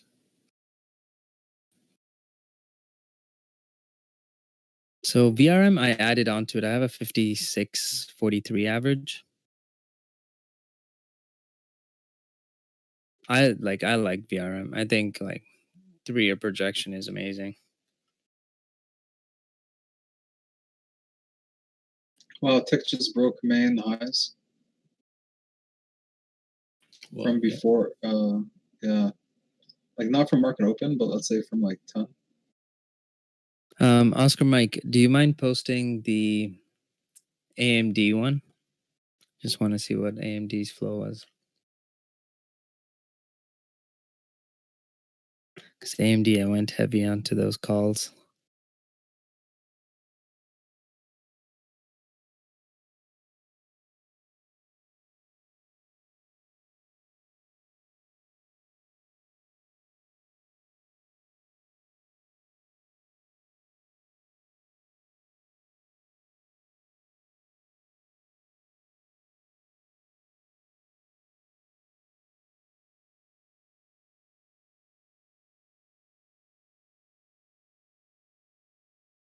Also, I think Simon alerted for a swing trade on CAT, CAT, Caterpillar.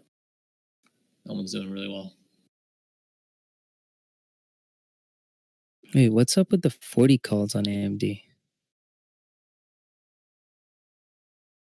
Oh, 2021. Okay.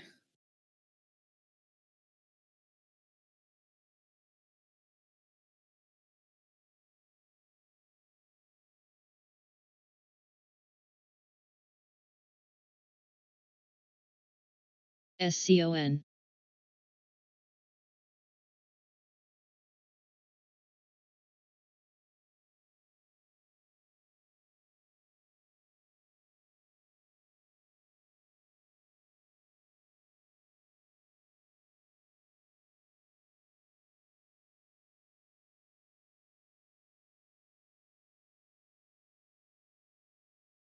Why would they buy so deep in?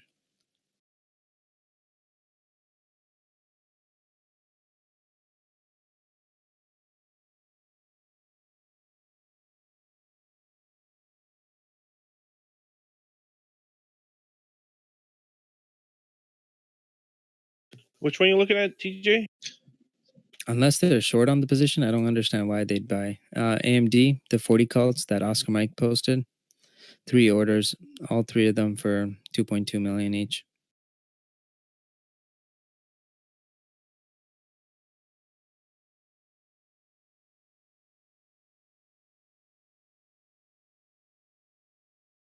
I think we're about to tank here if 341.75 doesn't hold. Literally right now. On SPY.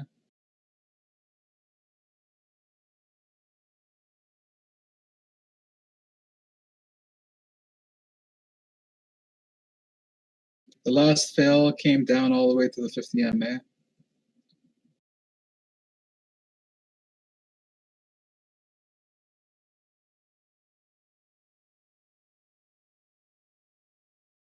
think it's time for a 100 EMA test. It's been like 2 hours.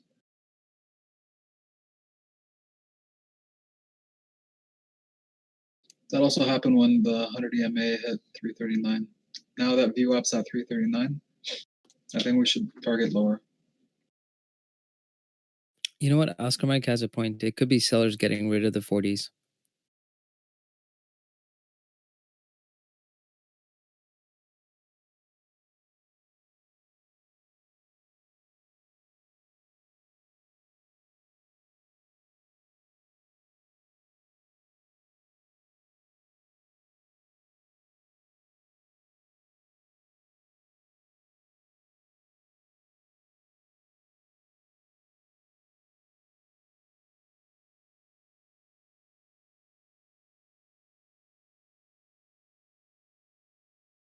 Actually, I don't know if that's true because the open interest is just 420 on the 40 calls.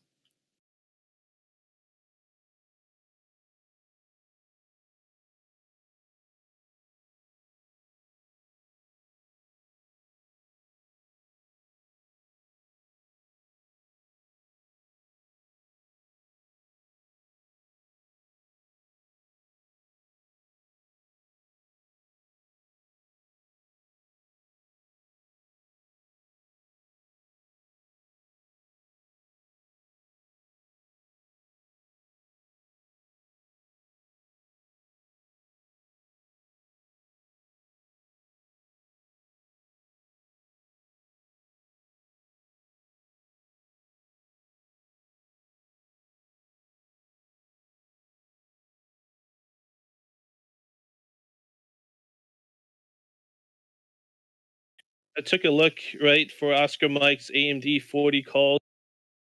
They would do that because it's low data, high delta, and they actually met the ask. So Okay, 50 MA test on SPY here. We just had a knife down 341.90 to 50 MA. 341.60 is. So I just posted this in the trading chat. I believe SPY could come down to 340 here now over the next 25 minutes. I'm targeting the mean reversion now on SPY. I'm currently still holding this long on UVXY with a stop loss at 22.49. Entry is 22.70. All right. You know those ZM calls, the 400s that I wrote? Went from $16 all the way down to $12.50.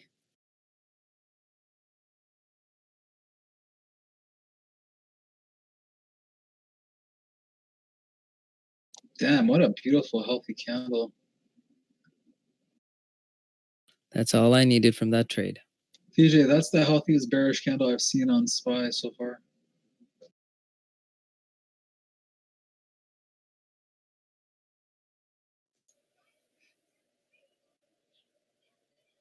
What did you get on the premium on that difference?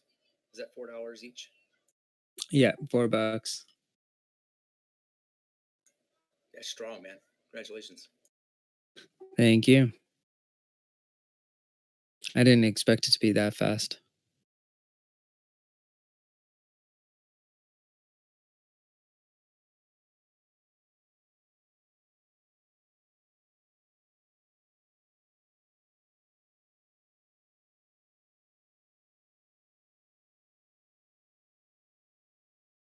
Tick is almost at zero now after posting that high. What a freaking fake out.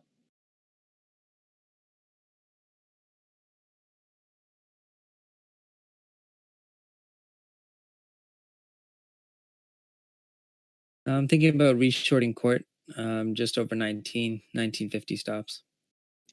Actually, it looks pretty healthy. What do you think, Johnny? Which one? CORT.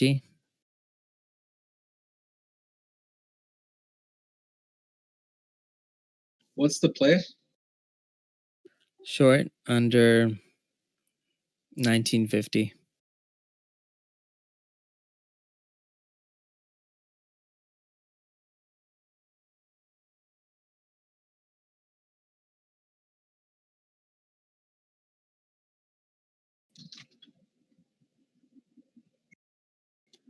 Just leave room to 20.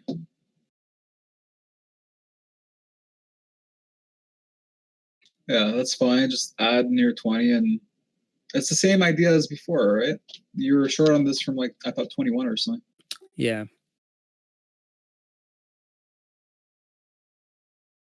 Yeah, that's fine.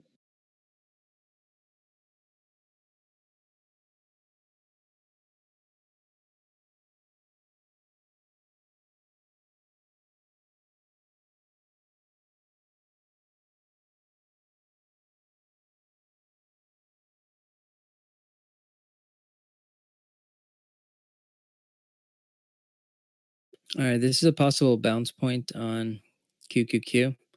So keep an eye out for reversals here. So possible like Tesla long here.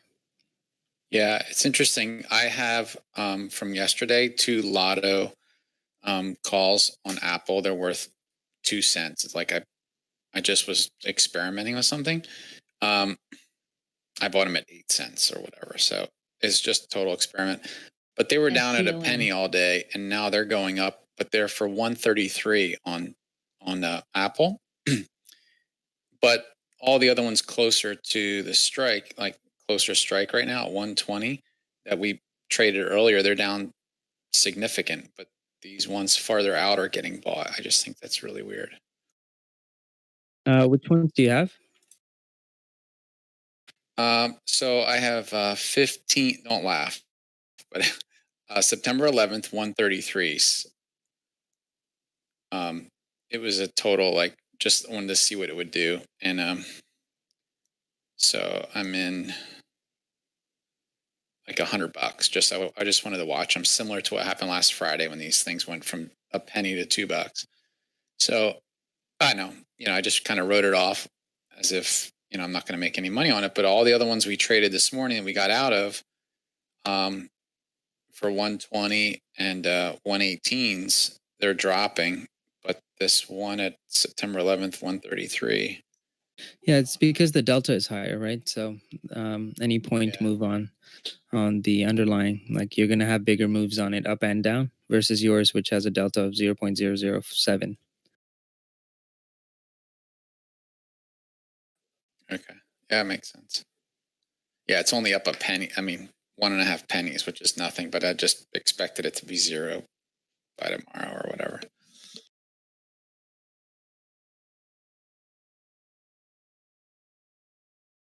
Yeah, like the situations you're mentioning, that's when it like runs, where you get like like on Tesla, you can get those, where you buy like the 360 calls and it's trading at 340.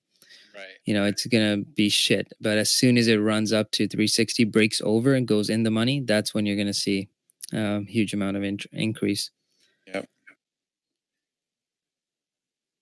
Yeah, I mean, unless they pass the stimulus tomorrow or tonight or something, overnight or whatever, and everything flies, I don't see us getting over 125 on Apple. So, these are so far out of the money, it's not even funny, but it was just odd that I was starting to see some bids on it.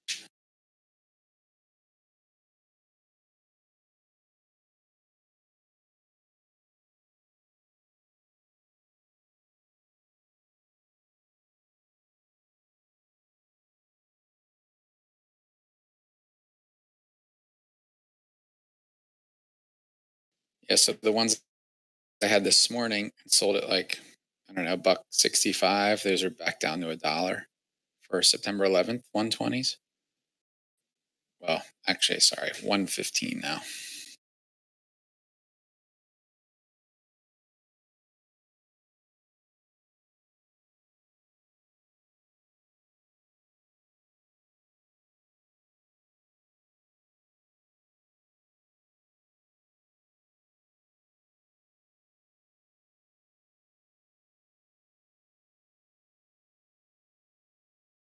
Guys, look at SPY.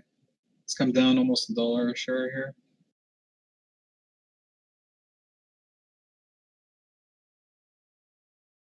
Nice reversing that UVXY there, Johnny. Nice. Too bad it didn't rip. It's such bullshit. Yeah, maybe get some contract or some calls on it instead. Is it optionable? Is there options on UVXY? Oh yeah. Huh. I had them before it made the 30 move from like 26 to 28 or so. I think that was the first option I bought after my 2-week holiday.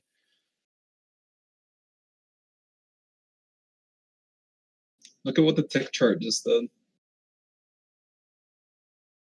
Guys, I'm thinking RKT calls.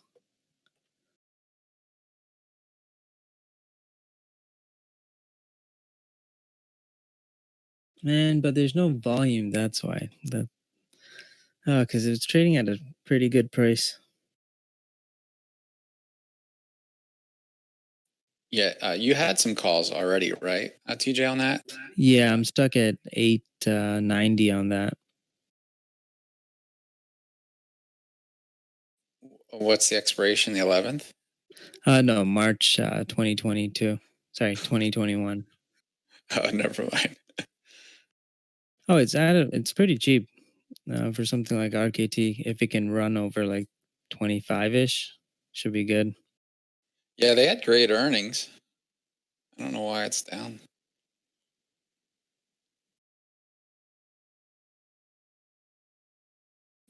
Yeah, because the market melted right after their earnings. Right. Last Wednesday. Thursday. Yeah, last Thursday, Friday, and Tuesday. Yeah, and which is why it's like a pretty good one if you're looking at leaps. I'm just a little bit cautious just because of elections. Yeah, but they all they do is they don't even do mortgages. They just do refis, right? And then they resell those mortgages. HOME. I think there's put selling, bro. Which one? 14 strike HOME. Home. Good. I'm fucking long on there. I hope they're selling puts. Strike. 2,500 times 14 strike.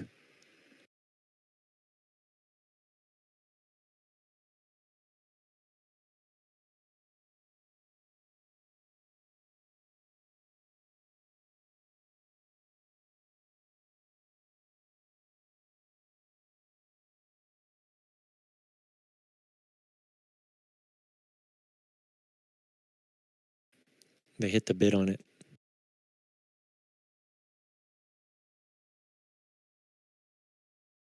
September contracts? October 20.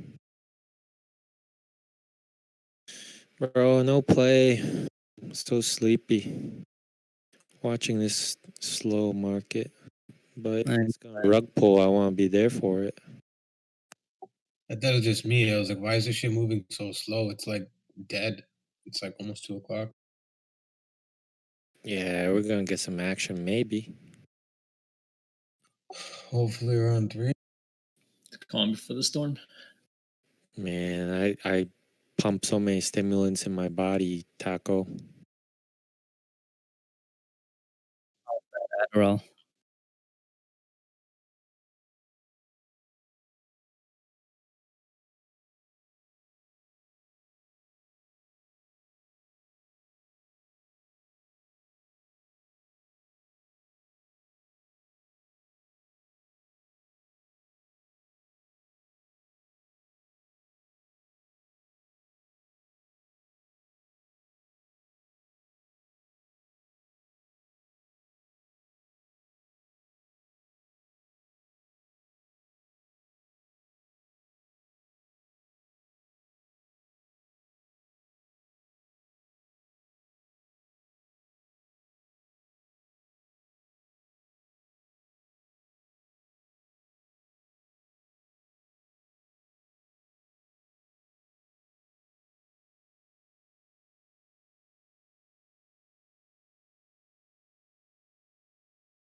Man, I wish on IB, like if I switch the ticker and I'm looking at an option chart, it'll also show a chart of the underlying. That would make my life so much easier.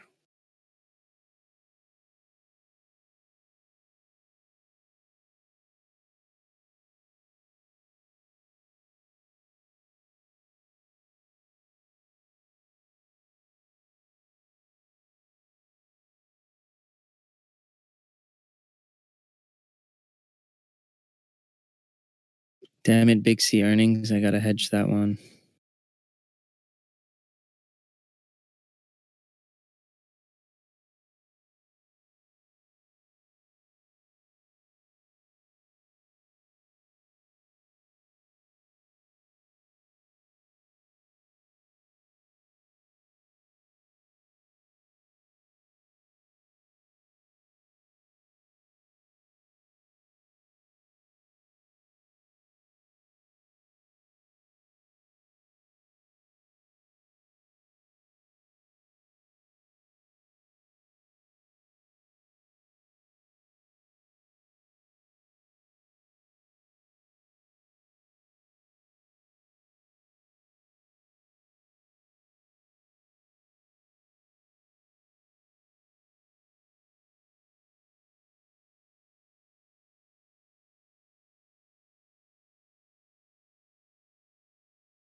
Has anybody watched Voxel in a while? It's now looking like a double bottom.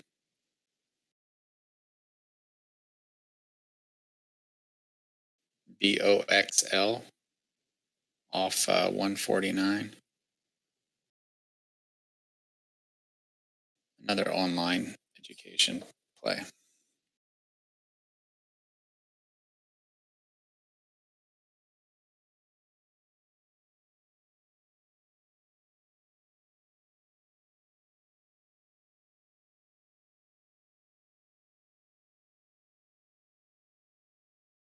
Isn't that one a penny stock? Yeah, sorry, it's a buck 40, 49. Yep, I don't like investing in those.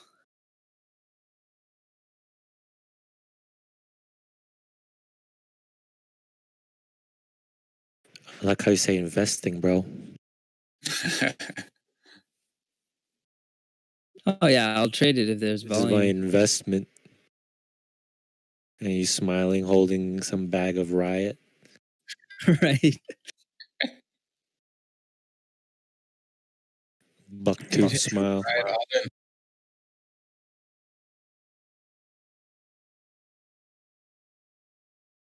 Whoa, yeah. Docu knifed, as the Vlog 70 said. Damn it, Docu. Come on. 207.40 is the area I'm watching for a potential entry.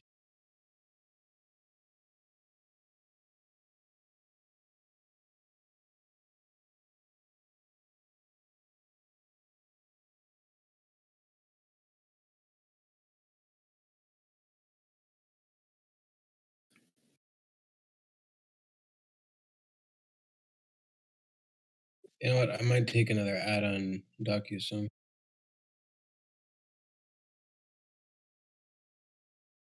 guys think it'll fill that gap though, back to like 201 before it goes higher? Yeah. I mean, it kind of already did yesterday. Did it? It looked like a gap up today.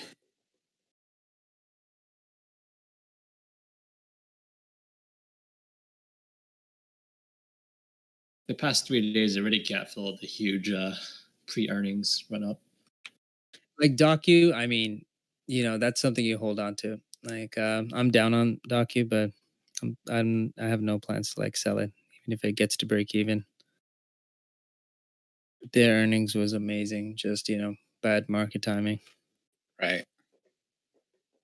But they did have a huge melt up over that what was it, 230 breakout to 290. That was just the day before earnings. Yeah, that was the Zoom sympathy play. Yeah, and with it's earnings.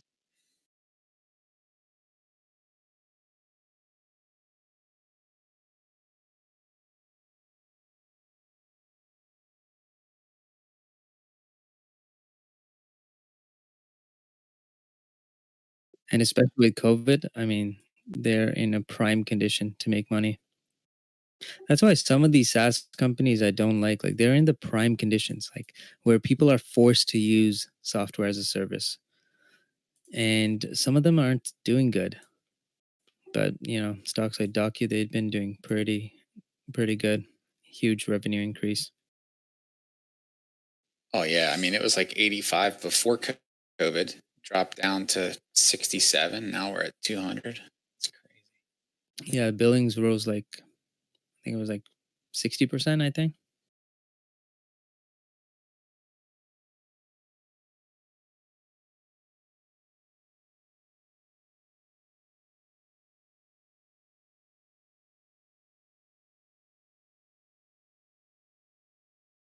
It continues dumping. I'm targeting that 202.55 area.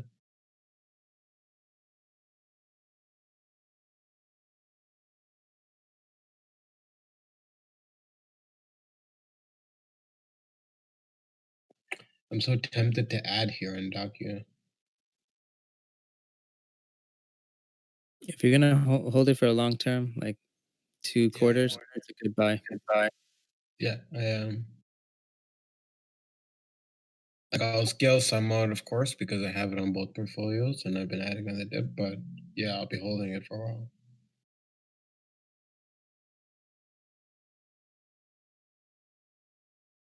But I still want to get like the best entry I can.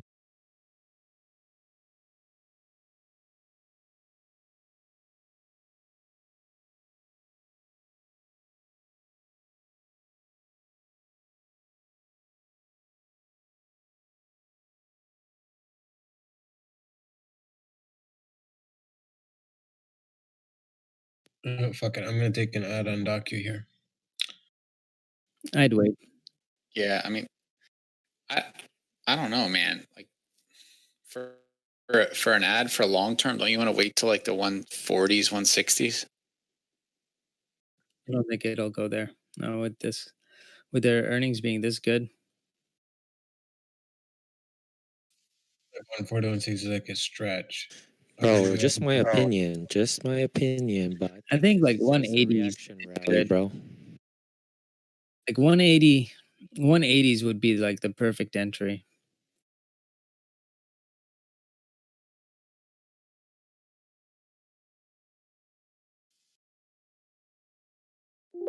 Shit, I hope we get there. I'd definitely add.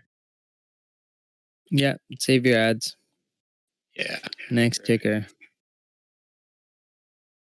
I mean, you don't think Masayoshi he's out of juice, out of gas? You know what? You might be right. For my sake, I hope you're right.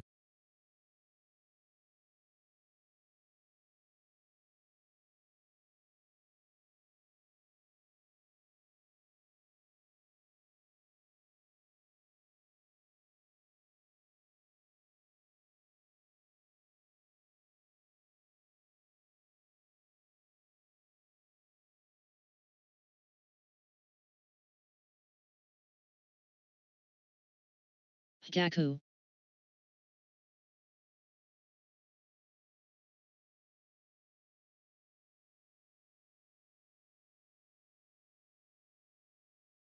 No momentum in this market.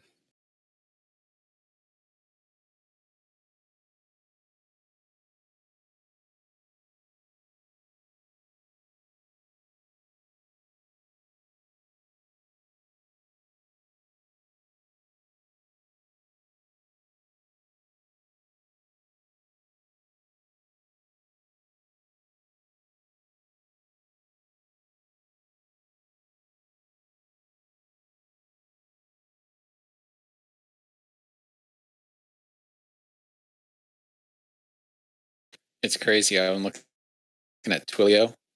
The chart is like identical to DocU. They're up at 283. Now they're at 220s. Well, 230. So they had a similar drop when all the other tech sold off.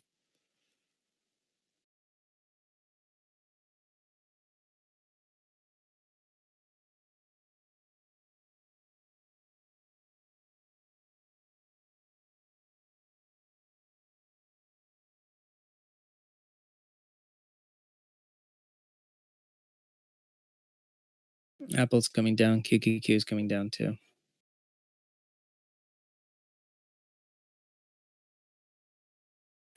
I missed the puts.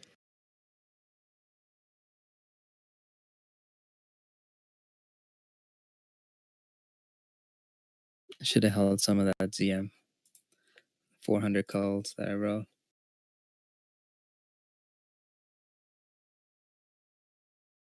I had a feeling it would test the 400 level again, or at least really close.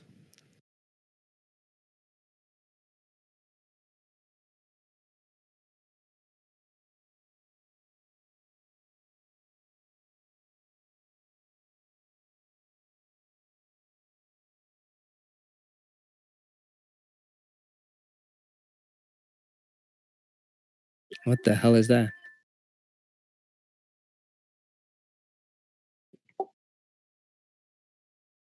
What, the mic? Was that someone's mic? I think it was. I think someone got a call, or I don't even know what it was.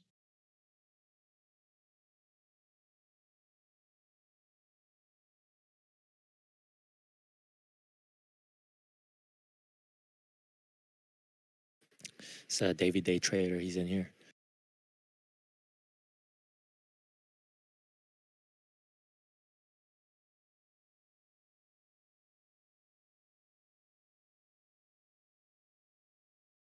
Ooh, look at that Tesla. Who got that Tesla drop with me?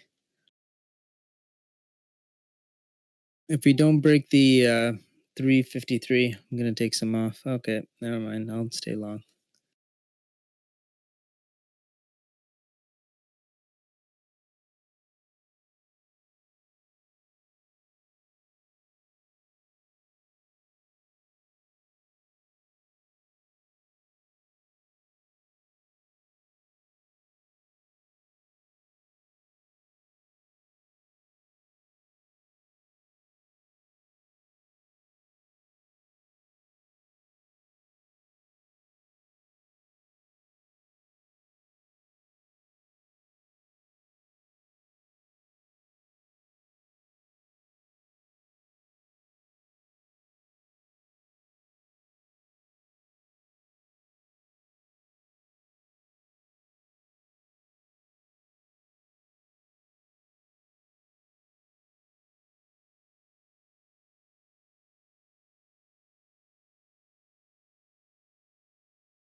ASTC.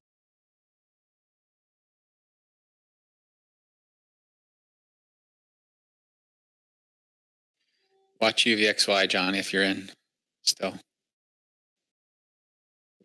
Yeah, that was a strong bounce. Yeah, I think it cracks. Look at that volume on Docu coming in. Jeez. All right, I took some off on Tesla there. There's a lot on the ask at 355 on Tesla. I saw about like 25, 26K. Marty, did you take that trade with me? No, I'm done for the day. I'm just catching up on some homework right now. Before the day gets started here. It's still 11 a.m. Homework for what? I'm in school. Damn, bro, that's amazing. What are you taking? I study computer science. I want to get into software engineering and cybersecurity. Damn, good stuff, bro. Yeah, I'm still 22, kind of young. Marty, the amount of profits you're making at 22, kudos to you, man. Couldn't have done it without the help of you guys and the constant support, so I appreciate it. Fuck. I wish I was making that kind of money at 22. I had to hustle. Dude, trust me. I know how that feels. RXT broke from the 20 level. Lots of volume past 2 minutes. Good to see you, brother. Really good stuff, man.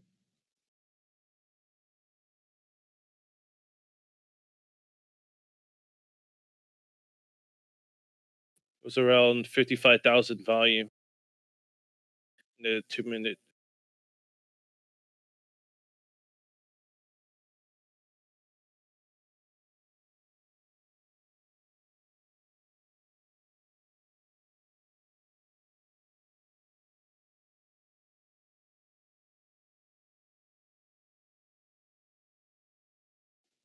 So Tesla's got battery day. Is that September 22nd?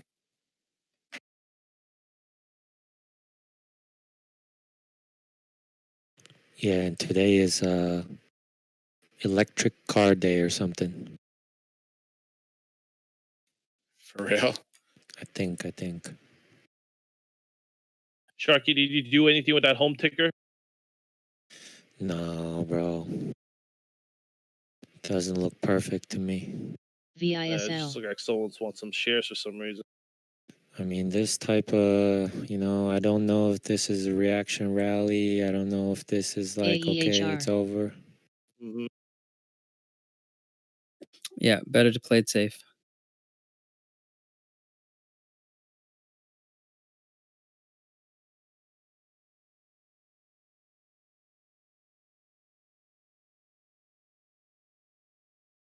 You got SPY approaching that 342. PNBK. And you got all the little constituents. They're all approaching resistance.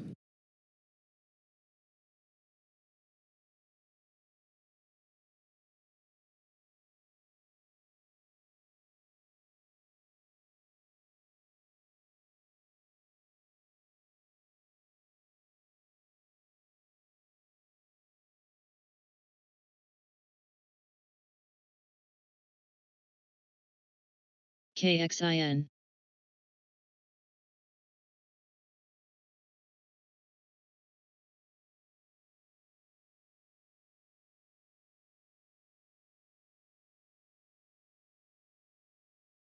Now what do we trade? I'm bored. Watch Tesla for a possible move above 355 for an extension, maybe to 360. But 355 still has almost 30K on that. If they break through that, then I could see 360.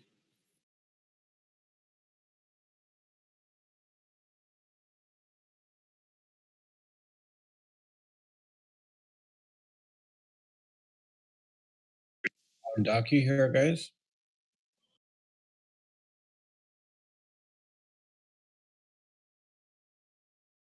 I took the long at 208.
Yes, I can do that. Do the ZM short again.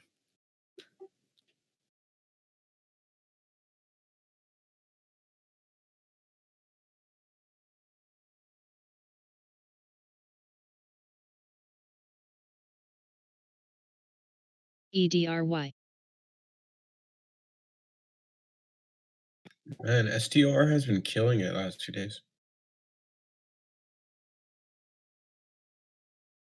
I know that was one of TJ's long terms that he put out. Yep.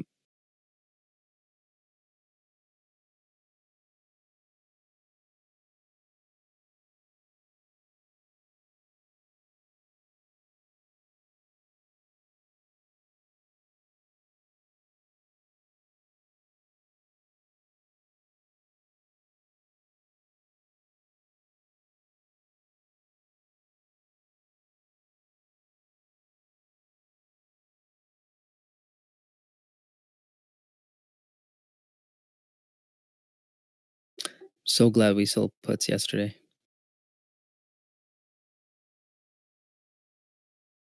I wasn't part of that party, I wish.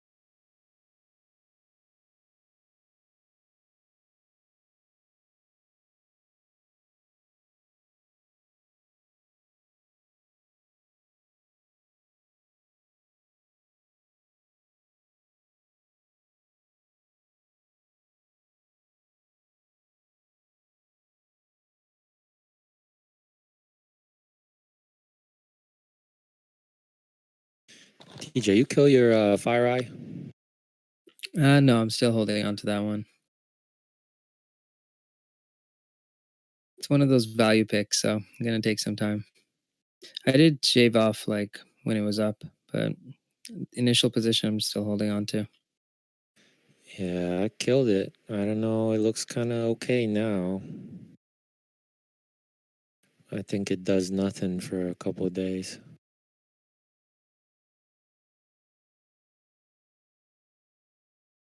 Hey, Purita, just you're working with data. So if we're trading weeklies, you're working in the favor of statistics, right? So it makes more sense to do it. And like, what's the worst that can happen, to be honest? Like, I can just buy the stock, right?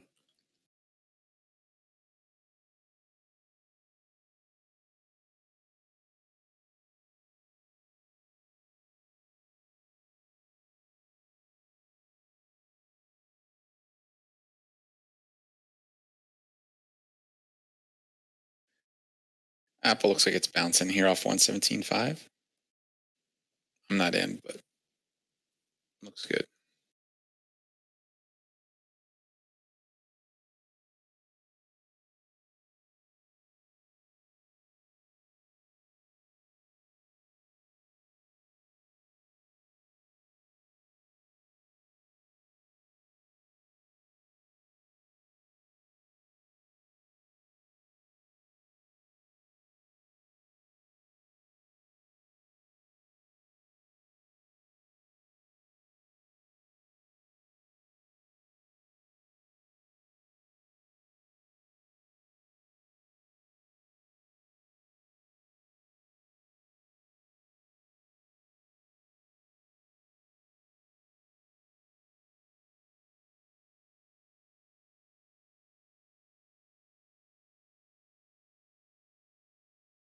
KSS, anyone follow this?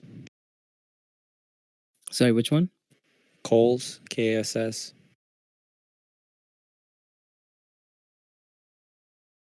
What's the catalyst? But I think like a lot of the department stores are doing really good, like Dillard's. They got some like you know YOLO on the weeklies yesterday. I remember. I think it's like a rotation thing where people are anticipating the economy is going to come back up, and people are buying department stores. And people, I mean, in retail actually did quite well. So Target, Walmart, Costco. Yeah, Target I like. Walmart I like. All right, I gotta jump. Well, a lot of the retail stores that have food in it, like if they sell groceries, they do pretty well even during the pandemic.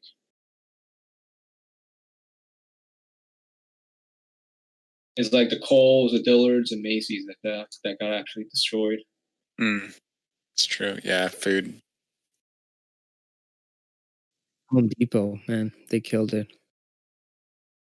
Oh, I've spent more at Home Depot and Lowe's in the last 3 months than I've ever spent. Yeah, me too. I'm so glad I got all my lumber for cheaper prices because holy shit, they're literally selling a 2x4 for $60. You know, lumber shortage. $60 for a 2x4. What? Pressure treated, but come on, pressure treated 2x4 for $60. That's stupid. FULC.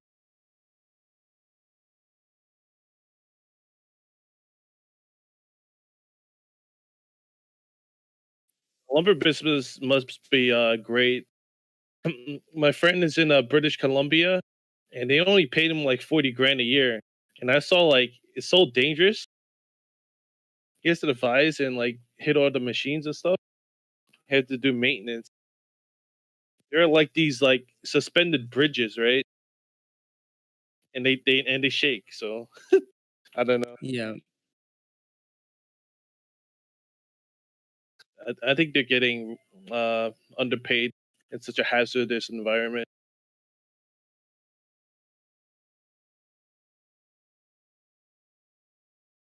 You guys ever watch this series, Men Who Built America? No. Sorry, I think it was Netflix, but it's a really good series. It talks about like the Rockefellers, the Carnegie, but all the people that built the railroads, and just the sweat equity. I mean, all the lives that were spared, that were spent building our nations, on infrastructure. And so it's pretty wild, but it's the men behind them. But it also talks about the industries that built these countries and give us what we have today that so many of us take for granted, in an infrastructure perspective, or, like Carnegie Steel. And so it's pretty good series. They include Chinese workers that helped build the railroads, or Nope, they didn't mention that. A lot of immigrants, though, of course. Why don't we talk about the white people? exactly right. Exactly. Carnegie was terrible.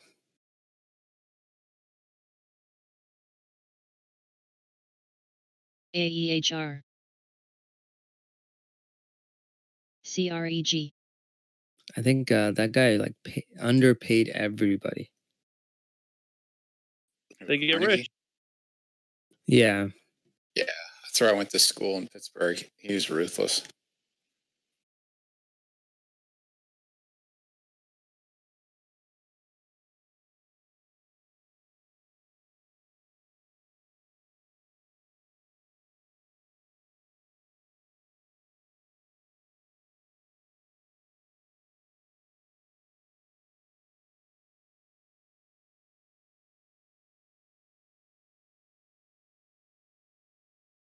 I always wondered this. Would it be easier to be a self-made, I guess, millionaire back then or now?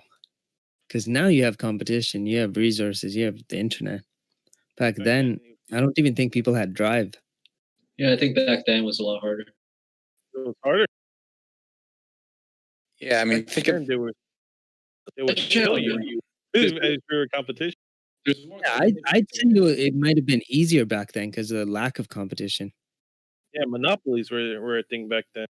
Yeah, it's true. And then, but there isn't also a lot of resources like roads and internet and stuff. But cheap labor.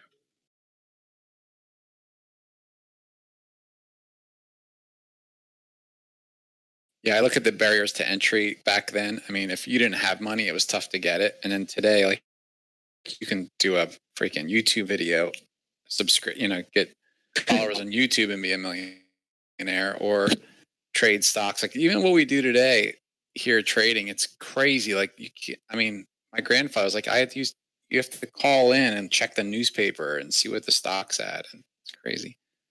We've come a long way. Oh, we Not money now. Like, you're just lazy if you don't, more or less, unless you're like the same. And I paid $30 for a round trip just to trade. $30. That was ridiculous. $30 buy and sell. Yeah, for commissions. Wow. Yeah, y'all don't even know. I used to have to place the trades on the phone. You're screaming at them. You're like, buy now, buy now. Yeah. Like No, that. you have to read out. You have to read out the ticker, how many shares you want, buy market, like all the instructions. Imagine the waiting queue. Like, if this was today's time with all the new traders. Why things improved. That is crazy. Yeah, those brokers went out of business though. Those ones that had to answer the phones and all that. Good, rightfully so. No, they pivoted. They I knew pivoted. a guy. He was Like, pretty cool. you know, pumping and dumping shitty shit. The man lost all his hair. So many people have moved to trading as a quote unquote hobby ever since the pandemic hit. And like, I'm not gonna lie, I was one of them. But it's just crazy to see how many more people like I encounter these days that are my age that have either heard of trading or like have some experience in it. I've never seen anyone, I want to say in the age group of like 19 to like 21, 22 get into trading as frequently as they are right now. It's nuts. That's true. Yeah, access to data. I mean, man, that's why like the internet is amazing. Like you can learn anything online for free. Exactly. A lot of people unemployed right now. That's why. Sorry to interrupt. If Tesla can hold 355 here, I can see the next extension up.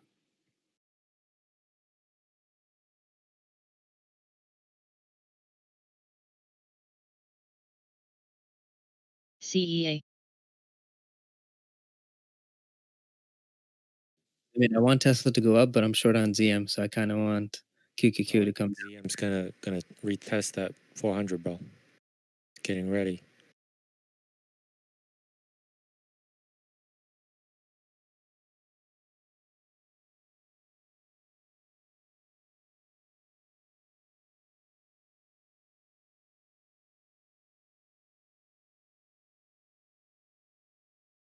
TJ, you ever hear of a company called Call Miner?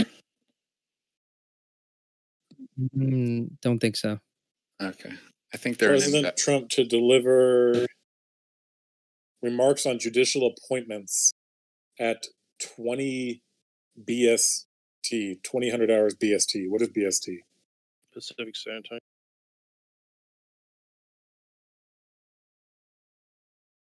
8. I use Call Miner at my work. 11 Eastern.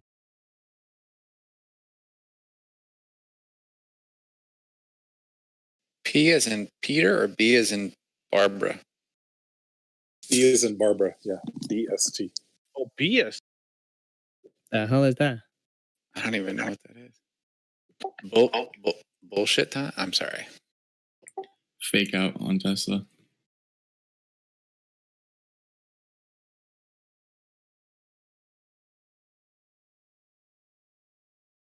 British summertime.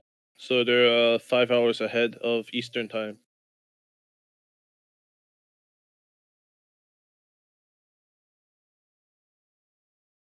Oh wait, so 3 in 32 minutes.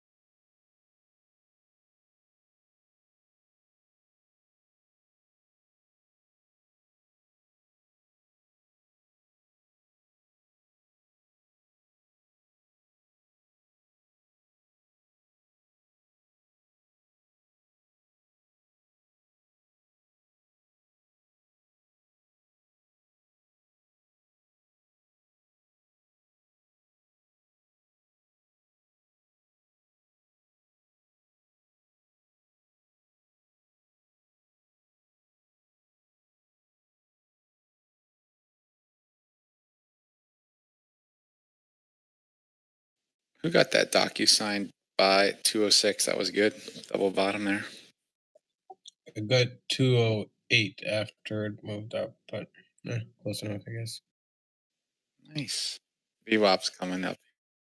Thanks. Let's go, Doku. It needs some.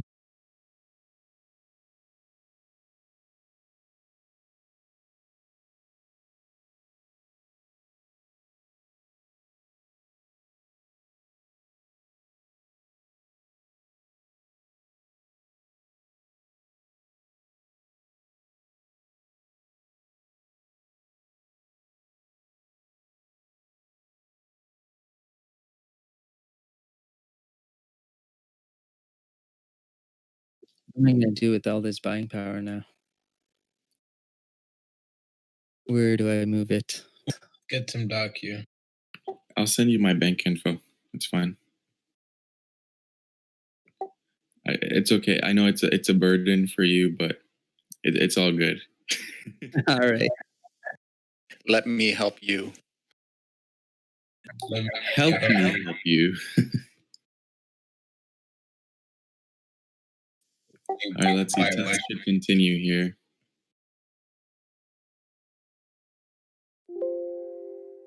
Yeah, it is actually dangerous though, all this buying power. I have moved markets before. Just can't tell you guys when I'm doing it. We don't mind.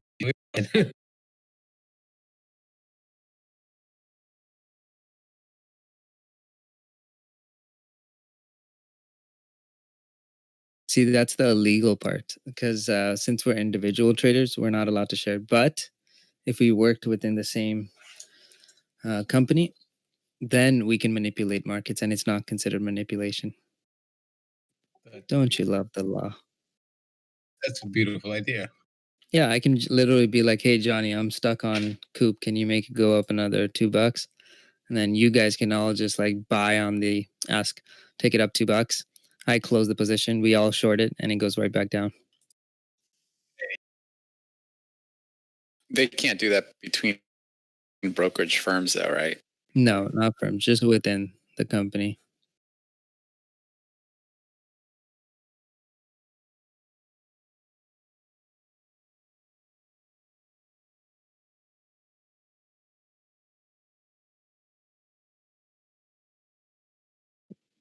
Paul, just keep being consistent, and that 1500 will grow. Trust me. Stay learning. Yeah.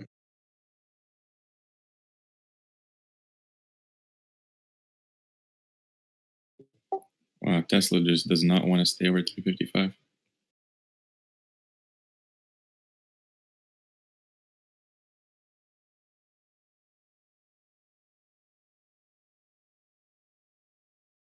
I was actually thinking about doing that, to be honest. Like, you know, I think it's probably better to like have it as a LLC. And plus, we don't need outside capital. Have inside capital, right? Yes, sir. Let's see if SPY can get back to that 342 area.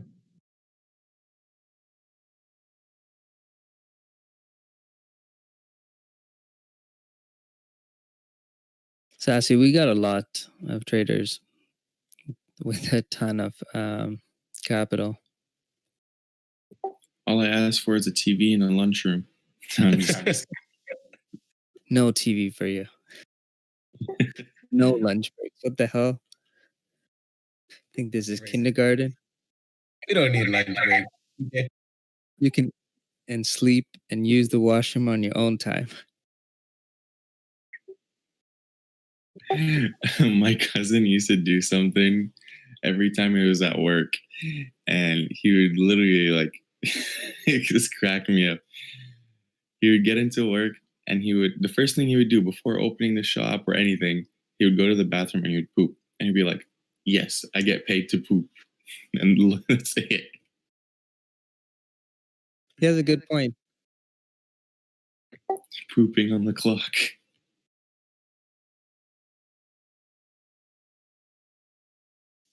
Company time, why not?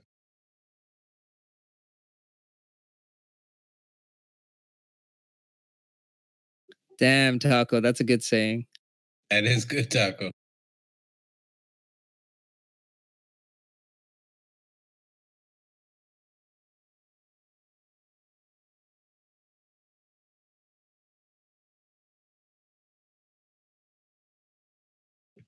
Omar, I mean, it's kind of like asking if you're gonna do most people trade options or equities. I mean shares. It just depends on how comfortable you are with options, I believe.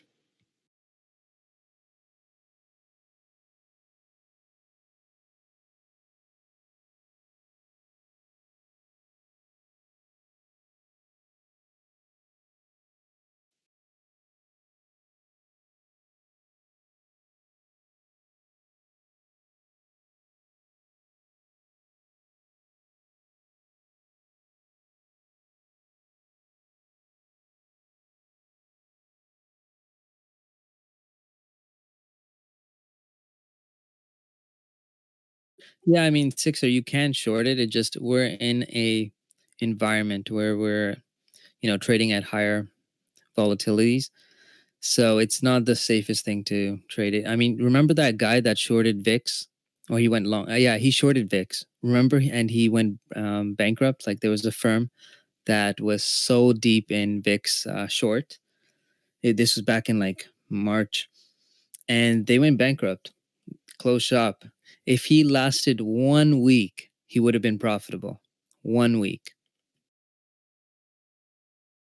Wow. That 1 week difference wrecked him. And that's the one thing about volatility, especially around like election season. Like it was easier to do when we used to do it. When we used to do it, it was just because there was no volatility at all. We saw that there was going to be a spike. It's like stuff that doesn't even concern us, like China news and shit like that. And then we're able to like literally milk it. But now we have VIX that's staying over 20s, right? Before we had VIX going all the way down KXIN. to 14. Like when we went long on VIX, it was at $14, all the way up to like that 80 range. Yeah, didn't it hit 1,000 UVXY? Oh yeah, I think we traded that one too.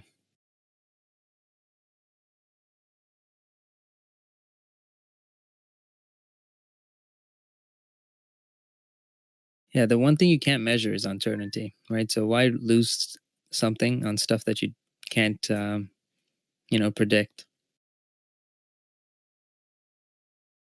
Oh my God, those market halts, guys! I've never in my life seen that many market halts on the entire market. That was crazy.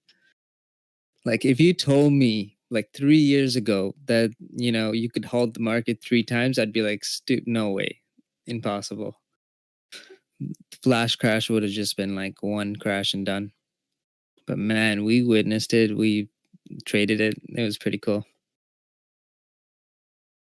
SLGG.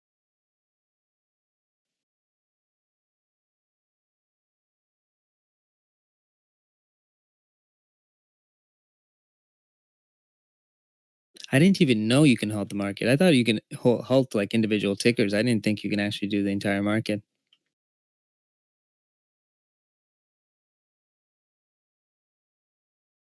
I think the last time they ever halted it was what, September 11th, right?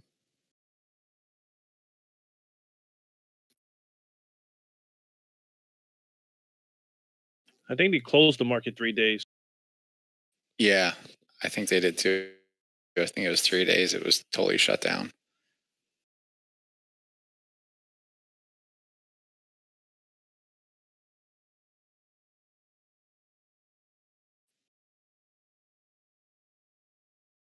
Does anybody know if Biden say anything about raising corporate taxes yet? He's raising everyone's taxes. Sorry, who? For the stock market, like the corporate tax is probably the most important. That means lower income for everybody. Yeah, I actually posted it in the macroeconomics channel. So it was actually done by RBC, which is why I mentioned that EPSs can decline by 9%. So the market impact would be a little bit more.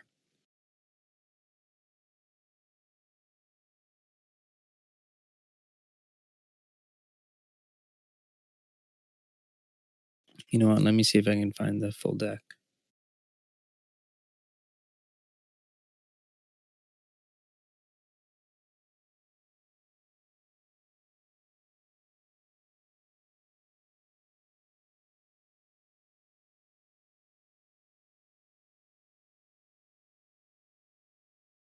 There you go. Don't share it, please.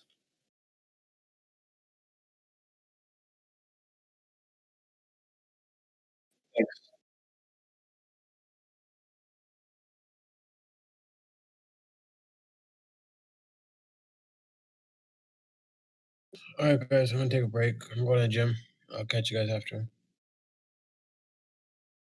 See you, bud. Later, buddy.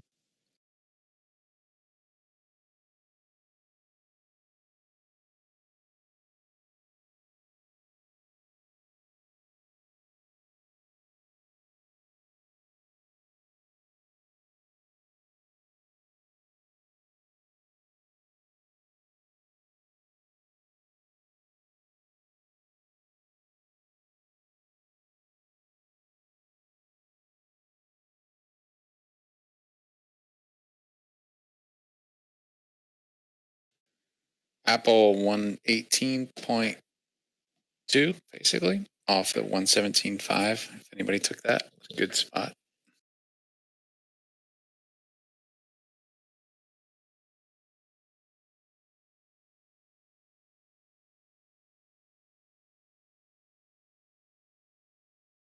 Calls didn't move up much, though.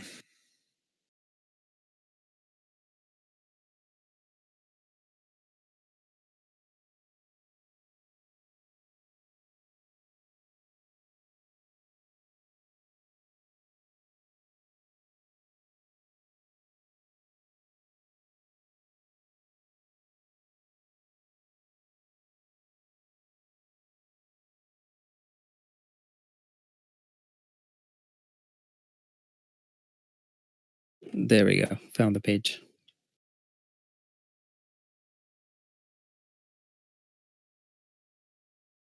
Daku.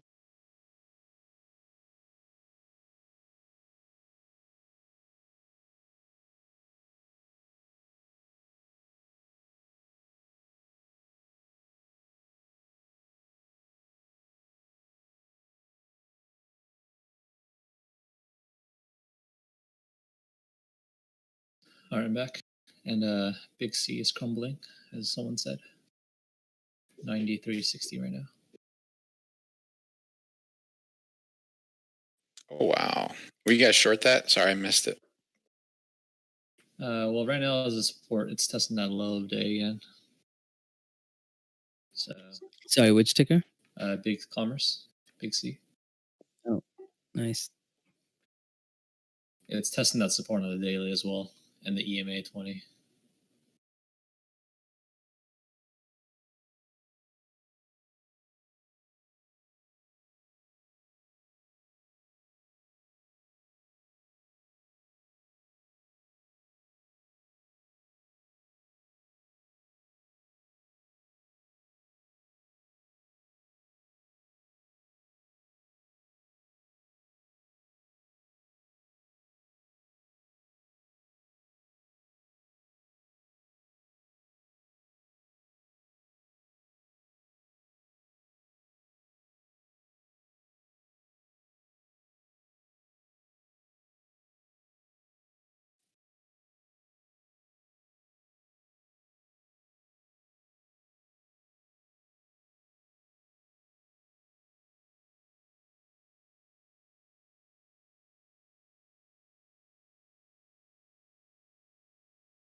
Tesla's moving up over here. That looks pretty good. Let's see if it can break that 360.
All right, QQQ is coming down. Careful on your Tesla position.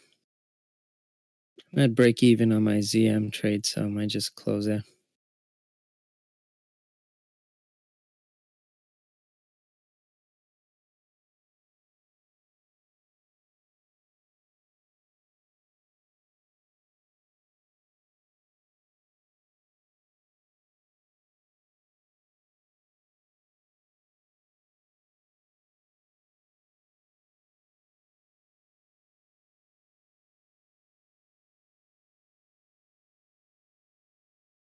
Watch Tesla. It's probably going to come down because QQQ is coming down pretty hard.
Anyone take that docu alert that we set at around 2:06? I was on a call, but I just bought some scalp calls.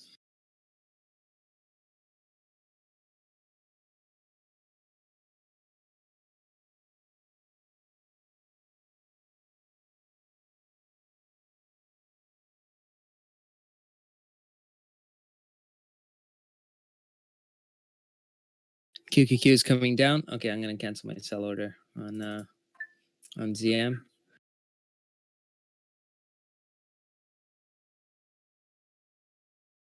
This looks good.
All right, I want to promote someone, but he's never on voice chat because he's working. But want to promote Hulk.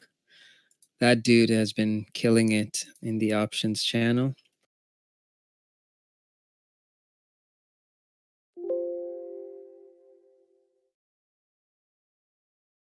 Nice. Congrats, Hulk.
KXIN.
XFOR.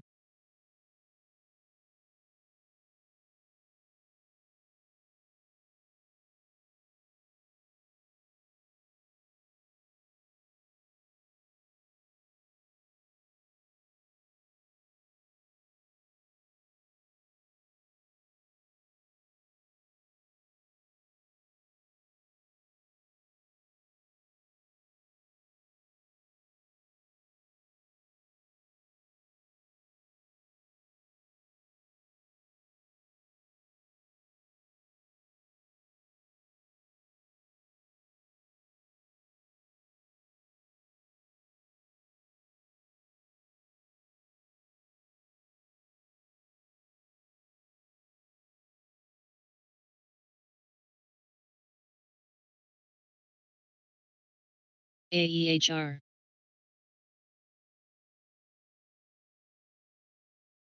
Man, this is scary. When you have tick just like hovering around 100, well, like the 0 line, and it's pretty much just doing nothing. It's kind of scary.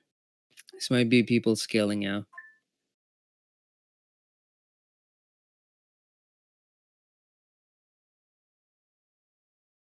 Might have a red day tomorrow.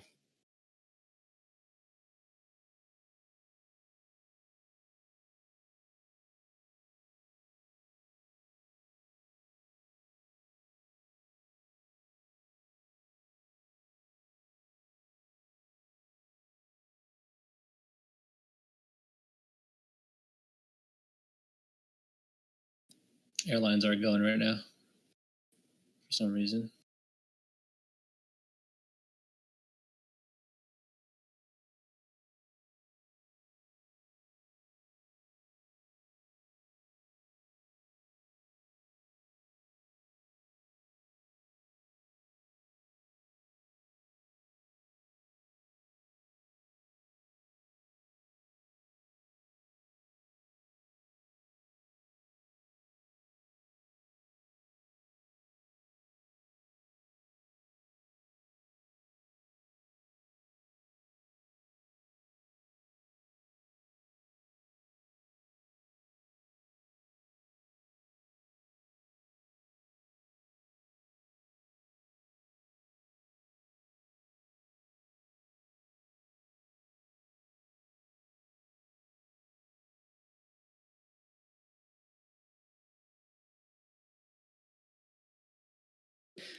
All right, so I'm going to take a portion off of Tesla here. If the 360 doesn't break, just consider taking some off, but hopefully you guys got that dip buy with me.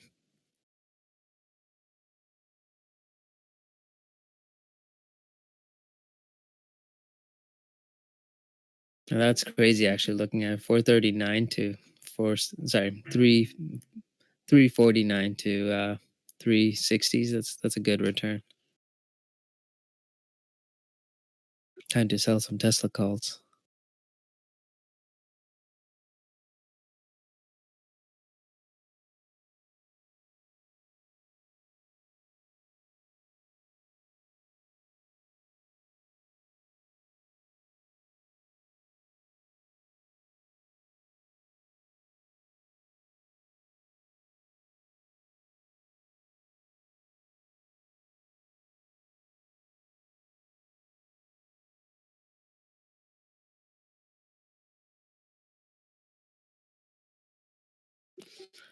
We can safely sell the Tesla 410s or the 400s.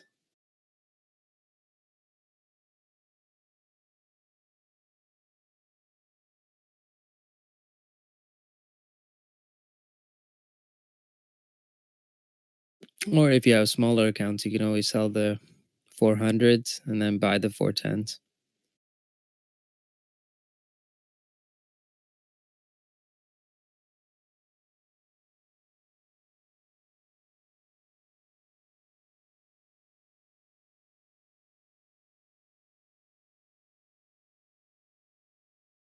What's the margin requirement for that?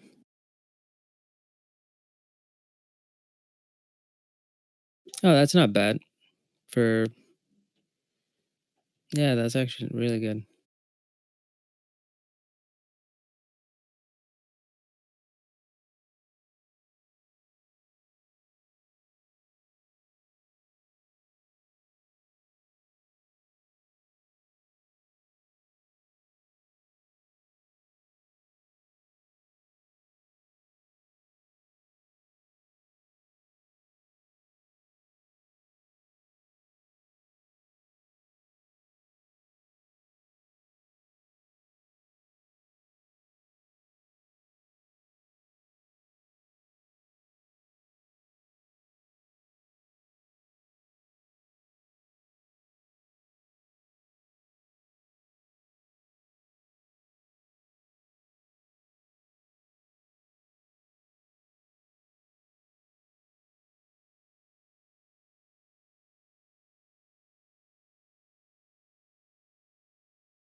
Wait, I just remembered it's battery day.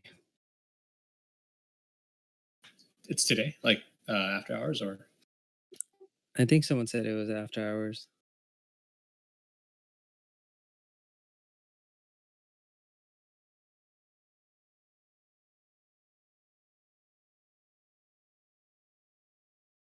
It's the 22nd, TJ. Oh, okay. Okay, then we're good. You're good.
by trying to push for that high.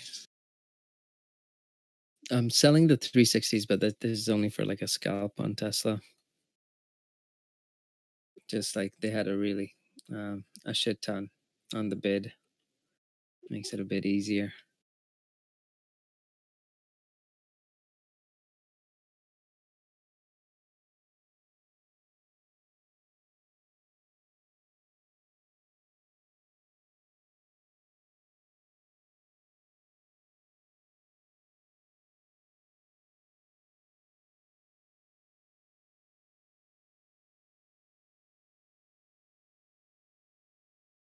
Boom.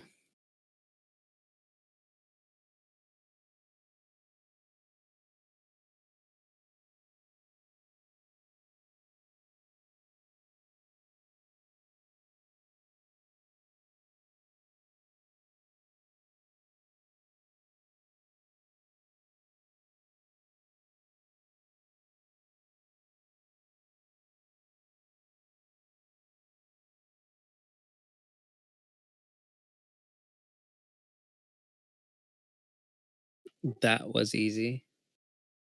$1.50 almost. There you go. $1.50 a contract.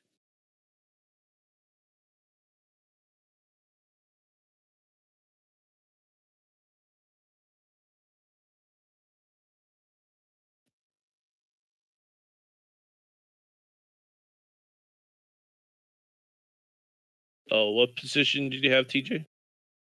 Oh, I sold the 360 calls CLRO. on Tesla.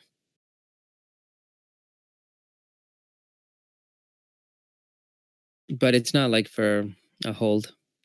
I think it's safer to sell the 400s on Tesla. And yeah, I sell the 400s and 360s just for like a swing. No, not a swing, sorry, like a day trade. Microsoft's holding well, so hopefully your positions on that are pretty up. I think RKT Yeah, is I'm moving glad, around. finally. RKT has no volume.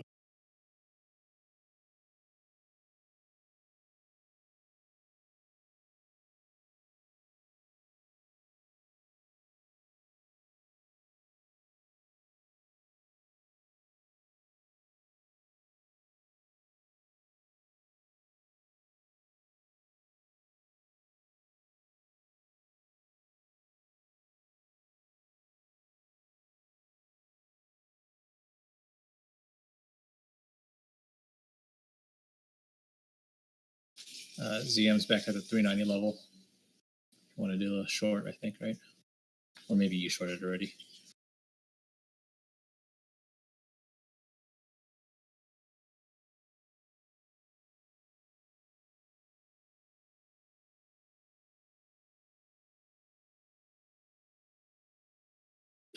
Sorry, I was eating some food.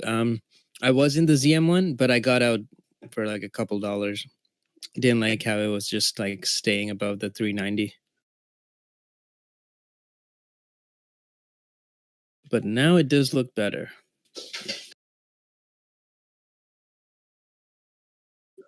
QQQ is still pushing up, so I don't know.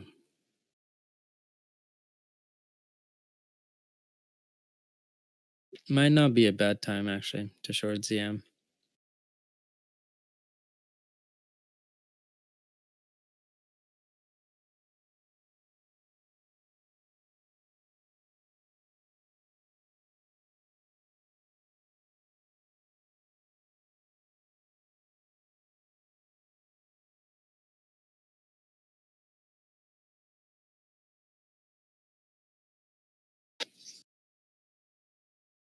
Portfolio took a beating the past 3 days, but we all needed this day, this very green day.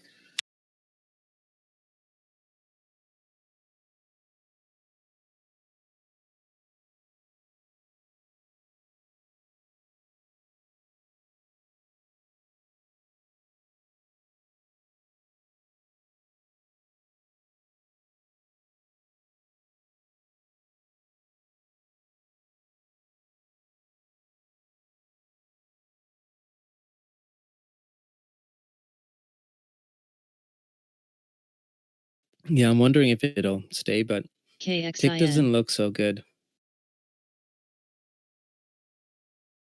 So when you see Tick, it's just like above 0, and you see it just like trending. 9 out of 10 times, that's all like algo activity. There's not a lot of like aggressive spikes up and down. Right. You don't see like bigger guys getting in and out.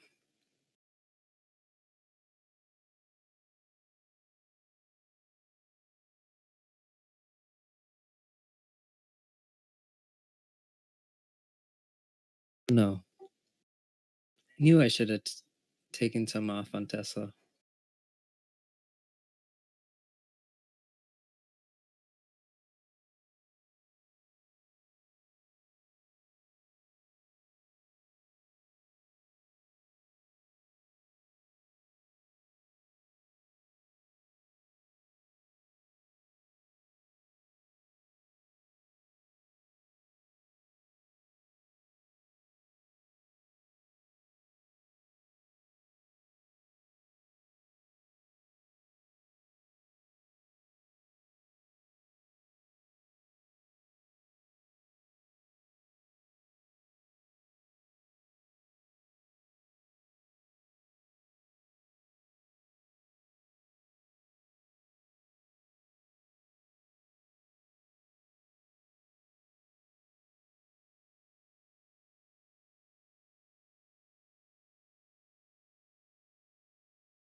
So just to test this out on Zoom, I sold the 390, and then I also bought the 390 put. So sold the 390 call, and then bought the 390 put, just to see which one has the better like profit potential.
Big C knifing.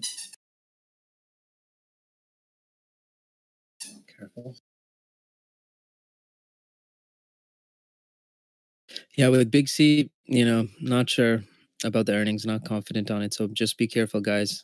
Hedge out your position if you can.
Come on, Tesla, just melt over here.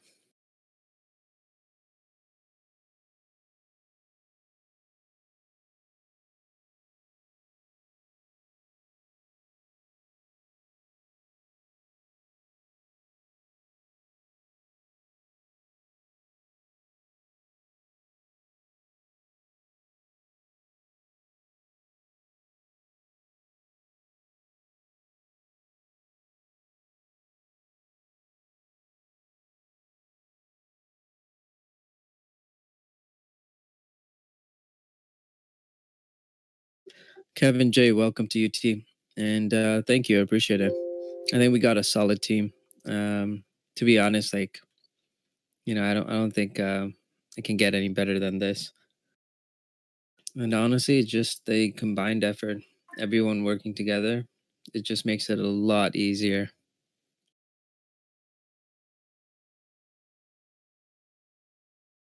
I know how it can get better. How? If we had 2 TJs. I know, right? I'm working on that one. Well, Microsoft 214. Nice.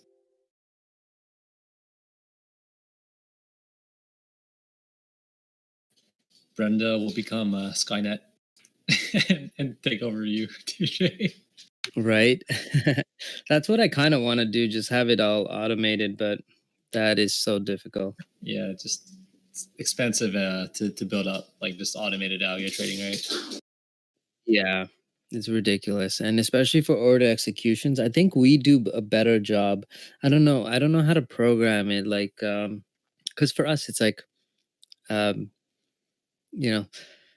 I can put a bid down, and let's say I want it to get filled, I can literally put a big bid down knowing that the price is going to come down, and then while it's coming down I can buy on the ask, or buy like on the bid side, right? And I can get like a good execution on it. But it's not always the case. Like there has to be people on that ticker at that specific time. You got to see other people on the bid and the ask.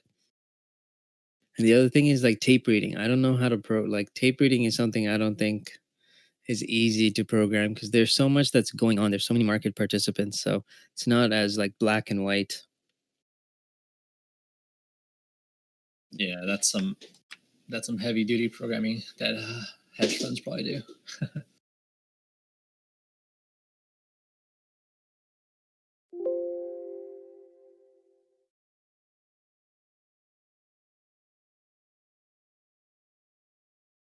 And you'll need like billions of data points to get the algos to work. Yeah, well, that's the problem. So still working on it. That's probably going to take the most amount of time. At least this real-time valuation, that's been pretty good for me.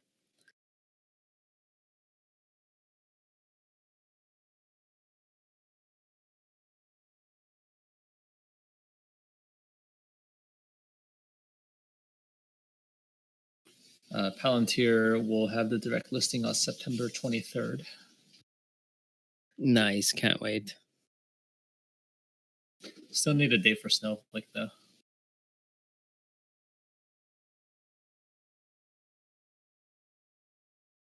What? JC Penny, guys. Watch JCP. Well, really, Simon.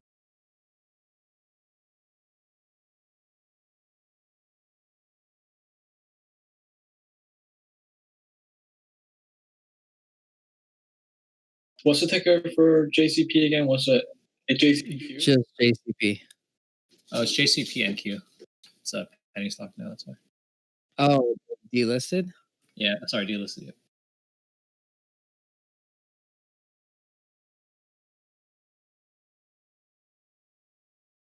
Fuck, can't trade this one. Oh God. I was expecting some nice run up, but holy shit, 30 cents a ticker. Yeah, can't. Yeah, I thought it was like Macy's, like maybe like a $3 level, something like that. Yeah, I'll do $3. Even $1.50 is okay. 30 cents.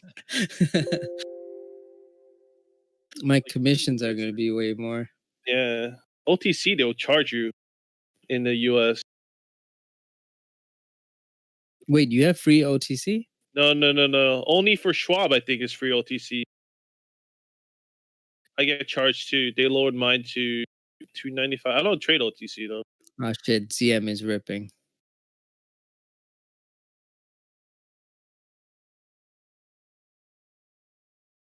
Yes. Bankruptcy.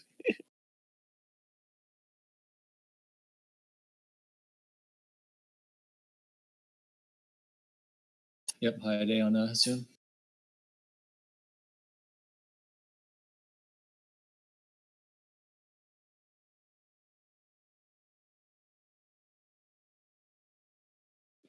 Bids dropped on the options contracts.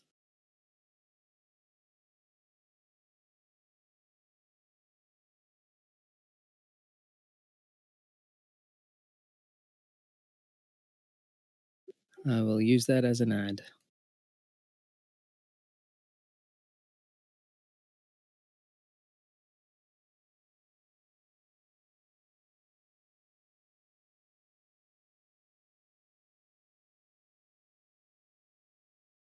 It's got some really strong strength on ZM right now.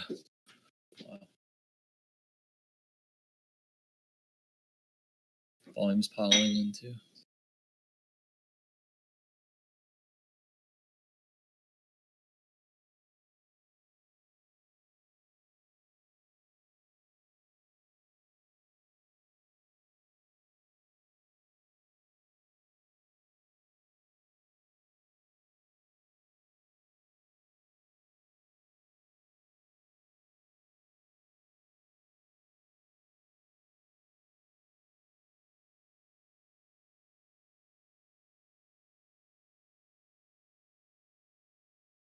Hey TJ, what do you think about Nautilus? It's a P-time competitor.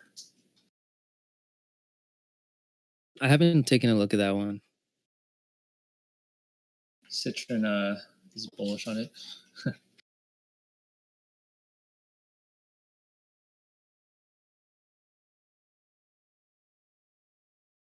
Citron likes to short everything. Yeah. Remember that one time they wrote a short report on Shopify? Yeah, at $40. Yeah. $40. That was the most retarded thing I've seen.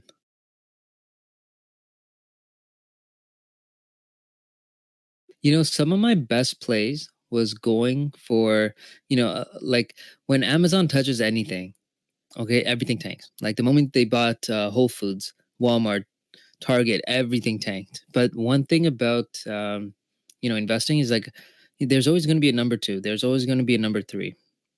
There's plenty of money to go around. So some of my best trades were just picking the number two and number three. Right.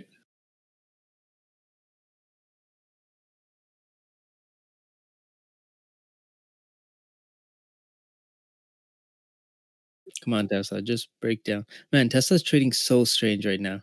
That is ridiculous. That has to be distribution.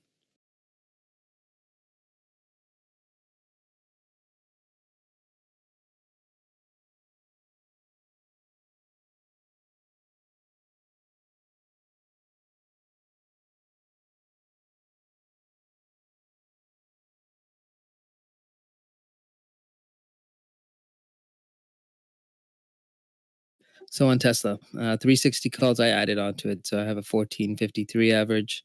400 calls that I wrote, those ones are at 278.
You know what I never figured out? Why did Samsung never uplist to like NYSE?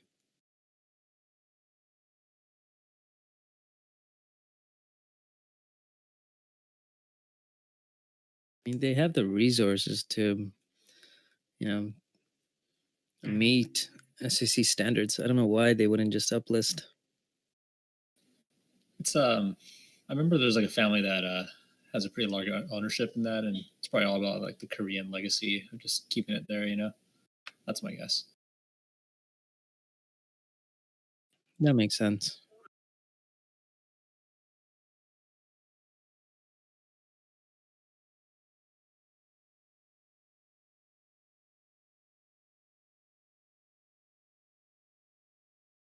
Thank you, Tesla. That's all I wanted.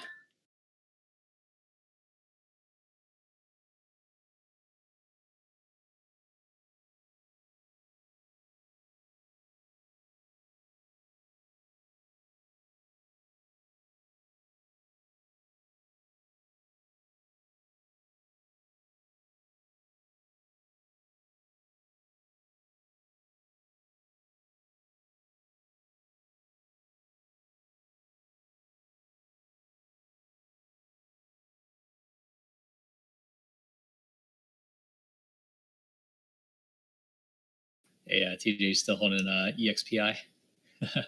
Yeah. Nice. Things up 10% today.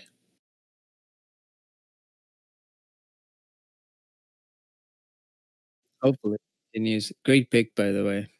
What do these guys do, NLS? Guys? November Lima Sierra. Oh, it's like a Piton competitor, like a fitness at home equipment. Like it's connected I've with been seeing technology. so much, bro, the last 1 week, 1.5 weeks on the calls. Yeah, well, Will Mead was pumping it on tweets on Twitter. Who is that? He's like some personality. He was a Goldman portfolio manager back in the day, and he just trades penny stocks and some big large cap stocks too. He was at Goldman and now he trades penny stocks. I know, right? Well, that's a Times joke. must be bad, huh? Wait, it's the guy's name Will, right? Yeah, I'll send it to her. No, I think Google Leak says that he faked it. He's not actually from Goldman. Yeah, it was a running joke. It looks like fraternity picture or something.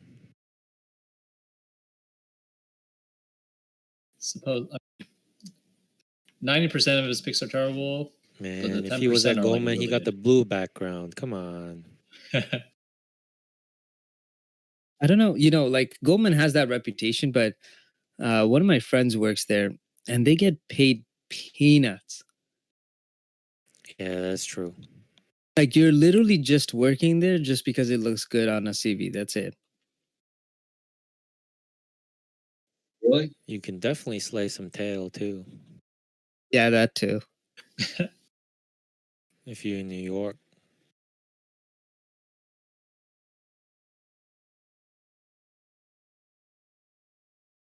If you're in like Arkansas, they don't know what the heck that is.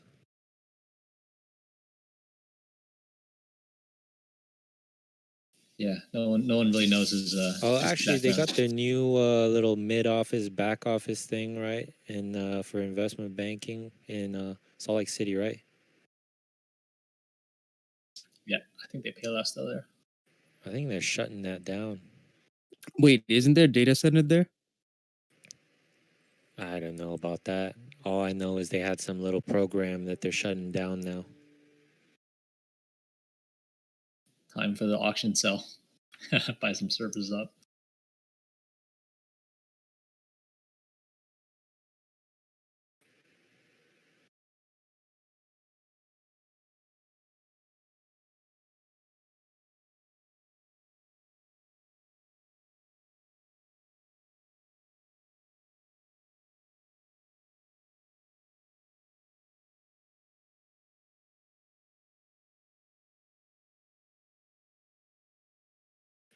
What do you think? They're gonna pull the rug on the SPY? I think so. I mean, look at Tick. Should I It's get just the trading FTs? really strange. I don't see any big volume. It's just algo driven.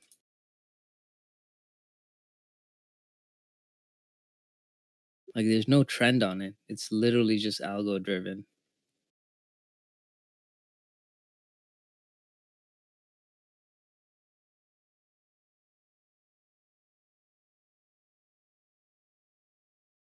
Yeah, I can see it coming. I just wanted to hit that 342, 670, you know?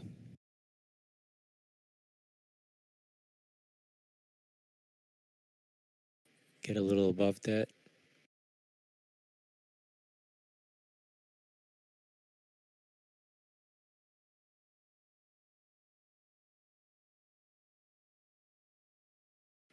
All right, TJ, you see that alert? Where? It's right in the chat, bro. You know what to do.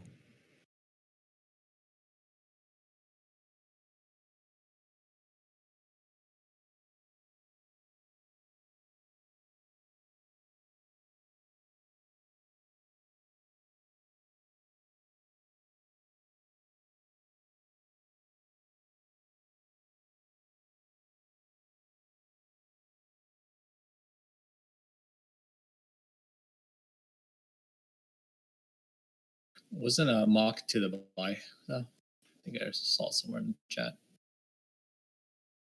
I think it's flat, bro.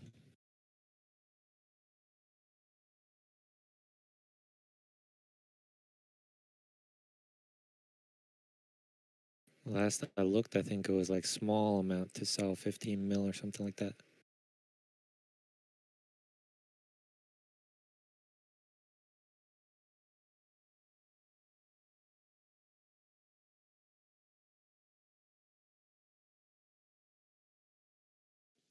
It always happens when I try to short Tesla.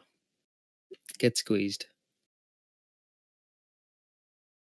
Like they specifically wait until I short, then they're like, all right.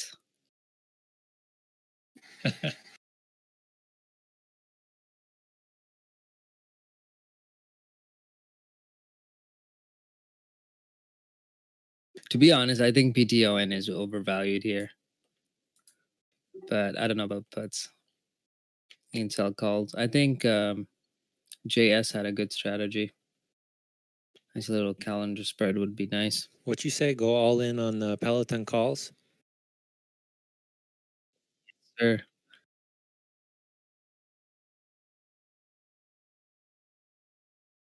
Inverse this Thanos.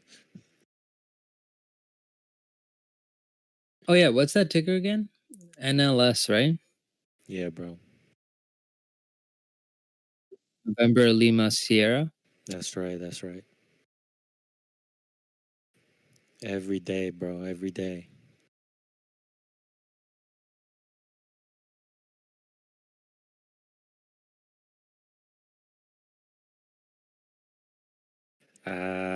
They want me back in the office. What should I do? Ignore it. That's what I'm saying, bro. Fire me, fire me. No, I'm playing if they're listening. CHRS. I'm playing. I mean, at this point, like you're gonna look at your bullets and be like, "What the fuck is this?" Never, bro. Never. I always am very happy to receive a bonus. Even if it's not nice, I smile.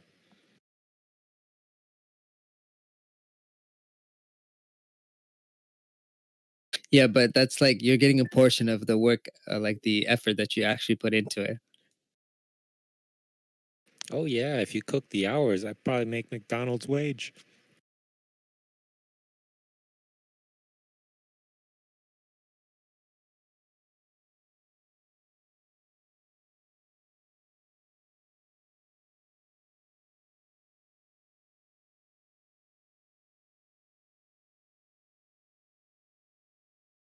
Hey, KRNY. Greedy, it's 220 million to sell now.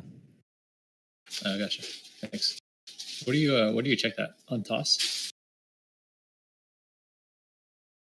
You're checking the imbalancer reports, right?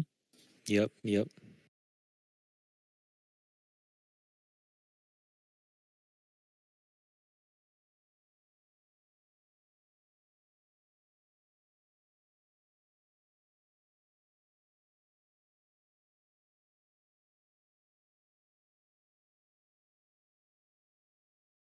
Yes, market's melting. This is amazing. Come on, Tesla, just tank for me. Whoa. Thank you. Missed it. I thought they were gonna test it. Fuck, what did I get out of those Z inputs?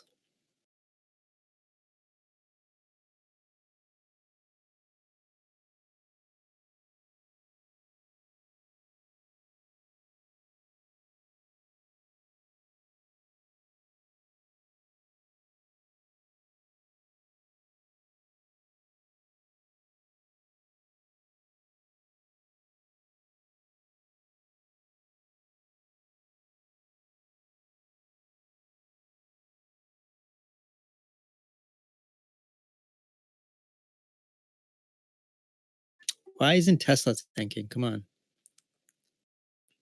Tesla traders just need to look at SPY. Because they're not in the S&P anymore. Wait, they were never in the S&P, right?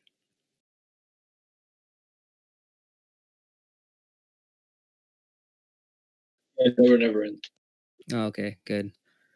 I'm glad, guys. Like, days that SPY does bad, Tesla actually does really good. I prefer it this way. If they can stop fucking around with my Tesla, I'd be so happy. It's like Zoom was the inverse market, right? Oh, the market was kind of melting like because VIX. TikTok news with Microsoft. Microsoft melted. Oh, what they do to Microsoft? I mean TikTok. I think Fluffy posted it. It says ByteDance US discuss options that could allow TikTok to I love it sidestep when the it's sale. sources say and it's from TikTok. I mean from Twitter.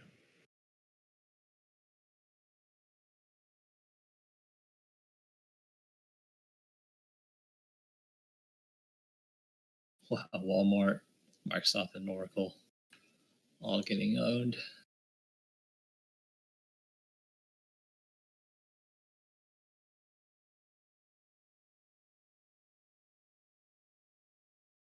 We should just like short them.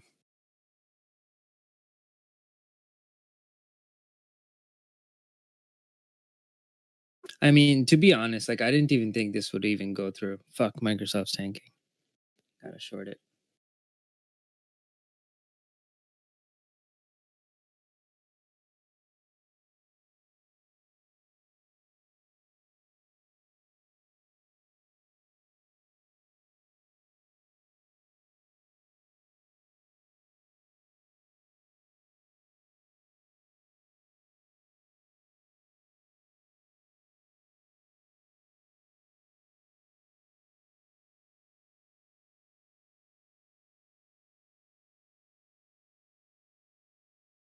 Oh, ZM. Oh my god, look at that beauty.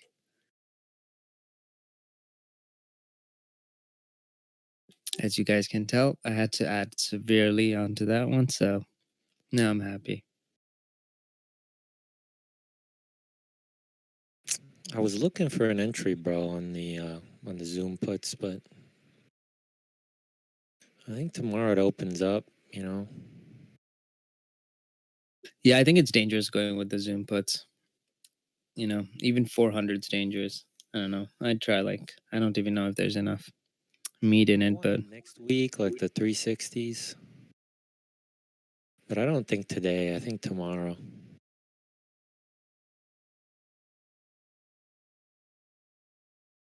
NFE. I'm kicking myself on those SPY puts.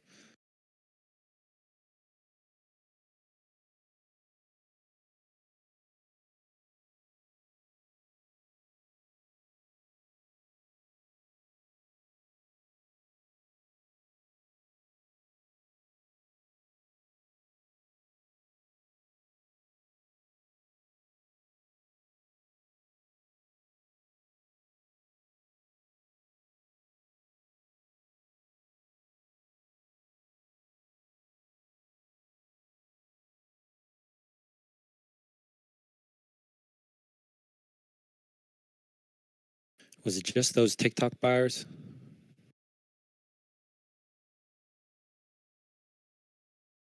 That were tanking, or Apple too?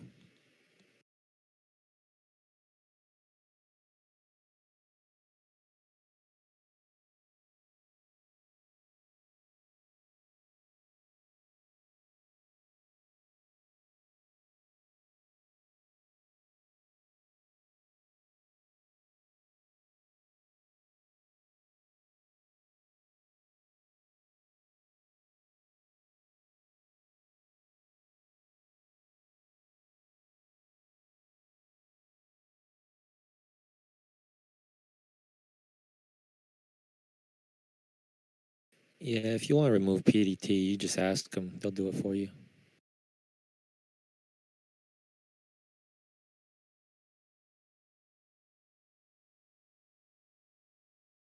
They'll just ask you, like, you know, like you're saying an oath or something. I declare that I'm not a pattern day trader. Yeah, so Snapchat also got affected by that news. All you have to do is call them, and then we move it, even if you don't have $25,000. Yeah, just call them. They'll do it. You just got to do the little oath thing.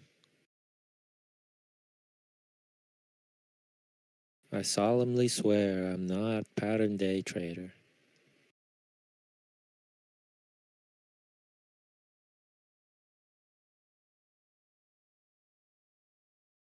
So bad they sent that news right at close, man.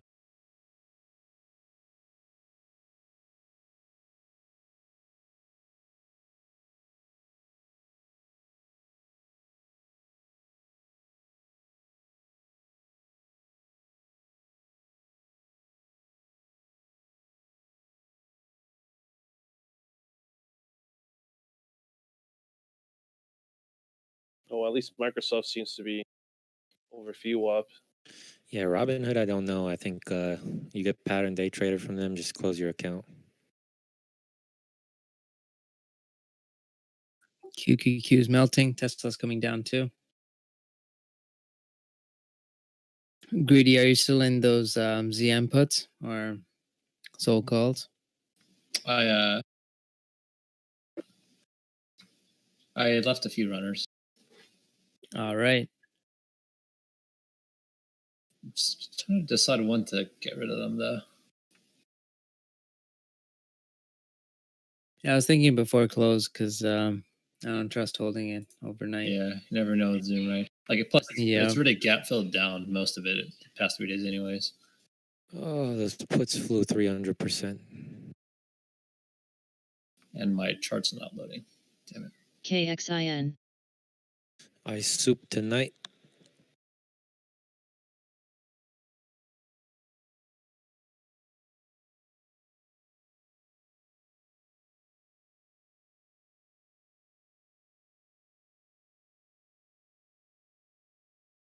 So we just have the regular jobless claims coming out tomorrow, right? Any other important economic data? The stimulus bill vote. Oh, that's right. Pretty important, yeah.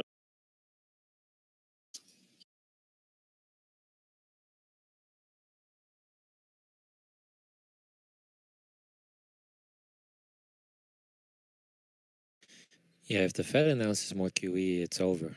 I mean, these things are going to fly again. Let it fly so I can cash out.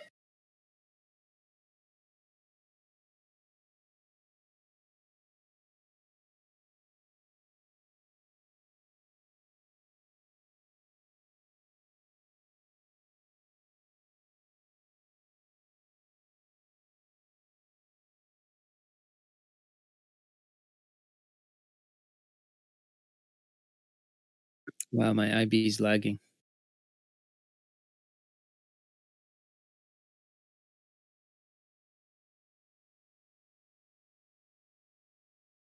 No, that's not true, XFOR. Jukebox.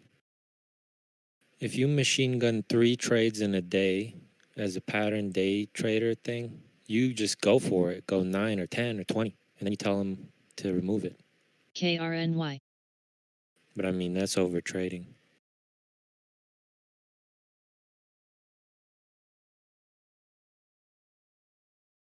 How do I take off hidden orders again on IB?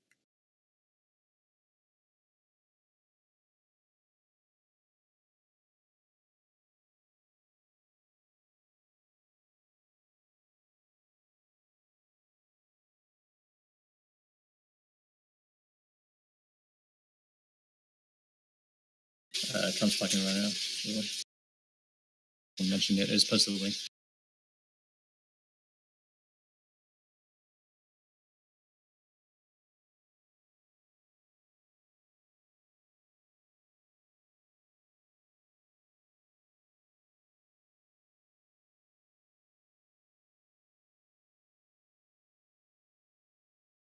Your Lulu is that's a nice close, bro. 320. Nice. I just fucked up on something and trying to fix it. I mean, I wouldn't buy the thing just because it moves so slow.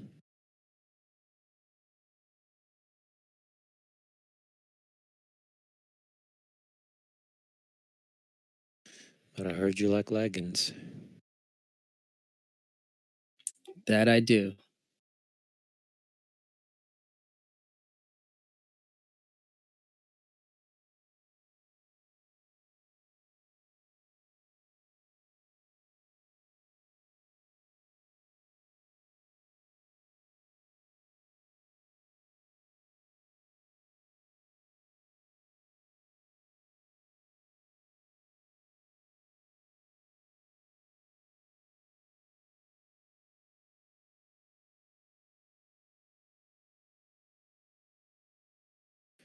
$700 million to sell.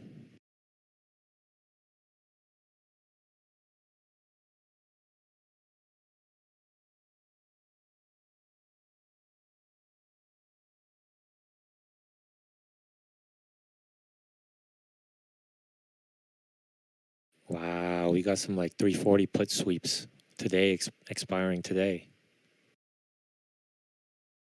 That's ballsy.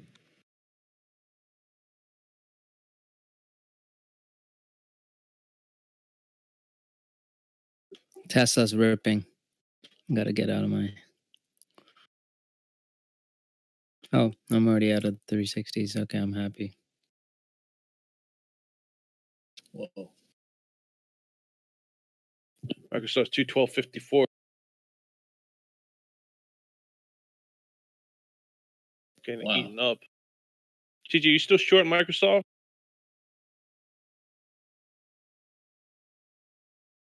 Yeah, I have it as a hedge just in case. Oh, okay. Oh, those fools just got boned. Wow, everything's pumping. Jeez. All right, I'm gonna close my Zoom real quick. The algos got boned. Use algo bot. I just saw someone buy like 340 puts on the SPY. They expired today. It's like I think it was like 80 grand or something. Oh, you got cooked. Well, I mean, Yeah. he still has until 4:15 p.m. right? So I mean, you see those wicks? I don't know. I think. Did he move to the ask? Near ask? No. Can you what? No, I said, was it near ask?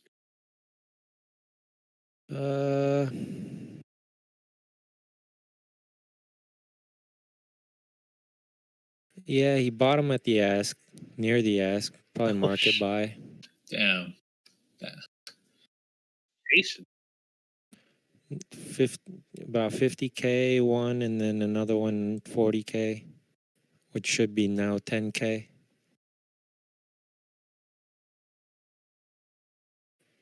Probably 5K by now.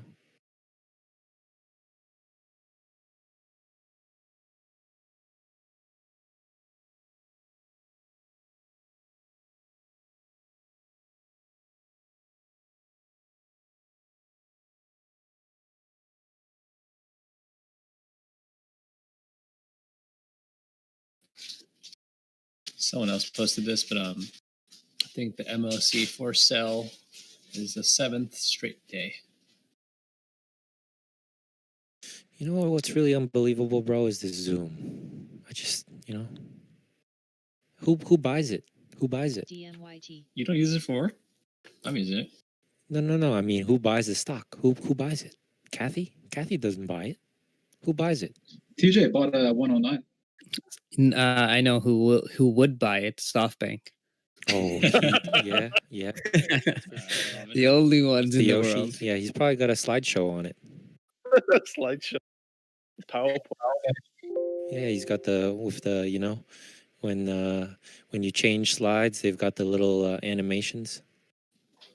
Buying Zoom at 480 was like buying Kodak at 60. Yeah, pretty much. Yeah, I want to meet the rocket scientist that did that. I mean, you can still make money buying Zoom here. It's just your risk reward isn't huge. Yeah, that's why I want to know who's buying it. Who's buying 390? They make $1 billion.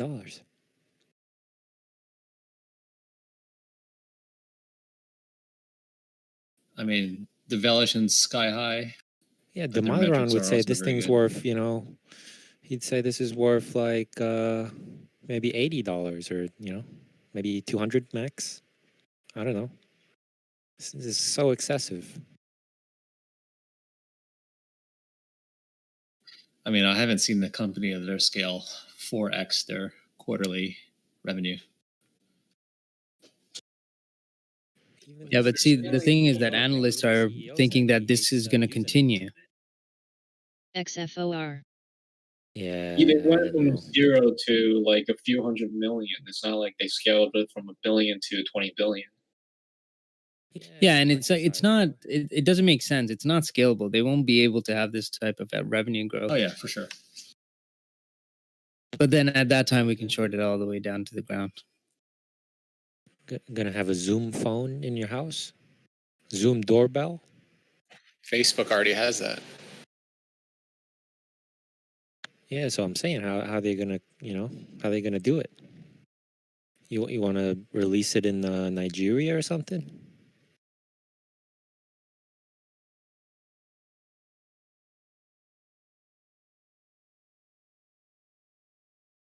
They grew 355% DMYT. Q2 this year versus Q2 last year.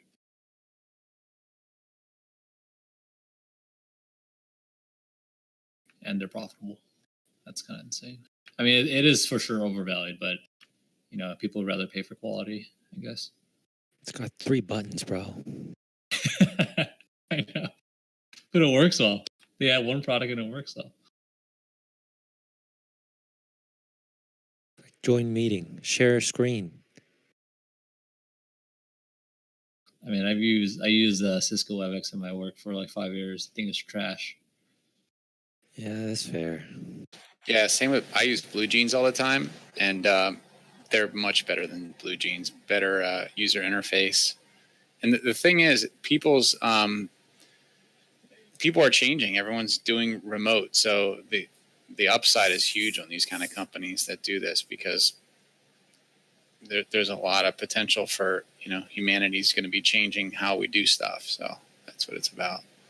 Yeah, I mean, Sharky, I do think it's ridiculous. They're trading at whatever 40 times sales or whatever it is, but they definitely have the brand name. I spoke too soon. That put buyer, he's banking. Oh yeah, wow. Wow, unbelievable. Well, you know what he's eating tonight? Chef upgrade.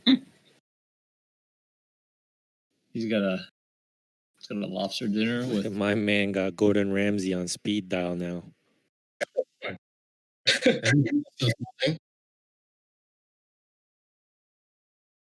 Am I an idiot sandwich? Nope. the server is a Zoom call holder at He's 540. flying. Oh. Wow, gotta close above you up. Those last minute bets. Wow. Sometimes they surprise you. AMYG. Yeah, you think I could take over Kramer's job? I think so. Nah, you're Pay me too to make you mellow, laugh man. at You got to the- be crazy. Pay me to make you laugh at the market. And laugh at some of these idiots. No, but Kramer has to, gives them buy alerts. You're only telling us to sell. Sell alerts. Yeah. I'll give you buy alerts. I'll give you buy alerts. BNFT. What do you want? You want workhorse? Stitch Fix? Nah, Kodak, bro. Imagine Sharky, that guy that bought the puts. He's in here. Yeah, he's just yeah. like, Kodak. We were one of the first in, weren't we? No, that was what was it? What was it? The other No, it was Kodak, I think. vehicles. No, it was the stupid vehicles, bro. The one that looks like a little bug or something. Like Andy. you wouldn't even put your Andy. mother. Oh yeah, KNDI. That's the one. That's Yeah. right. That's the one. Yep. Oh my lord! Look at it go. Oh man. Oh, that man. Life changing after hours. Uh, Oh boy. eating Make my it fun words of that over here. beer. That beer is like, ha. It's like, Yeah, I he's like doing them out. cartwheels right now. Photos up like 400%. Oh Jesus! SEAC.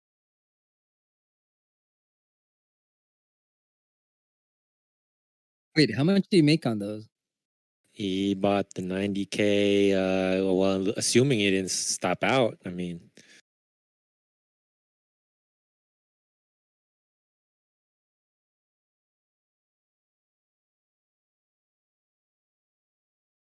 let me go look at the chart. I didn't even look at it.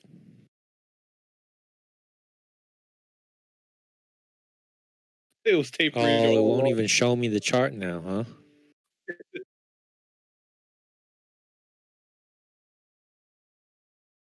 Whatever. Yeah. Oh, 500%. Wow. I said 400%. Yeah, 5% is good, man. Easy, easy class. 18 cents to a dollar. You know, damn. You said 70K. 90, 90, Oh my 91. lord. Easy Lambo, no problem.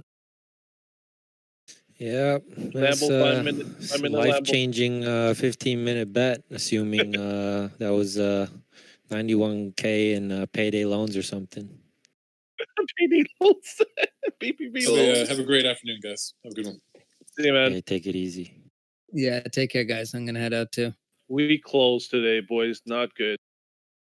It had a great close. NDX though, Nasdaq closed back in the channel that it broke out of yesterday. So if they can just not shit the bed again, that would be fantastic. Yeah, today's we closed back to VWAP on ES. I mean, I guess not bad considering the fact that we just stomped all day, but the close was lackluster for sure. Yeah, I don't like that they released the news at 3:40 for the Microsoft. Well, of course TikTok they did because stuff. everybody had already started. What would you prefer? They announce it after the close and everything tanks and you can't get out? True. You like Tesla S&P news on Friday afternoon? What Yeah, time to is make a Bruce good Lee point. reporting? If they announce it after close, yeah, it would have a bigger selling pressure because the algo bots would take over. Oh my lord! Just keeps going.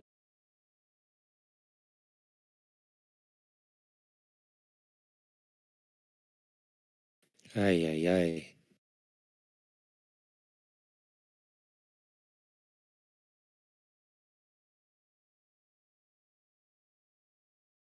Time to pray to the gods. Yep, the bull gods. Yeah, Omer, I mean, someone was buying and someone was selling, huh?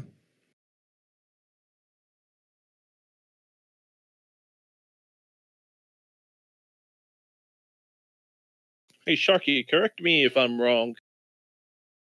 Basically, if there's not enough liquidity there, and you meet the ask, the market makers have to fill you, right?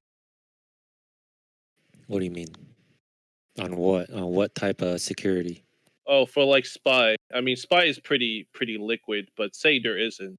If you meet the ask, whatever is showing, they have to fill you, right? Well, it depends. I mean, how are you routing your order? You the know, best. there's a lot of complexity behind it. It's not a simple question. SLGG. If you're just using like a normal retail broker, I mean, they probably sell some of your, you know, I don't know if they sell your order flow or not. I know Robinhood does that. Yeah, TD. You I think this probably one have does it. someone jump in front of you and they eat, you know, a couple pennies off the order. But throughout the day, if you hit market, I mean, a market maker is gonna, you know, he's gonna fill your order.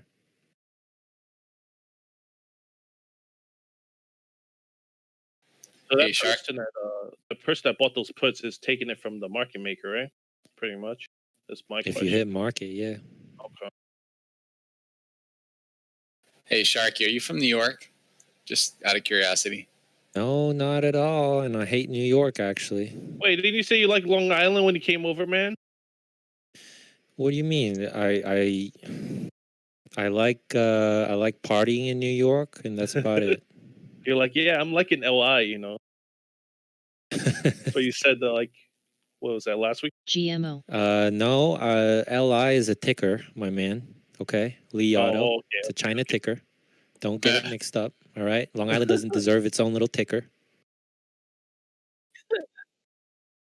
You were here though, right? You did say you were Yeah, coming. yeah, Okay. I was going. And it sucks. No, New York sucks. You just remind me of a buddy of mine that's got the same kind of demeanor and laid back sarcasm. It's kind of funny. That might be him.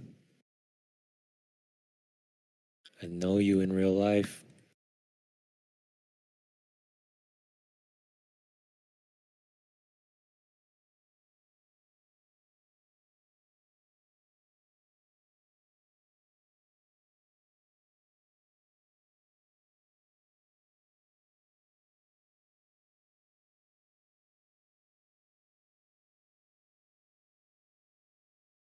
All right, folks, I gotta jump. I'll give you guys some ideas tonight.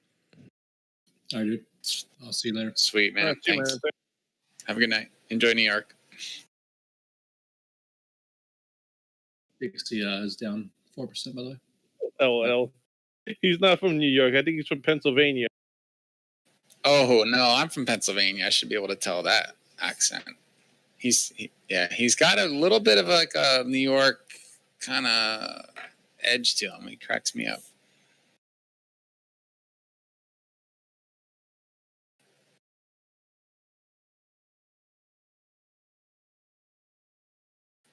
Where are you, on Long Island? Yeah.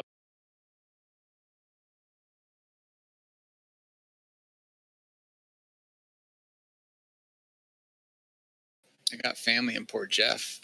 It's probably near you. I think that's in Suffolk, no? Yeah, it's on the north side, about a quarter of the way down or out.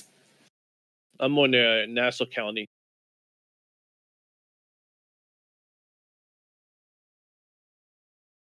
Big C's tanking. Damn. What is? Big C. See. Damn, boys. TJ has a You good guys, position. you guys long in that? TJ's long and Andrew's long. HGV. It's bad. Hmm.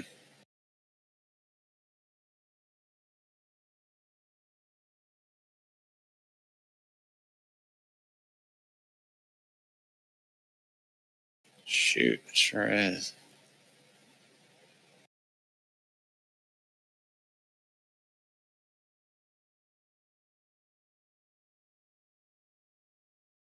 Could reverse up.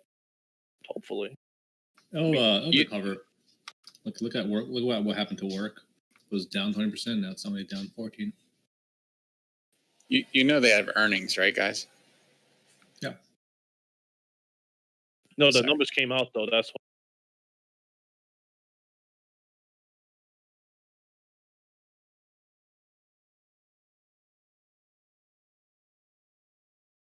It stinks though. It's down 4% on on like a technically green day, right? Oh, wait, it's up now. And it's up. Oh boy. Oh. Oh. It's going.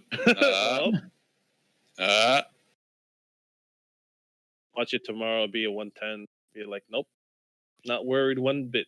Like, not worried one bit. Oh, Z's color's out too. TJ must have just bought at 84.50 or something, right? I like 60.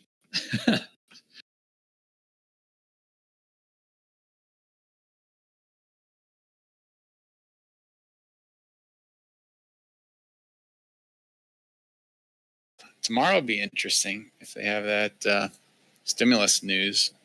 It's probably not going to be till the end of the day, though, right? Probably, yeah. Or middle day.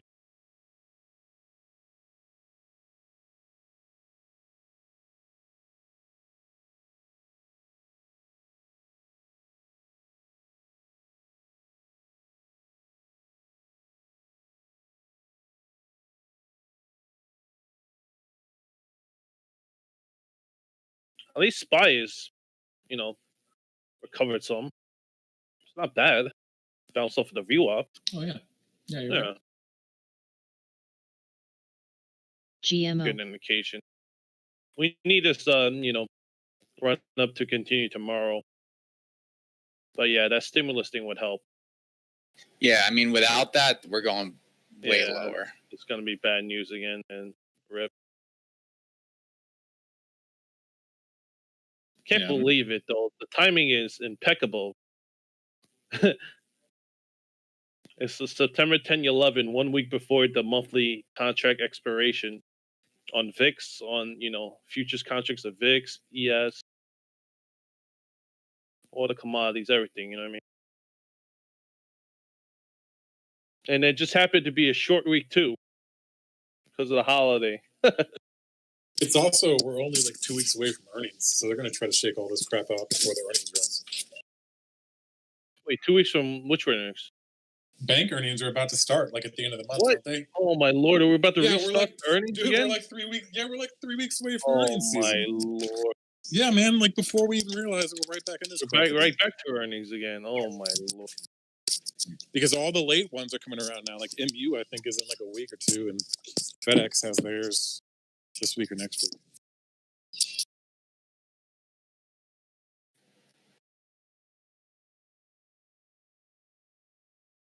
Yeah, I'm not liking the earnings. How the price action in the stocks. We got stocks that have outstanding earnings. They need drop so much. It's becoming less predictable. But if you check SPX for the day, there was a ton of calls at that 3,400 line that they wanted to squash at the end of the day, so they didn't have to pay all those contracts out. I guarantee the open interest on the same day SPX 3,400s was outrageous. All I need is the bank.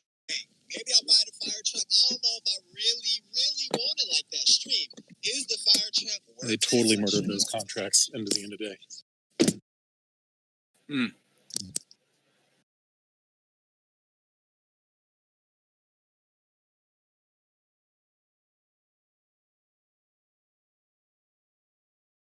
Yeah, for sure. They still could and they could still close it pretty even, depending on where they got it from. SPX? It was around 3,400. Had a chance to do it. It bounced up there in that level. They weren't. Oh yeah, but those contracts dropped like half into close. Like they were up thousands of % on the day, and then got murdered like the last 30 minutes of the day. Because SPX is only cash settled, so if it closes, like there's no value to it other than just the intrinsic. Yeah, you can't leave it to close. You know what I mean? Some brokers will let you. I think IBKR, I think Interactive will let you, and they'll cash settle it. Oh, I'm saying it's a poor idea to leave it to. Yeah. No, it's a full degenerate play. Yeah, the degenerate play is right. When you're already up like so much on the day, you close it out on the profit. The trade is not.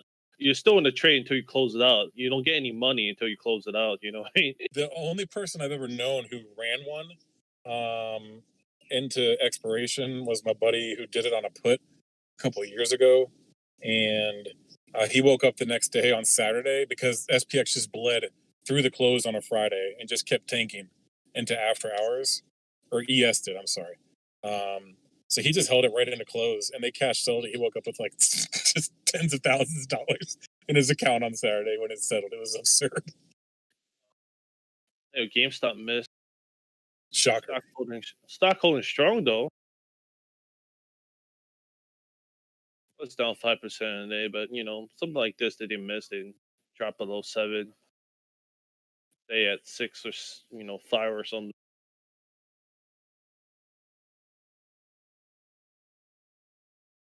We'll see. We'll see how it is.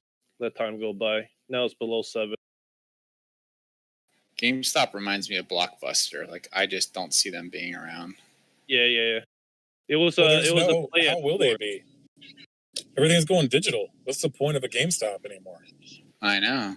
It's not even a good experience. You go in there and it's like it's creepy. Yeah, it's like walking into like a pedophile shack. I know, dude. Like they have terrible customer service, or these weird emo type creep Pokemon player. Sorry guys, but anyway, you go in there and it's just like, I don't know what PlayStation to get my son. What are you talking about? Like, and they don't help you. It's just like that's the edge you got to have. If you have retail, you got to have great customer service. Well, they're just a dying industry. I mean, yeah, they're that like the only brick and mortar that has survived on the electronic side through all this is Best Buy. That's it. Everybody else is dead. Radio Shack's dead. Circuit City died years ago. Most people don't even remember Circuit City, but you do. I know. All those other ones died. Everything's dead. It's just Best Buy. That's it. They outlasted everybody else, and now they're surviving pretty much just because they're the last one. Yeah. They're a good experience, though. You go in there, they have such selection, Yeah, Best Buy did a really great job of like rebuilding their brand over the last probably decade because they had to stay relevant.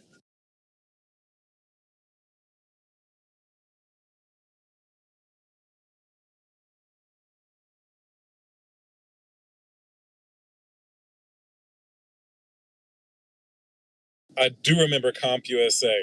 I do remember that, man. I grew up in Virginia, and that's where one of the original Micro Centers is too. And Micro Center, oh, that's right. I remember jam.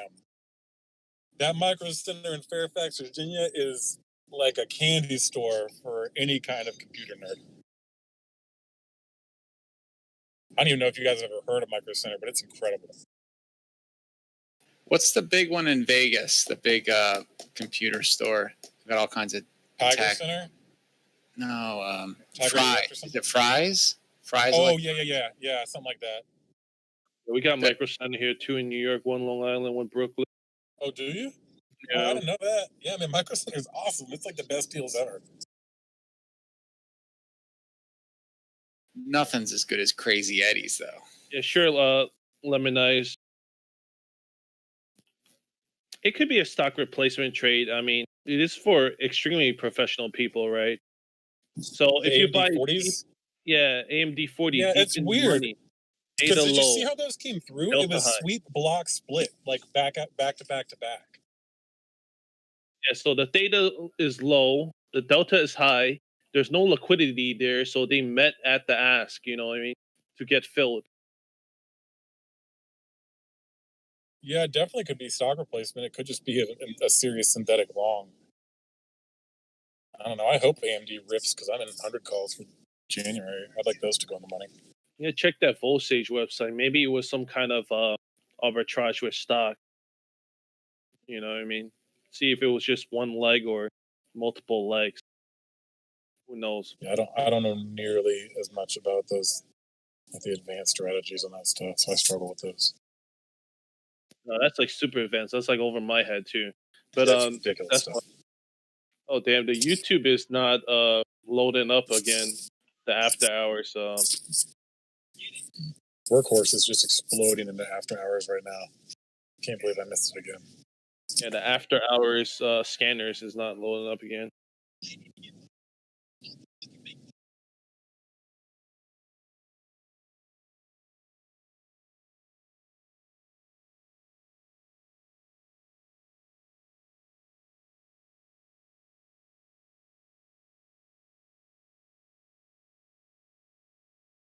Yeah, to be honest with you, boys, I got a good position in RKT, or good size position, should I say. Today it didn't look too great. The volume, there was no volume there, you know what I mean? At least at 2350 there was some support, but there was no volume. It's like half volume. They caught it their first downgrade, right? Or their first negative rating at least. Yeah, it's from like some Saskatchewan or something. Oh, Susquehanna. Yeah, Yeah, they're a short. I'm pretty sure they short anyway. So whatever. yeah, some nonsense. Like, Yeah, Susquehanna is super sketchy, bro. I'm sorry, man. If you're working there, you're not working at a major bank, man. You know, it's saying a lot. They get involved in all kinds of penny stocks too. They're a really sketchy firm. I don't have a background in market making, but thank you for the compliment.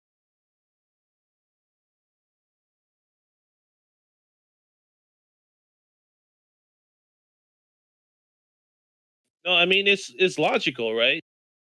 This is why you do it. These are the benefits.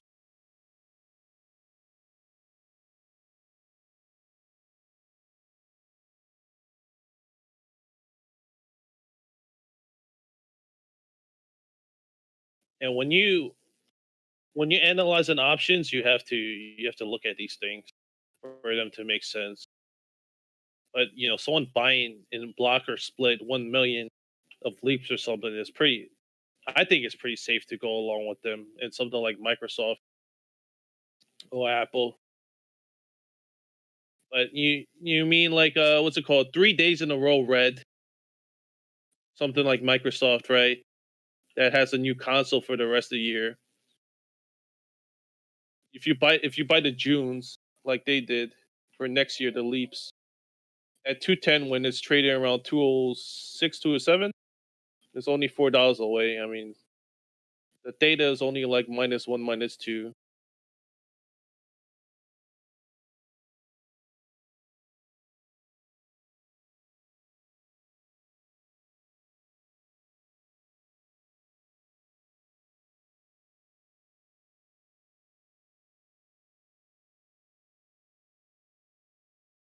Hey, DX. Yeah, what's up, man? What's the longest you've ever held up an option on one of the? Like, I've never bought anything 3 or 4 or 5 months out. Have you done that often, or is it usually just more of like a safer trade? And it is very safe because actually the Nigerian brothers are very good with it. Unusual, options for something like SYF, Synchrony Financial. They call that out. I bought it and waited like a couple of days, and it made a huge run up. And that's when you just get out. So I bought like 30 of those. But this was before I got to this group. Yeah, for some reason, the financial started to run. I don't know why it doesn't, but if someone's buying 11,000 of those calls, I mean, there's some reason, right? They gotta know something, or I mean, like, I'm not gonna bet against them. I'm gonna go along with them, right? Yep. But I'm not gonna go all in, but I'm gonna have like a decent portion. But like leaps, yeah, whatever, 1 or 2 leaps. Okay. Selling the puts usually now I'm in like a monthly, so a really long time. So I can see that through. But yeah, if you buy leaps, they're pretty on 3 red days in a row. It's pretty safe. You know what I mean? Like I could have taken profits here and been up like 10%. Yeah, that's why I bought Apple. I'm like 3 days down. Apple will get a little bounce. That's why I was more bullish on it. But that's more of like a trade. It's not something where I like, especially with the markets up like here. I have a tough time buying stuff that's 3 months out or whatever. It's so unpredictable. That Apple one was 2 years out. The 2022s, someone also bought 1 million and tried to hide it through the split order. Jeez. Yeah, I mean, I get it. If you have lots of money, you gotta put your money somewhere. So it makes sense. That's not no. These are professional institutional traders. Okay, like professionals in hedge funds and all that. So, I don't know, inside trading or anything, or just buying it into their event that's coming up next week. But the odds are probably in their favor, but who knows if they know anything. It just seems to work, so I don't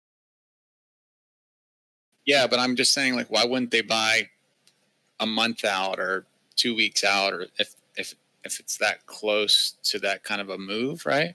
Or a breakout? Because there are plenty of factors that drive up the price, the daily volume, right?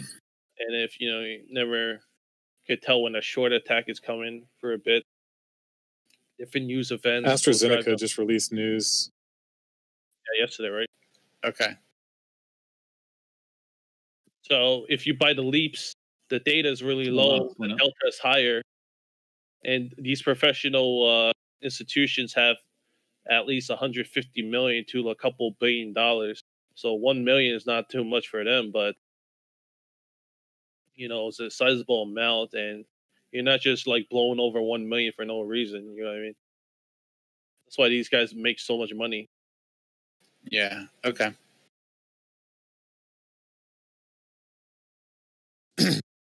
They're Those saying this. long terms have always made money for me. What I mean, there's always been an exit to make money.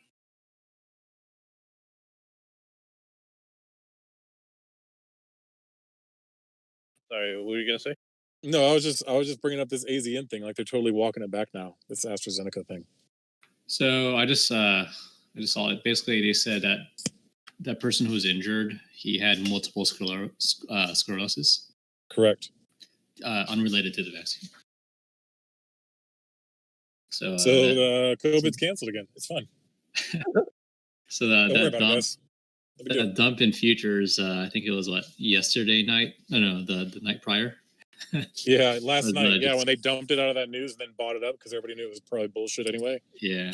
Dang. Is that what it was? That was probably the last big shakeout. Yeah, because they shook SPY down. Remember that they shook SPY down to like 339 on that, and everybody started panicking after hours. Tesla went to 309, and it was the end of the world yesterday. And now all of a sudden, here we are today. Like the market ripped through every like loading box possible. That's so crazy, man. Yeah, I mean, it just Straight up tells you manipulation. traders only look at the headlines. Oh, for sure. And that's why everybody in here was like, "Oh, the AZN is dead. The vaccine's dead." I was like, "No, it's not. No, it's not. Nothing says that at all." I mean, the good thing is we at least have like 5 or 6 GMO. legitimate companies racing for a vaccine, so the odds are like at least one. Yeah, is for successful, sure. Right? Yeah, so Lemonize, it's a perfect environment, right? You're buying these mega cap tech stocks.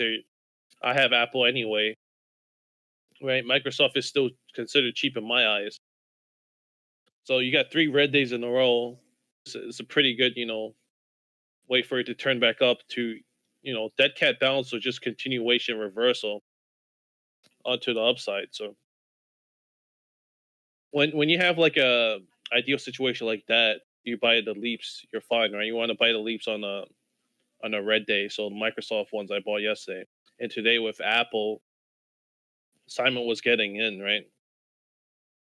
And then I saw a bunch of other calls at different strikes for Apple, right? And I wanted another, a longer term outlook on Apple as well at these levels, because you multiply by 4, it's way below 500. So at like 448 or something.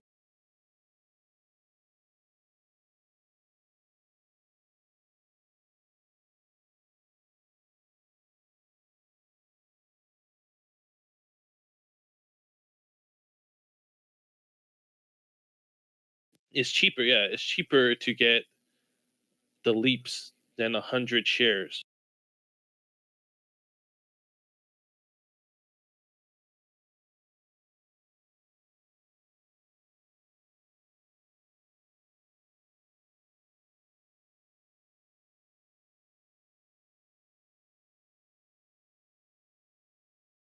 It cost me less than $2,000 for one leap of Apple, which is 2 years down the road. It's pretty cheap.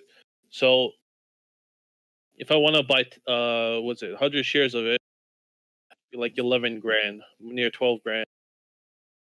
I got congestion on my nose still, so I speak like this.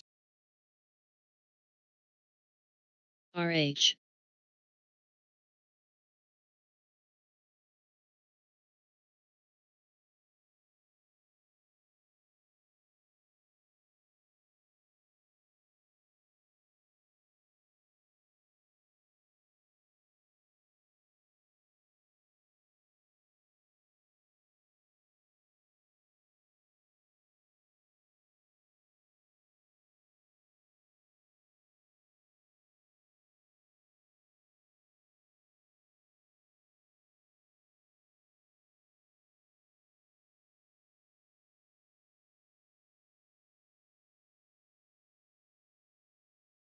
Dude, Restoration Hardware RH is fucking ripping right now on ER.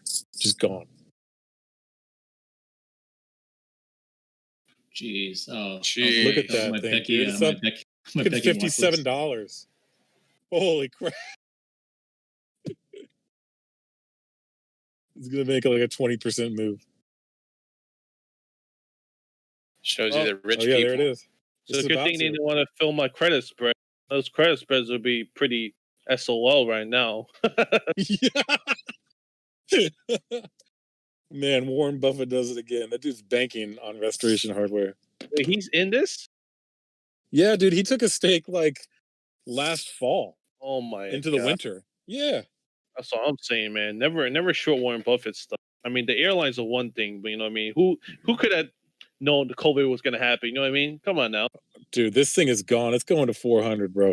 Oil is another thing, man. I get the oil thing is freaking cartel, right? OPEC plus. Yeah, He pretty lost much. money on that too. I mean, you can't blame Yeah, the he guy. he can join the ranks of everybody who's lost money on oil. Yeah, including myself.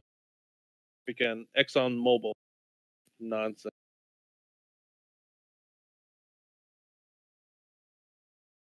On RH, Jesus. I want to short it so bad. Don't short Warren. 390. Come on. Dude, if it pushes 390, it's just going to tag 4. You might as well wait for it to tag 4 and see if you can try to short it there. That's crazy, dude. Yeah, so for RKT, if it like still ends up at this level on Friday or early next week, I'm gonna have to sell some calls to try to hedge out the risk in case it keeps tanking down. Sell calls? Or you mean buy calls? So No, sell If calls it- against his position. yeah, I've As a sold hedge. puts, so I would be selling calls. Jakku. Oh, you're not long the commodity. You're not long the. He is, but Comments. he's using his shares as the equity. As the Yeah, I the- sold the puts, right? So right now they're in the money, so I'll be selling calls out of the money. You know what I mean? And hoping it goes up or it stays the same, just to try to hedge and get some money out of there. yeah, preferably yeah. it would go up like right out of your put strike and never hit your call strike, and then you win Exactly, across the yeah. board. And I have to do that if it doesn't do anything. It's a problem if it becomes a low volume stock, right? Half Well, off. we have housing numbers this week, don't we? I think there was Or, very no, we cheap, had right? mortgage applications today, actually. Oh, Thought. there's no volume. It was really high before, and no one decided to buy, so they dropped it below. I mean, we have jobless tomorrow, and then producer price index. No, there's no housing stats this week. Friday is consumer, just CPI and core CPI on Friday. Yeah, RXT held pretty well.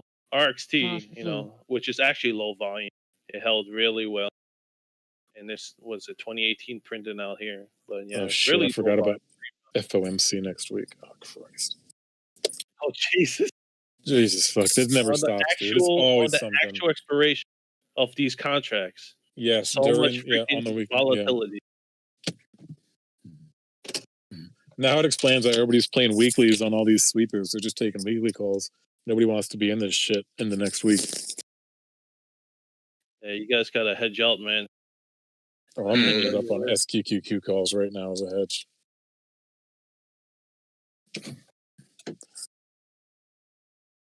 Those SQQQ calls went up like 500% on that down move. I sold the rocket puts, and they actually, went up. Was it before earning, right? And that's the safest way to do it. But now they dropped, so I played it. I think a fairly safe way. So even if it's still down, 3 days or 3 out of 5 days. If tomorrow's a red day, I'm gonna make it at 4 out of 5.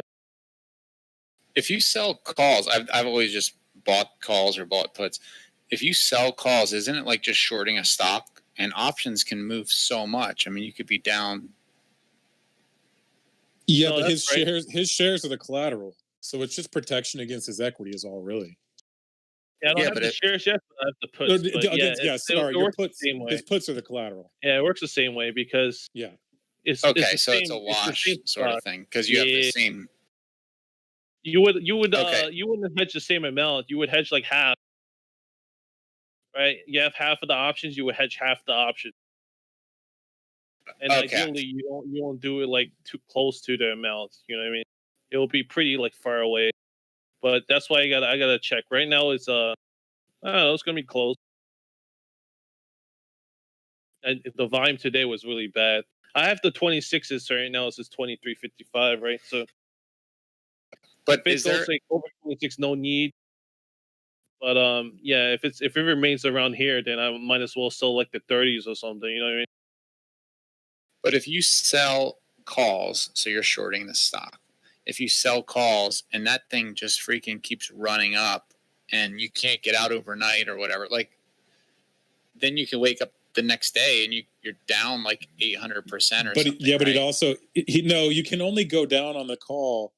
I mean, if it would go against his put though, like his put is also Sure, going to increase sure. exponentially in value. So you Now, have if to the calls always go into money and the puts like get wrecked, then at some point, yeah, selling the naked call could hurt you. But if he's selling way out of the money, like I mean, at some point, if you needed to, you would just close it, right? Like That's once you right. got to where you were, you don't have to hold that position. In fact, if you continue to hold it on a massive move, you would just be like insane because your Right. potential, your loss potential is almost infinite. Well, you do around half, right? Exactly. No, but I So sold the that's why puts you'd have to have and, yeah, a call once it and a moves put. up. Yes. You wouldn't just do one side of it. That's Oh that's what no! I'm If you're saying. selling naked calls, you just better be Yeah, no, either ready to You go better broke know or try something. trying. I'm selling covered Exactly. puts, but I'm protecting. You know what I mean? Just in case it goes lower. Yeah. I'm trying to, Okay. you know, Okay. I trying to feel make better it now. lower average cost basis even more. Because I still, you know, I still like Rocket long term, but for these Yeah, I do too. monthly, there's no weekly options, right? So when it's Right. close to expiration, I could try to take advantage of that to try to hedge it some more. That's just, you know, getting rid of more risk in my eyes, which everyone should do. Yeah, I mean, especially bigger accounts. Like even on calls, like I try to encourage people when they're up nicely on a call. Like if you don't just want to straight buy puts to hedge it, just sell a call against it. Like it's the easiest way to hedge a position you're in profit on without having to risk like taking it all off the table, but Mhm. also having Covered to call, risk yeah, all your covered call. profits. Yeah, covered call in equities is pretty. Oh yeah, and if you're holding an equity position, yeah, I mean covered calls are a no-brainer when you have that many shares of anything. Mhm. Yep. Unless I guess you're in Tesla, because Tesla can gap up $100 on you and you're shit out of luck on all your No, shares. but then, Right. then Exactly. you just get rid of your shares. You don't Yeah, do you just like I mean then at the worst case scenario, you just sell your shares at the premium cost and there you go. Oh well. Yeah, I was just thinking like if somebody was in like Apple when the premiums that I mentioned earlier today, they for 110, no, they were like 120 calls and they went to like a penny from $17 the day before. So if anybody was in where they were shorting puts, so they expected it to go up, but if they were shorting the puts and that thing went to from 17 opens up at like 6 or 7 and goes down to a penny, you know, they're in rough shape there.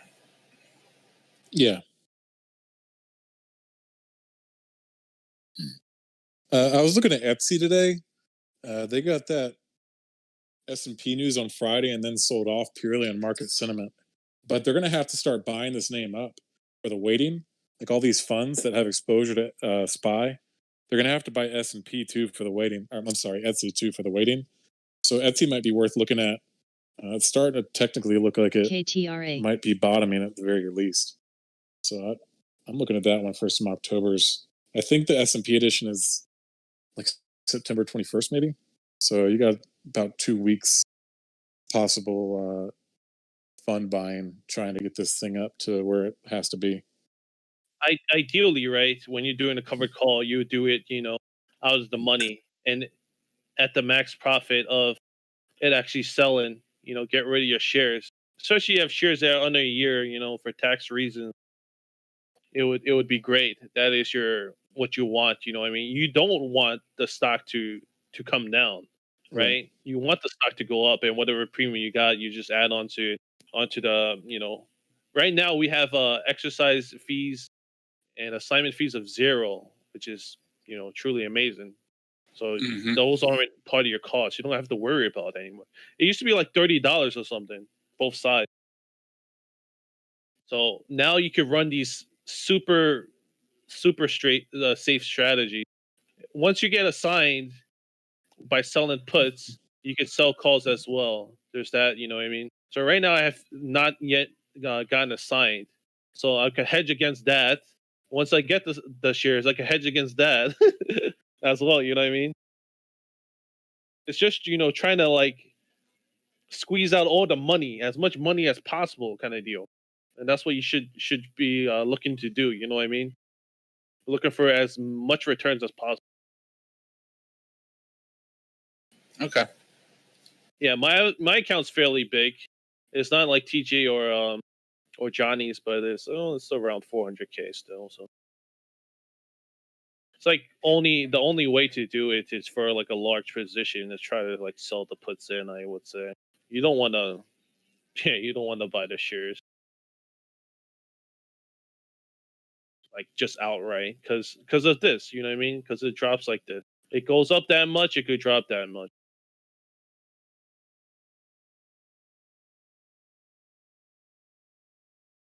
Now, if you're day trading, it's another story, but I like to swing trade.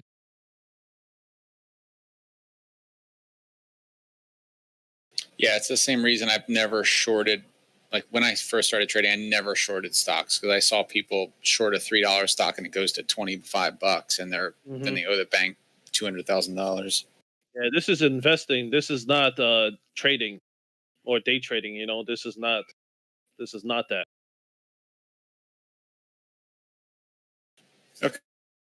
Okay. Yeah, Johnny is very good at doing the day trades.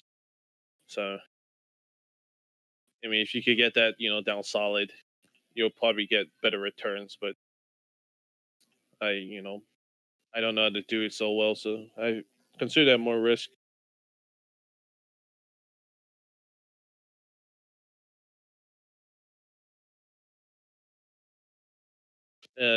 Johnny's the scoutmaster, is right.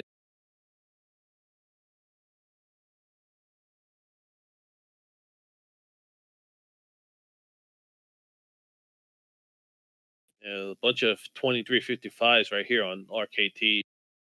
A 3300 after hours is not it's not great on the low volume day already. ES is under 3400. Yeah, but even on that melt end of day, like VIX barely moved up. It's not like what we saw the other day when VIX just ran. Like there wasn't a lot of pressure. It was just kind of like a methodical, like algo driven melt. It felt like. Yeah, it might be a normal green day, but that news and then with the rest of the stuff that's going on, you know what I mean, the vote on Congress. And like I don't even know how much the market even cares about job numbers anymore. Like we get good numbers, the market goes. We get good numbers, the market dumps. We get bad numbers, the market goes. Like who the fuck knows what they want to see anymore? That stimulus though is a real thing, you know what I mean? I'm not convinced we're gonna get it.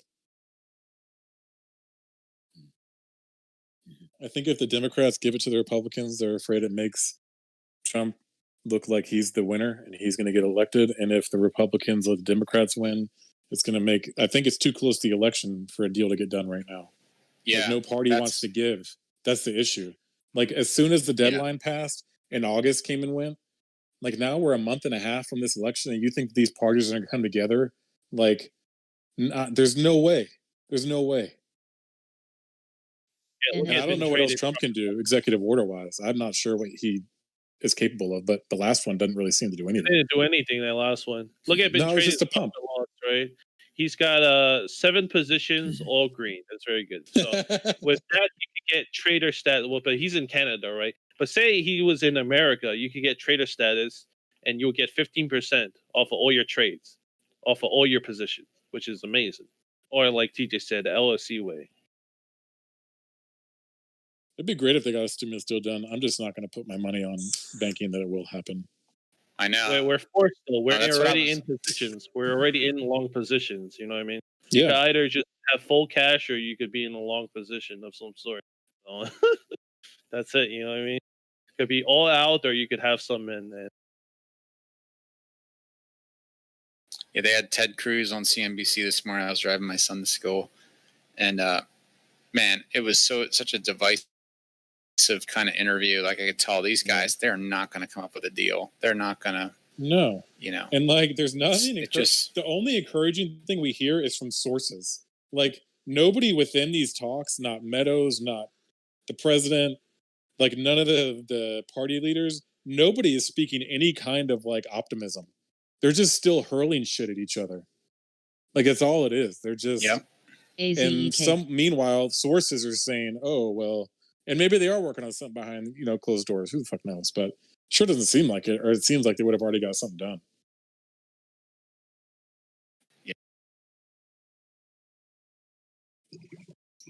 Yeah, the Democrats don't want the economy to keep raging and doing well. It'll just make Trump look better. It sucks that this whole thing happened in 2020 because if this had happened in 18 or 2000 early 19, this virus thing, it wouldn't have been what it is.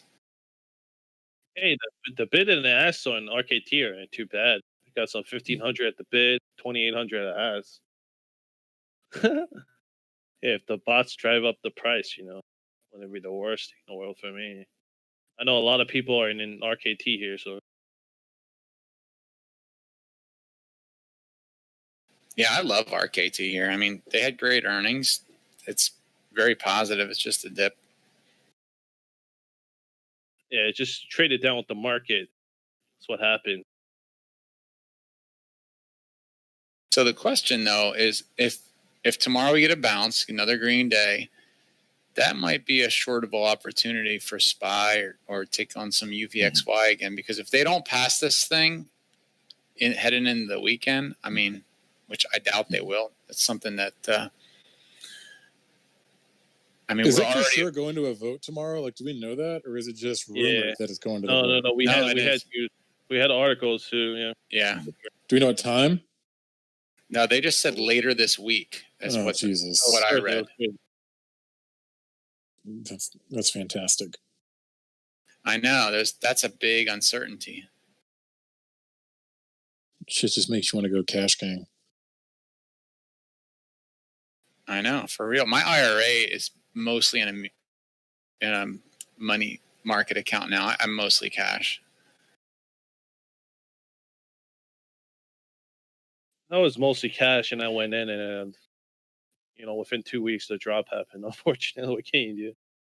But yeah, we definitely need the green day tomorrow, and that news to pass.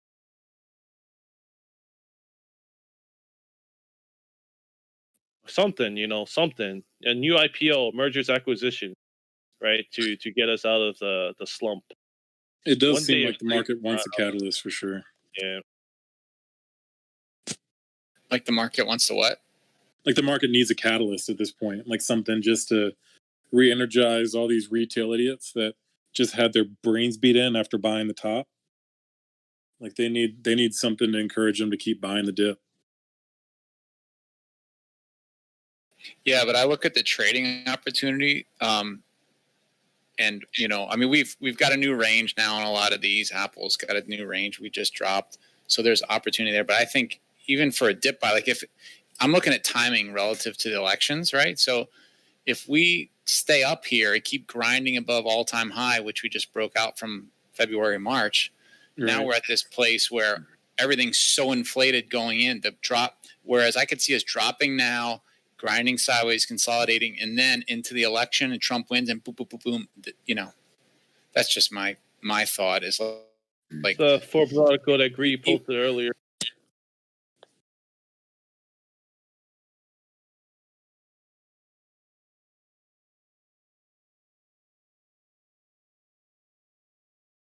So see, like if it doesn't even have a stimulus check, then what is the bill? For unemployment and for like loans. Yeah.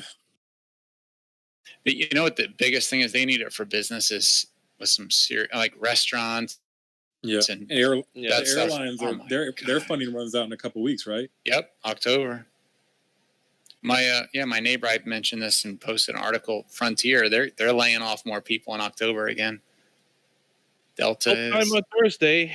It would surely be before market close though. So last time I think it was around 2 p.m. K Biggs would keep an eye on it though. K Biggs is good with the politics.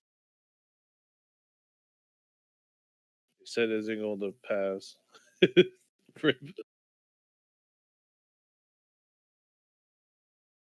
So we'll see. I'm not trying to be bearish or anything. I'm just trying to be very realistic and Rip.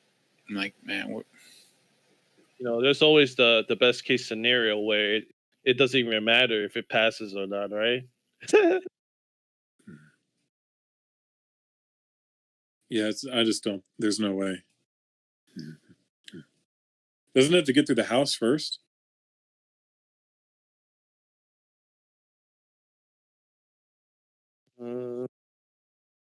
See. I mean, if it has to get through the House, it's got to get through a Democratic House. Like, there's no I believe fucking way the that thing's Senate gonna pass. first. Yeah, it goes Right. to the Senate, and then it goes to House. There's no way the Democrats are going to pass that thing. There's not a chance in hell.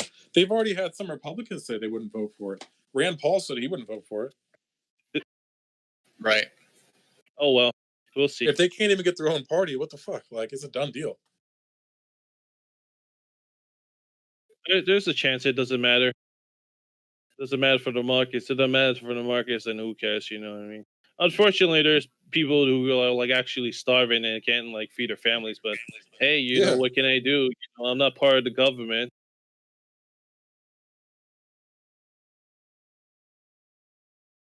There is no chance. No. I'm saying there is a chance that it doesn't matter, K-Bix. It does not matter. The markets will remain the same. Right. It'll be a green or flat day, so it doesn't matter to us. It's already priced in, you think, okay. That makes enough sense. It didn't get passed before. It didn't really tank the markets back then, right? So Yeah, I mean, so there already is no bill. And I think at this Yeah. point, everybody knows there's not going to be one.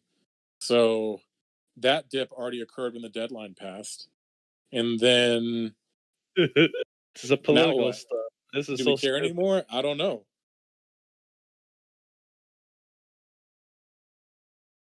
That's why I was asking you guys about long-term puts because I just might take puts in SPY and just come back in 3 months. No, I would not consider doing that. Spy I know. premiums are really bad. I You know, know, they're I'm one kidding. of the worst. Yeah. Doing a singular stock, you get a better return. So did you see these DX, did you see these VXX put sweepers that came in after the bell? No, I did not. What happened?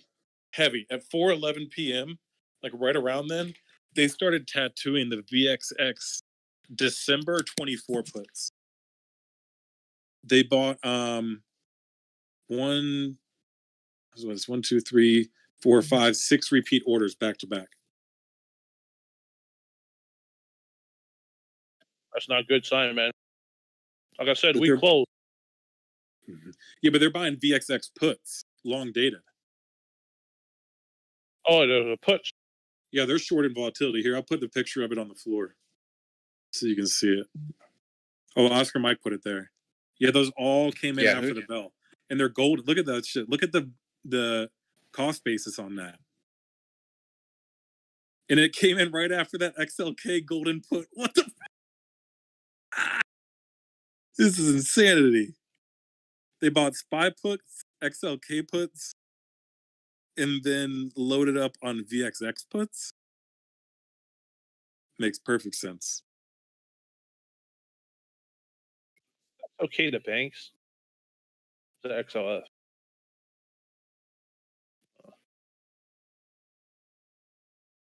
XLK is tech. That's big tech.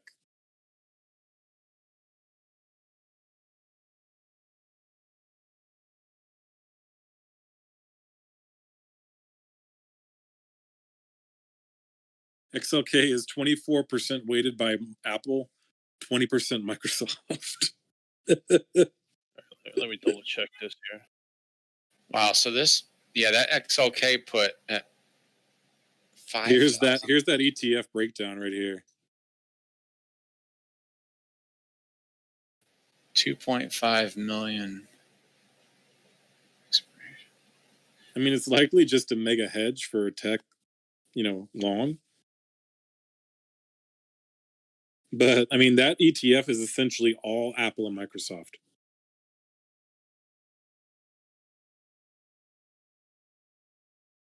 Shui. Yeah, but they're pretty far out too. How does that play in 12-18? Well, it's a long distance. It's a long term hedge. I mean, that's a post-election hedge, right? But what's weird is that it came in and it was a huge order. That's a golden sweeper, so that triggered unusual flow or some kind of weird shit for flow algo that triggers it as that golden flow, and that's 2.5. Then it's backed up immediately by a 324 put on SPY. Because of the premium. Sorry, and then it was bought at the ask, so they chased it all. And then the SPY put right after it. That's a huge order. That's a mega hedge, and that's shorter term. That's October. Yep. And then they immediately after is when they bought all the VXX puts.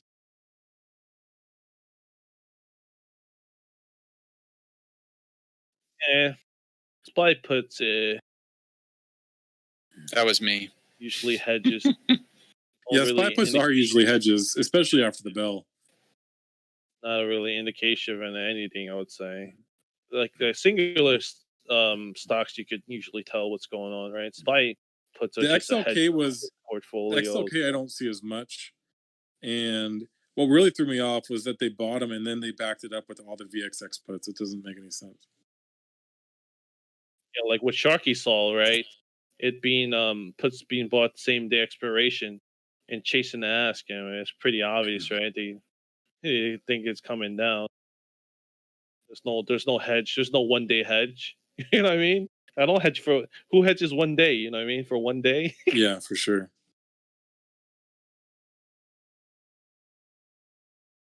You don't use options to hedge 1 day at close. It's like 5-minute hedge. There's no such thing.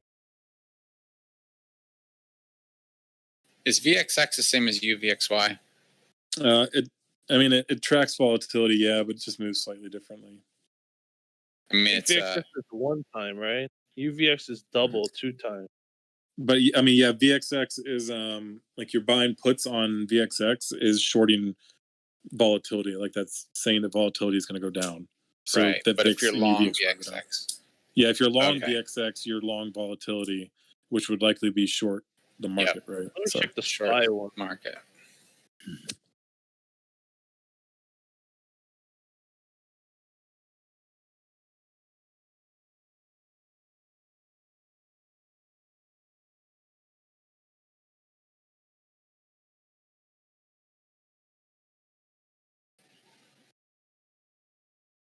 The other thing I was looking at the other day is gold. Like, typically when markets correct, everyone piles in gold. I don't know, Biggs. I don't know, man.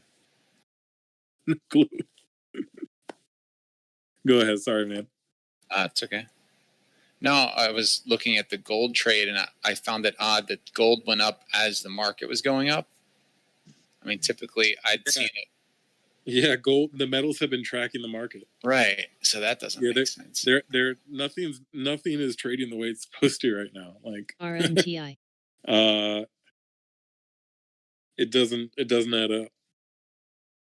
There's some really weird stuff going on with the metal market. Like there's a lot of rumors that the COMEX is running short on metal, and that deliveries keep increasing, and that the COMEX is going to default on deliveries. And if they do, it'll blow the COMEX up. I mean, it'll blow up the metal market, because it would essentially mean that the supply has deplenished.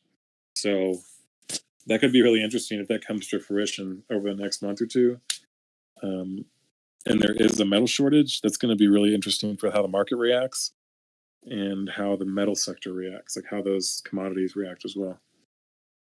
But yeah, I mean, I think what would actually happen is that it would crash it at first, out of this reaction, because, like, for example, all these contracts are backed by physical metal, like SLV, GLD. Those those are the paper contracts that track the physical. So if there's a default in the deliveries, and if there's no supply, I mean, I think in theory, what would also happen is before a boom, that there would be a panic tank on the entire thing, because, like, it would just be a mass panic. Like it would be a run. Like there would be a run on them. So I don't know. SPY puts were sold, by the way. But I'm long as fuck on the metals. I mean, I've been pretty open about that. I've been long on the metals for a while now. Yeah, so those SPY puts were sold, so it's bullish. Oh, those SPY puts were sold. Thank you for that. That is good to know. And you're right with the VX puts being bought. That's like an Uber, and those were bought, I'm guessing, around the ask, weren't they? Mm-hmm. So that's a mega bull bet then. Wow. No, and see, the thing is, Biggs, I'm not sure that it really matters. Like, I think there is a scenario where the dollar and the metals could move up together. But the thing is, I think that scenario only plays out if the equity market crashes, because there would be a flood to the safe havens. And last time the market crashed, like in February, the commodities markets crashed too, and they shouldn't have. That was the anomaly. Like it's not necessarily the anomaly that the metals are moving up that we should be concerned about. Like, why is that happening? The real question should have always been, why did the safe havens sell when the equities sold? KXIN. Like, that shouldn't have happened. And everybody said, oh, well, it's because they're having to cover, sell their gold and silver and their metals to pay off their equities, their margin calls. But I don't think that was it. I mean, I really think that shit just got manipulated down because everybody was so scared about the equity market that nobody paid attention to the fact that the banks raided the metals. I mean, they just absolutely raided the hell out of the metal markets in a way that never should have happened. So now, I mean, really where metals are now, they should have probably been this whole time. It's just a matter of, whether or not they're going to be able to hold up in some more volatility.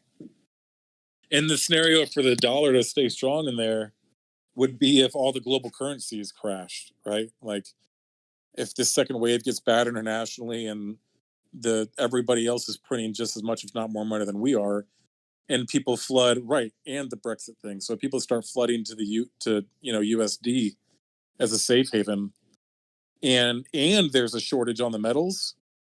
Like, I mean, it would be a parabolic move, probably in all the commodities except for oil, because oil sucks.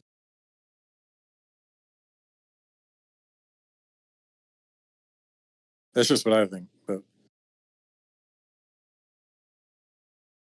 But technically speaking, Dixie could still fall too.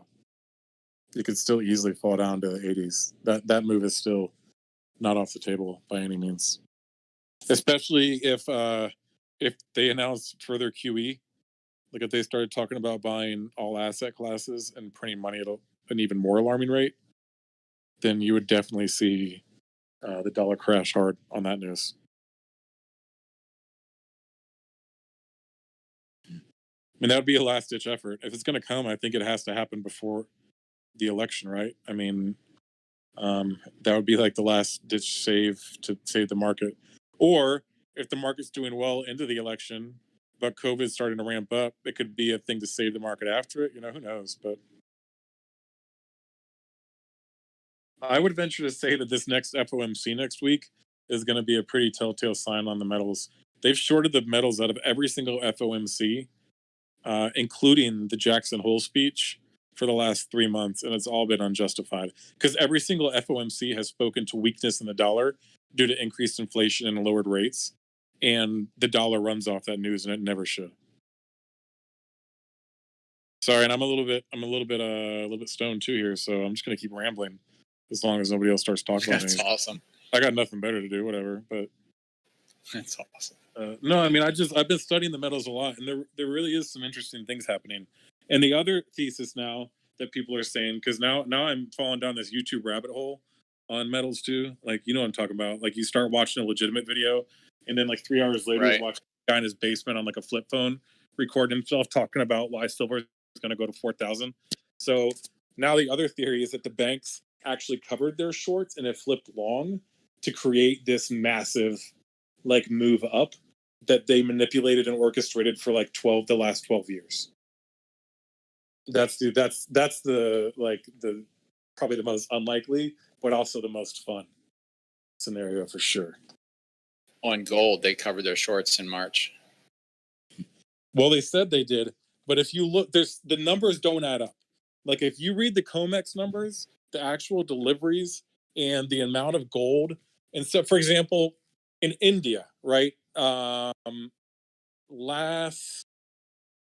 think their last report reported it was reported at 1 ton of gold delivery to India. Like that number doesn't make sense. Like that doesn't make any sense for 1 ton of one metal to be delivered. That's an absurd amount. So like, and if you look at the COMEX numbers, especially since June and July, when the delivery started spiking, these banks are getting destroyed, especially JPM, have been getting absolutely robbed on these contracts because they got caught short on a lot of them. And if they're still holding shorts, especially if they're naked shorts because they don't have the metal to back it, like if there is a shortage on metal and they can't control the market anymore, that's where it becomes a real situation. And that's where, what was it? What was the bank that got busted like back in, I think May or June? Yeah, HSBC. They got busted for this. And they're not the first one that's done that. But at the end of the day, it's going to come around. Yeah, but they're all doing it. HSBC was just stupid about it. I mean, JPM's been fined for this numerous times. They still have indictments against the JPM trade desk, the commodities desk, because of this.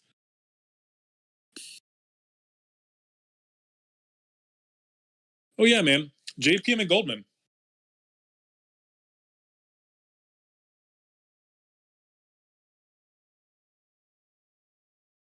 Yeah, but they don't take a hit. They just get a slap on the wrist. The HSBC thing was the first real punishment sort of doled out. But the joke of it is that even when it came out, HSBC pretty much came out and said, "Oh well, that means we're closing our, we're going to be closing our commodities desk as a quote punishment." And they also closed out of their positions at a massive fucking profit and used their profit to pay for their fucking fine, and they still took money home. So like, congratulations. It's like when they fined Elon by making him buy more of his own stock. Like, oh, you showed him. What the fuck? Right. Oh, you guys really did a number on Elon, making him buy more of his own stock for pennies on the dollar. Yeah. Same shit. It's just, I don't know what's going to happen in the metals because it's like any commodity is just wildly, it's easier to manipulate commodities because like there is the physical aspect. Whereas, you know, equity, you know what's there. You know how many shares exist. You know how many shares don't. And obviously there's naked shorting, but not as much in like the major caps. So when you're dealing with commodities and nobody really knows how much metal there is out there, that's why it's easily manipulated. But what people do know is that based on the delivery numbers, if they are maintaining this rate, that there literally isn't enough metal mined in a year to keep up with this, with the amount of delivery. It doesn't exist. And only a fraction of the mined metal goes to COMEX, the rest into the banks. The rest of it is all used for industrial purposes. So all that platinum and gold and silver, like all these commodities that have been held down for so long, like all these commodities are still being used. So as the economy starts back, there's also only going to be more demand because everything's ramping back up into full production. Everybody's going to need more metal. And all of a sudden, where is it? You know, if it's not there, oh shit. Oh yeah, Master of Dead. I wouldn't worry about banks, man. No bank is going under. Yeah, the financial crisis, they bailed them out, you know. No I picks think going on. I honestly think that if I think that this metal situation, if a bank is actually caught short and can't get out of it, I think that could blow a bank up No, but they've been if it's bad pumping it. enough. They're not short. No, You'd I'm let pretty sure they you, were pumping it you up. would They think were so, long. but if one of them is caught, if any of them are caught out of stupidity for whatever reason, that's the only thing I think that could blow one of these banks up right now. Would be like if they were to get caught. I just don't know if it's. I don't know. I There's a think lot so of too. speculation that JPM is still short. All right. If they fail, another bailout. Yeah, exactly. If they get caught short and just buy calls on it, it'll be fun. You're saying short gold? You think they're short? JP Morgan is notorious for shorting silver. Like But wildly manipulating the silver market for the last 15 years. so maybe that's why. Goldman Sachs actually is heavier on the gold side, coincidentally enough. But right. JPM, I mean, they both have huge stakes in both, obviously. But JPM has always been notorious for manipulating the silver market. Yeah, I'm saying. So maybe they got squeezed since June. That's part of the theory, and everybody said no, they covered their shorts back in April. But if they didn't, or if they tried to buy back in and got caught short, and especially if they're short naked, because JPM is one of the ones that got rated hardest recently on a delivery. They had to deliver like thousands and thousands, tens of, hundreds of thousands of ounces, supposedly that they were responsible for delivery because they owned the contracts, and that's the other difference. Like if you own the contract as a bank, you're responsible for that delivery. So, like in order to sell that, call to open as a short, you have to have the physical to back it. And that's where things could get squirrely, is if deliveries are requested, because you can also get cash settlement on a commodity. You don't have to request delivery. But if people start requesting more delivery like they have been over the last 8 months, there's been a massive rush on delivery this year. Right, for And if protection. and if that continues and we see more of that going on, and all of a sudden, if one bank, just one bank needs to default on delivery, that's it. It doesn't matter who it is.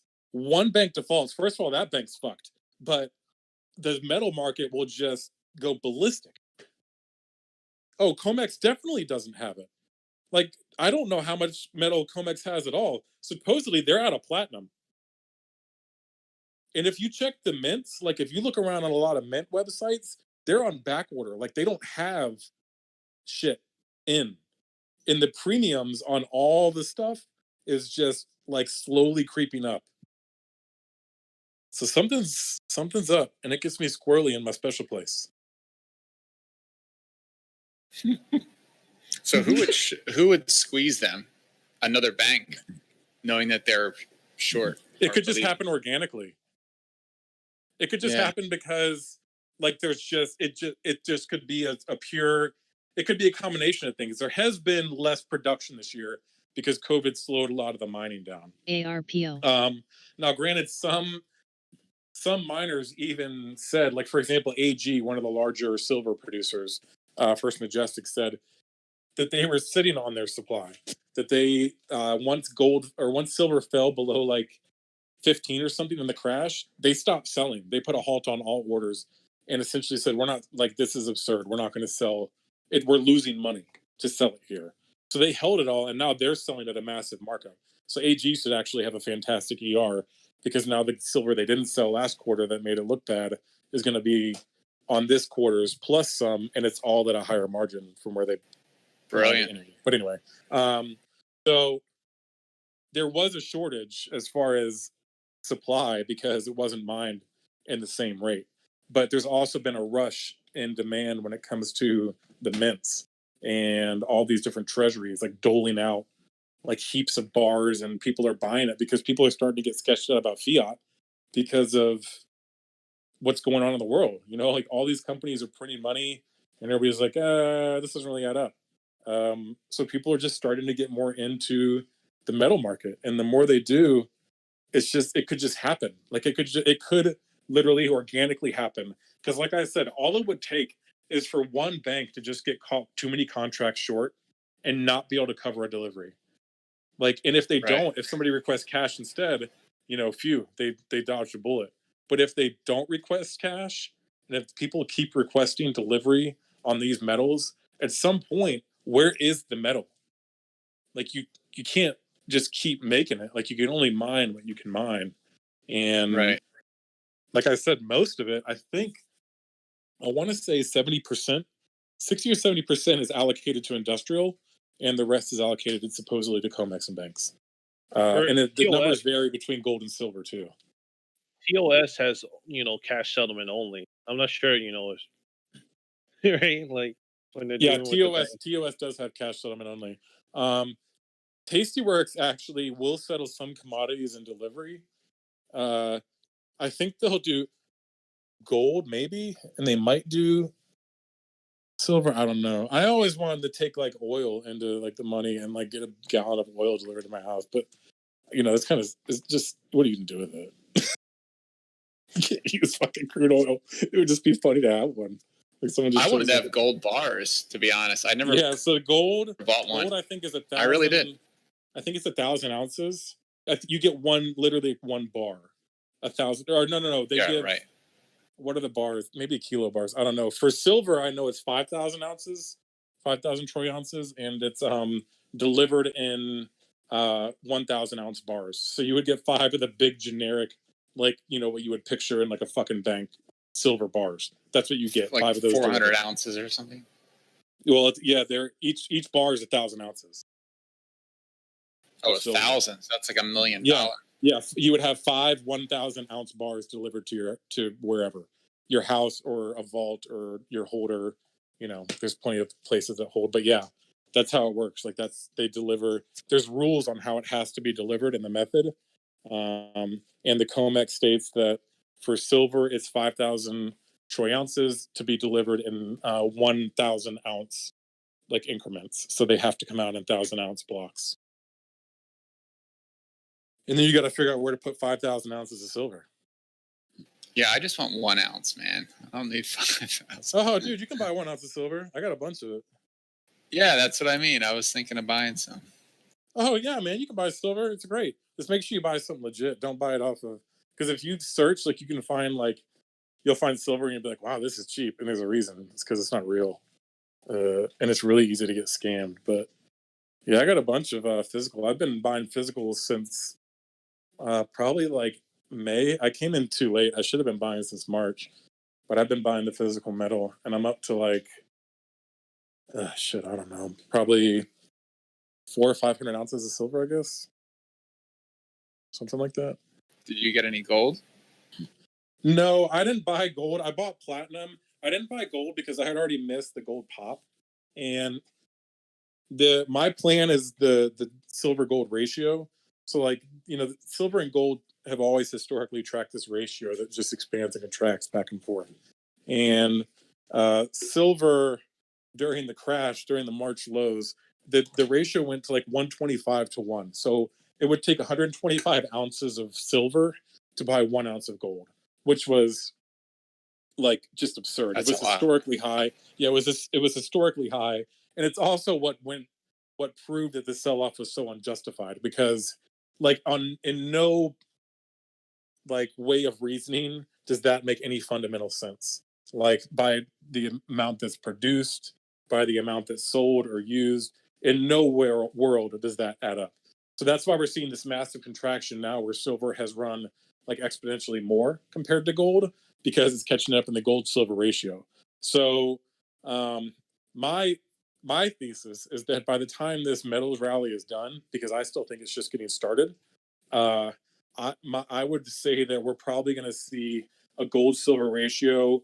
The realistic target is like 40 ounces of silver to 1 ounce of gold. The more aggressive target would be like 25, and the extreme bull case is like 15 ounces of silver to 1 ounce of gold. Like, that's the extreme. But the contraction is going to happen, and it already is. So now, like, we were at like 120, 125, whatever it was, and now it's down, I think, to like, I don't know, 80 or 70. So it's already creeping up rapidly. But now we're in this like these historical levels. Like gold is trading at all-time highs still, and silver is so far off the highs. So let's say you got a contraction of just 25 to 1, and gold, just to make it easy, gold is trading at 2,500. So in order to buy 1 ounce of gold, you would need 25 ounces of silver. That puts silver at $100 an ounce. So if you buy silver now and wait for the contraction on the gold silver ratio, the idea is that you do a metal swap. You end up actually using your metal that you bought at a greater ratio, at a higher ratio, and you like leverage that metal that's now at a much smaller ratio to buy the gold, and then you would wait for the gap to widen again and expand like it always does historically, because gold has always been the more stable commodity. And then once silver falls, then you do the same thing. You swap your gold for silver, and every time you're buying more for your money, and you're only ever having to use your original investment. So that's the long con when it comes to the physical market. But it is also, and people joke about it. And, the reality is the dollar probably never, crashes and capitulates. And there's probably never this, fucking run on banks and whatever that, these like zero hedge is always touting about. But if it did happen, the only thing that would have value in this world would be metal. That's it. Metal and like precious metal and precious stones. RMTI. That's the only thing that would have value anymore. So like in that regard, like, to have like a few hundred ounces of silver, like, and I took like all the silver I bought physical, I bought by way of profits on silver trades in the market. So I was just scooping up SLV. I love it. And like I was selling out, like I had this portfolio that was literally filled with just SLV and GLD calls for like months. And that portfolio went from like $2,000 to $10,000. And I took half of it out and threw it all into the physical and just bought it up. Like I just used all the profit to buy the physical position because like even if the physical goes down, I don't care. Like it's still security. Like it never hurts to have a backing. Like, and even if it doesn't directly back the dollar, I don't care. Because if something crazy happened, I'd at least rather have like something. Like what the fuck? And if nothing else, it's just nice to touch, man. It's cool to touch metal. Like, yeah, that's the thing. It's like dude, I just sit there and hold my silver sometimes. It's crazy. Yeah, there's something. Man, you gotta wear gloves for that. Nah, man, you got some of the stuff. Yeah, like most of the things, like anything that I have that's like has any premium, like any kind of premium, like coins and stuff. Like especially because everything, they have like special rare mintage, blah blah blah. Those things are all in cases. But the investor grade, nobody gives a shit about that stuff. Like they're purely just like like any kind of bar, like 5 ounce, 10 ounce bars and up. Those are all investment grade. They don't trade on premium. They trade on spot. So like for that kind of stuff, it doesn't fucking matter. People are just purely looking for like value and weight. Like when you're doing that, you're just doing it to invest. Like some of the coins I'll keep forever because some of them are just kind of cool. But like most of the bars, like I don't give a shit about. I'm not married to those things at all. Like as soon as silver moons, I can either swap it for gold or I can just sell it for cash. Right. Have you ever read The Richest Man in Babylon? That book? No. Dude, you would love it. It's so much up the line of thinking what you're talking about. So it's like this age-old wisdom from the 1920s. It's an old book. I think the author is Clayson. Anyway, but basically it just talks about financial advice. But it's all like a collection of parables that are through this fictional story. Yeah. But basically it's as if like you had a great grandfather that had all this wealth, but he wanted to teach you to be wealthy on your own, right? And to invest properly and how to spend your money, what to buy. Don't chase the shiny stuff, the things that fly, float, or whatever. So, stuff like that. But in it, and this is what prompted me to look at gold and property, is because at some point in our life, as human beings, we want to look at what we own and hold it or look at it. Right. And like one of the examples was having a vineyard where your children and your children's children can roam and just there's power in that, right? So anyway, it's a great book. It's a short read. That's awesome. Yeah, definitely check it out. Richest Man in Babylon. So Yeah, it's cool because it just it helps you to think about like what's really valuable instead of maybe even buying cars or clothes and all this stuff. But like real wealthy people, you notice they don't spend their money on extravagant things. They have this wealth and this power that's like, yeah, there it is. So it's a good one. But yeah, thanks for explaining that. I took a bunch of notes. I'm going to do some research. Yeah, I mean, there's a lot that goes into it, and it's all speculation. Like everything, and everything is speculation. But the metals thing is an interesting scenario because there's a lot that could happen, and it could just be a nothing burger. Like this could just be another like 2018 where like the metals look like they're going to go, and all of a sudden, FOMC comes and goes, election comes and goes, markets come and go, whatever, and nothing happens. And that's a scenario too. I don't see it happening, because it just seems like this move is more sustained and that there's more like conviction to it than past times. And I didn't study those moves as well because I wasn't even really trading them, especially not metals. Like, I mean, if I was trading in 2018, it was early on, and I was probably losing money on like Tops and JAGX, like some other idiot. So like, I didn't know anything about these, but now that I'm learning about it, oh God, it's definitely. Yeah, JAGX, bro. That's like one of the first stocks I ever traded. It's good times. Any stock I traded was DPW. And I'm fortunate to make a good chunk of money off of that one. Yeah, man, I started right around those times, like right around the time of HMNY and all that. That's when I started. Yeah, I didn't get into that one, luckily. But I was thinking about it. I actually never lost on HMNY. Good thing I didn't get in, because I probably wouldn't have sold. Would have been stuck in that garbage forever.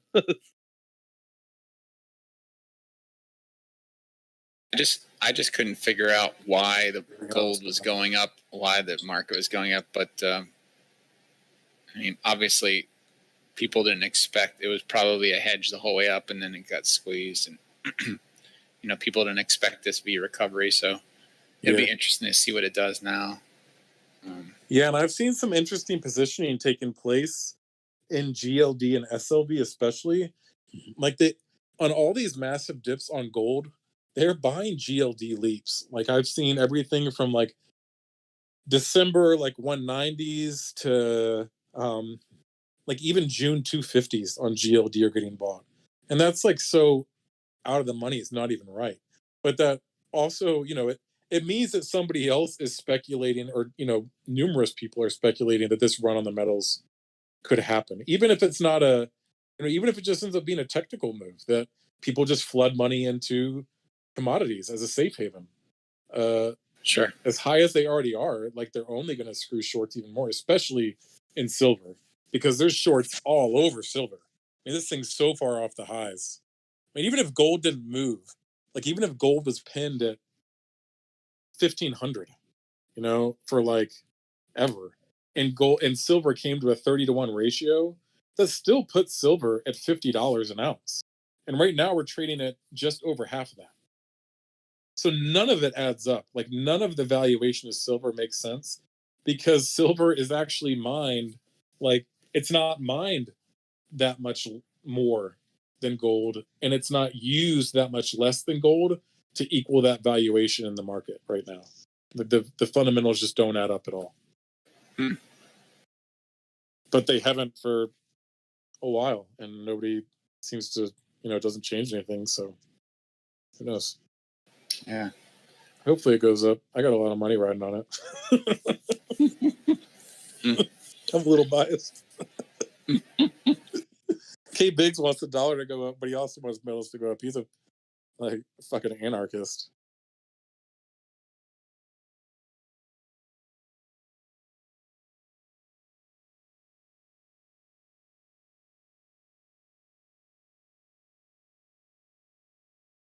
Oh, and by the way, who was it just talking? Oh, that's this is D McQueen. Okay. I don't always have time to get on during the day because I have a 6-year-old and I homeschool him, so I'm busy a lot with him during the day. But I'm always around. I just usually am posting a GIF or trying to annoy somebody. That's good. Yeah, this is Ryan. I got kids too. Actually, we're fostering a baby, so I had a baby in one arm today. And I had my trading trigger finger on the other hand. So, Man, that's real awesome. life, That's man, awesome real to do life. that. Good It's stuff. my wife's idea. She's the selfless one. So, thanks for Well, your you're- advice, man. Oh, sure thing. Yeah, absolutely.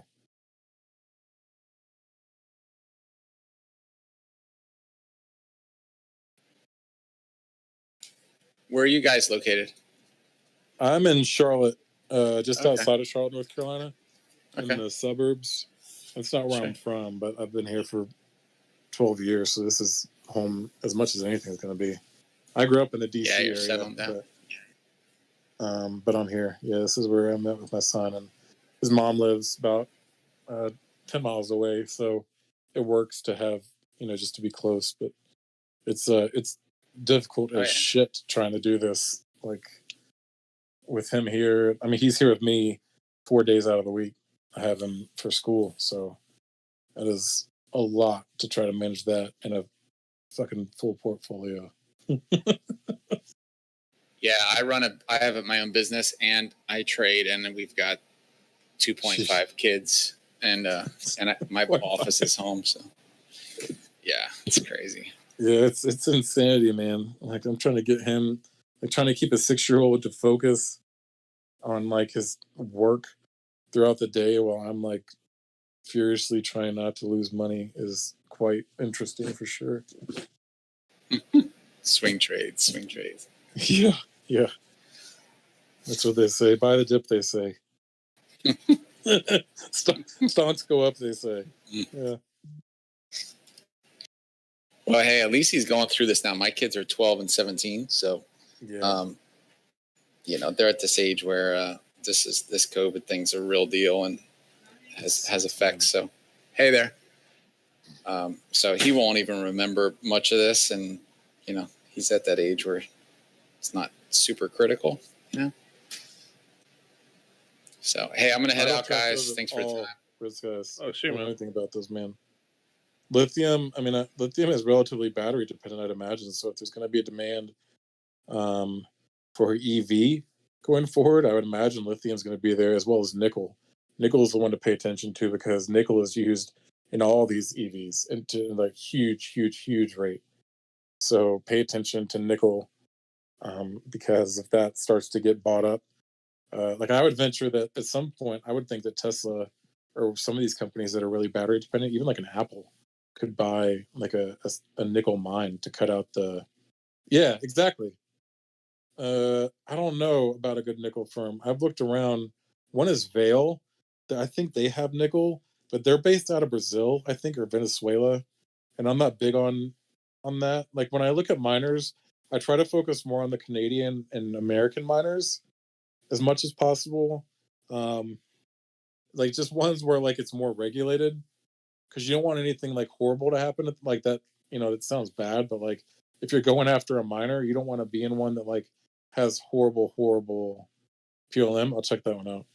Like you don't want to be in one that's going to get shut down or just like be terrible. So yeah, I mean, RNTI. I think I haven't found a solid nickel miner yet that I really like. I'm in a wealth of minor plays for silver and gold, but most of them are like speculative OTC plays. I don't know if they'll ever do anything, but if the metal market rips, then I'd imagine these little idiots are going to go ballistic. So far, not so good though.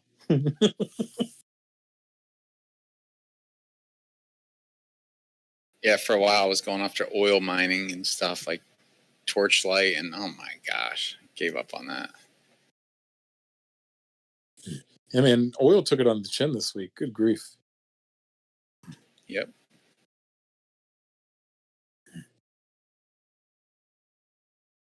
Damn, that thing hit almost 20 RSI on the daily chart. That's a steep ass sell off. Yeah, it hit 30 or 27.7, 23.73. Jesus.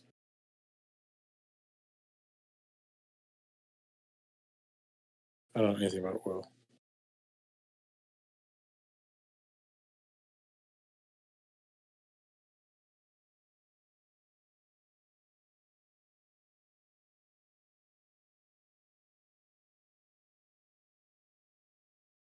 Yeah, I talked about you a lot, Ice Block. Like a very, very long story about one of our knights. Pretty hot.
Hikaku.